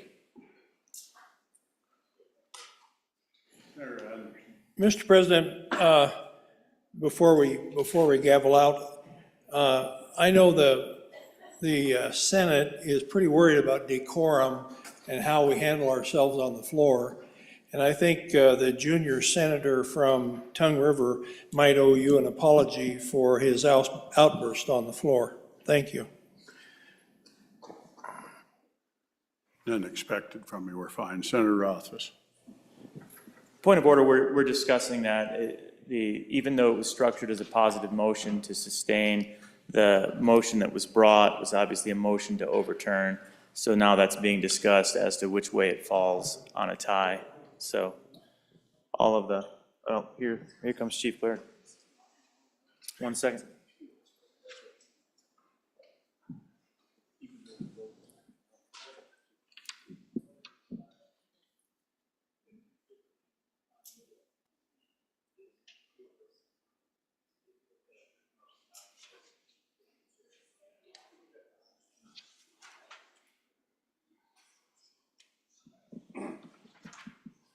Okay.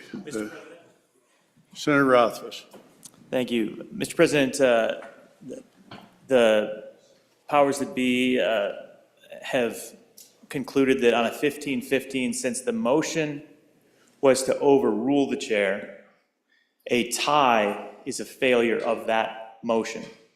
So the ruling of the chair is sustained on a 15-15 tie, even though we had the aye as sustaining it. So motion sustained, ruling of the chair, sustained, I should say, not motion sustained. Ruling of the chair is sustained, motion fails. Thank you. The other side is appointed a committee, apparently. Is that correct?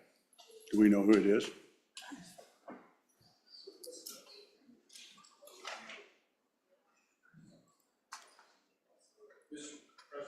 Senator Case. Mr. President, I know that for some of you, you might think about what the minority floor leader just said and think, well, how can that be? But Masons always does require us to characterize these challenges as a positive motion.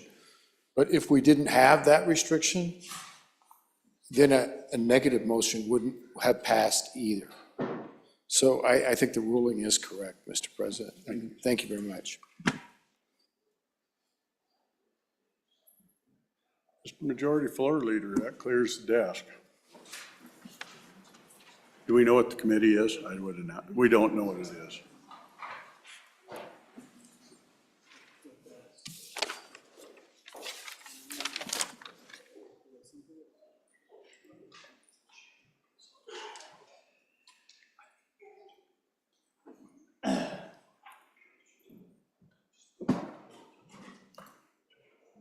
Mr. Majority Floor Leader, clears the desk.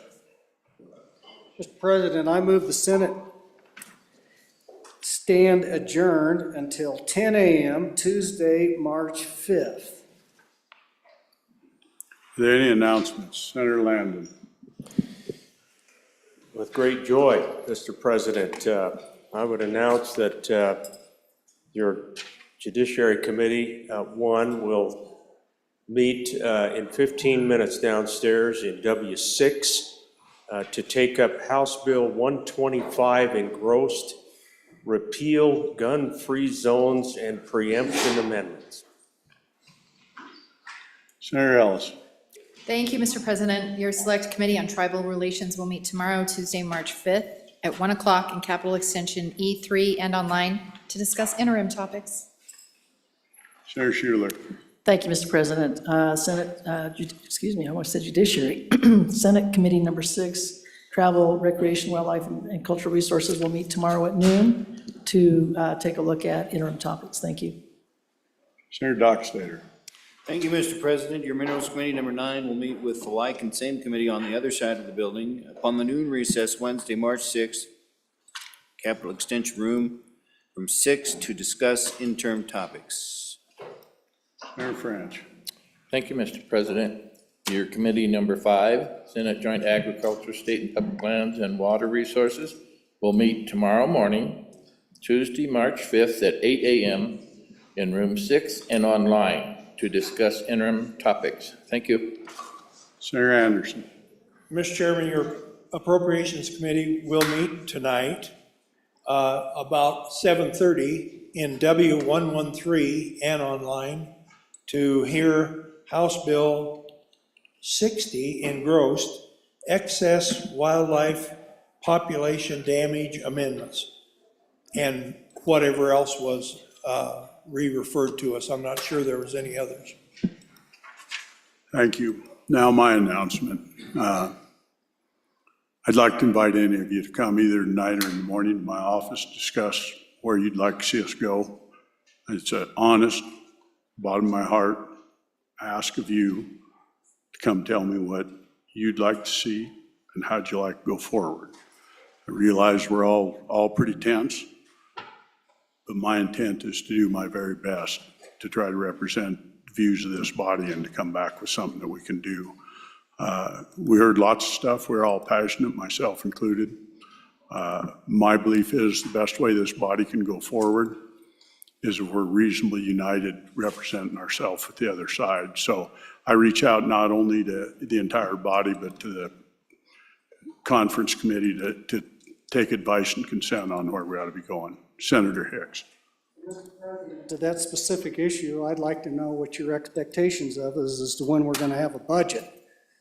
So 2 days, 3 days, when are we gonna have this budget done and back before the Senate? This is the whole rationale, is to get this new committee up and running, so I would like to understand, so that all the members can participate in this, is how long is this process supposed to take before we're gonna have a joint conference committee back out here on the floor to vote on? I would just like to, you don't need to give me an answer now, but I'd sure like to know what the answer to that is by tomorrow. Probably won't answer it by tomorrow, Mr. Majority Floor Leader, but I will tell you this. The committee will do everything in its power to get the budget done as quick as it can. I can't tell with the state of where we're at. I can tell you this, I have not been a part of the process, so I'm starting at ground zero. And I really can't tell you, and I'm also not chair of the committee. So, my end is to take direction from my chair on that end of it. I will tell you, I'll reach out immediately to the other side and figure out where we can figure out, plus or minus. I ask not to have you knife and dig, but to actually try to work together to figure out a process, not impose deadlines. We're a week into it. I would hope if it was done right, it'd be by Friday. But I'm certainly not making any guarantees. I'm not going to guarantee you that I can't do any better or we can do any better than the last committee. All we can say is we're going to make another attack at it. That being said, like I said, it's an open offer, but I will kick back if people are trying to be decisive about it. I don't have much bone with that. I expect for the body to be positive going forward. So you've heard the motion. All in favor, say aye. Aye. Those opposed, no. Senate will stand adjourned until Tuesday, March 5th at 10 o'clock.